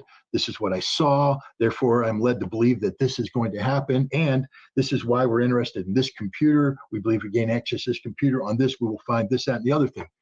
They had to just make stuff up. Now, I know you can indict a ham sandwich before a grand jury, and I guess you can get a magistrate judge to sign off on just about anything, because that's exactly what happened. But, an interesting part of the search warrant is they have to take that material to the magistrate judge and say, this is what we got.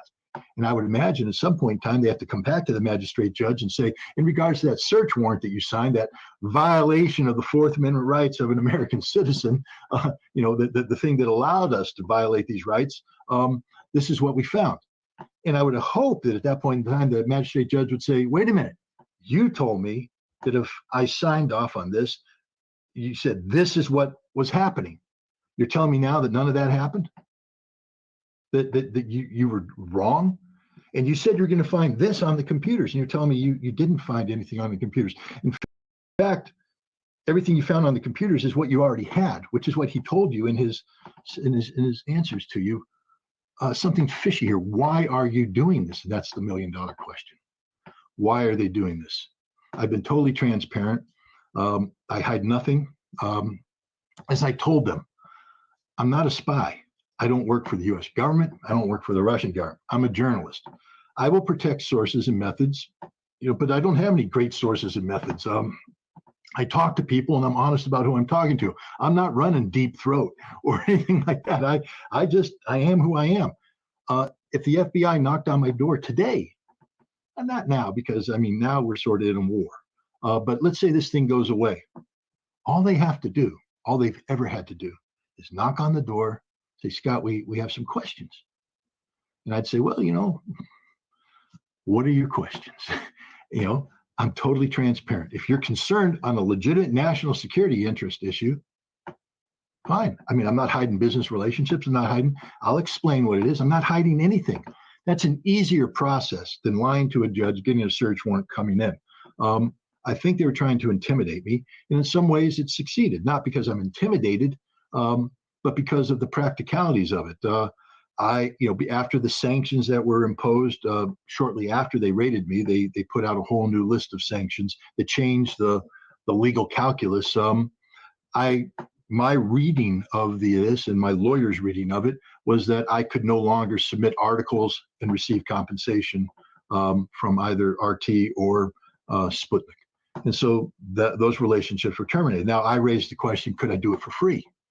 Meaning I'll just write and for free. But the way they wrote it about if you provide goods and services that have value, even if that value isn't manifest in money back to you, that you're in violation. And I think a case could be made that by submitting articles or doing interviews with these sanctioned entities, that I'm in violation of it by providing goods and services. So we took until this is resolved, you only want to fight one fight at a time, especially when it's a federal government, when they hold all the cards.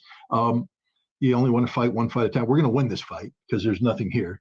But I don't do something that makes their life easier and complicates your life. So we made a decision that the better part of valor here is surviving to live to fight another day.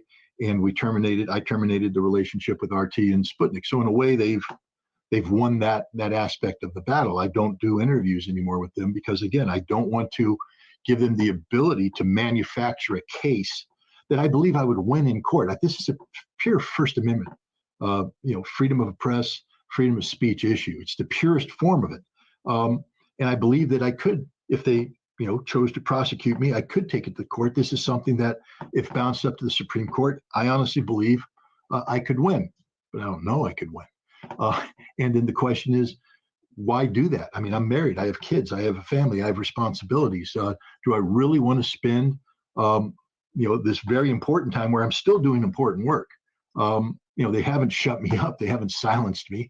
I'm still doing important work, but do I want to spend that behind bars? Do I want to spend it in court? Do I want to bankrupt myself and my family, defending myself on a crapshoot that, the feds pick a jury that decides with them? And then what? I spend, 5 to 7 years in jail just because I wanted to publish an article in RT. This isn't the fight to have right now. I know there might be people out there that are disappointed, but I'm going for a bigger fish, like stopping a nuclear war, like promoting good relations between Russia and the United States. A component of what's going on is the U.S. government has seized my passport. They still haven't explained why they did that, and they aren't responding to any communications back. This is, again, a violation of the Constitution. It's an issue, one that's being addressed. But when I get my passport back, and I'm just putting the Department of Justice and the FBI on notice right now, and the State Department, I will be traveling back to Russia, where I will continue my work. And I hope to travel to other countries around the world, too, to continue similar work of, what I call, people diplomacy. It's not a violation of the Logan Act. I'm not out there making policy, but I am an ambassador of the American people by representing the American people. Jackson, you know this. Our job is to go out there and put America in a good light. We don't make policy, but we do is we show people that there are Americans out there who are rational, Americans who appreciate the world for what it is, who are willing to sit down with other people and talk through problems to create a better understanding, so that we don't wake up each morning saying, I want to nuke these guys. We wake up each morning saying, the last thing I want to do is nuke these guys. I want to be friends with these people, and hope that by creating that friendship, we can spread that friendship all across the width and breadth of the nation, and then push that desire for friendship up the chain of command till it resonates at the top of the pyramid, and maybe then policies change from their own volition. That's my goal and objective, and the U.S. government isn't going to stop this. They can't stop this unless A, they kill me. I'm not encouraging them to do that, or B, they imprison me. And again, I'm not encouraging them to do that. But if they want to fight, they've got it. This is a fundamental issue of what it means to be an American. Free speech. You don't have to agree with anything I say, but you damn well better agree that I have a right to say it. Because if you don't agree with that, then you're saying you're not an American. And that's just simply my rejection of anybody who says, well, you shouldn't be saying that. You're not an American. I get to say what I want to say. And the other thing is, I'm pretty confident that what I'm saying is fact-based, derived from sound analysis, and is conducive to making America a better place. I'm not trying to attack my country, bring my country down. I'm trying to save my country from a needless nuclear war that doesn't need to be fought and should never be fought, because the consequences will be terminal, not just for Americans, but all of humanity. So this is what I'm trying to do, and I will continue to do it because it's the most American thing to do. The most patriotic thing an American can do is stand up and defend the Constitution of the United States, especially when the enemy of the Constitution of the United States is a domestic enemy. And here we have a case that I believe is just open and shut, that the Department of Justice, that the Federal Bureau of Investigation are, in the way they're acting right now, vis-a-vis me and others, they are collectively domestic enemies of the United States. And therefore, I have an inherent duty and responsibility to stand up and oppose them, not violently, oppose them using the force of law, the rule of law. There's been a lot of compromises of the rule of law lately, but hopefully there's enough of that left that it will seep in and justice will prevail. But that's where we're at right now.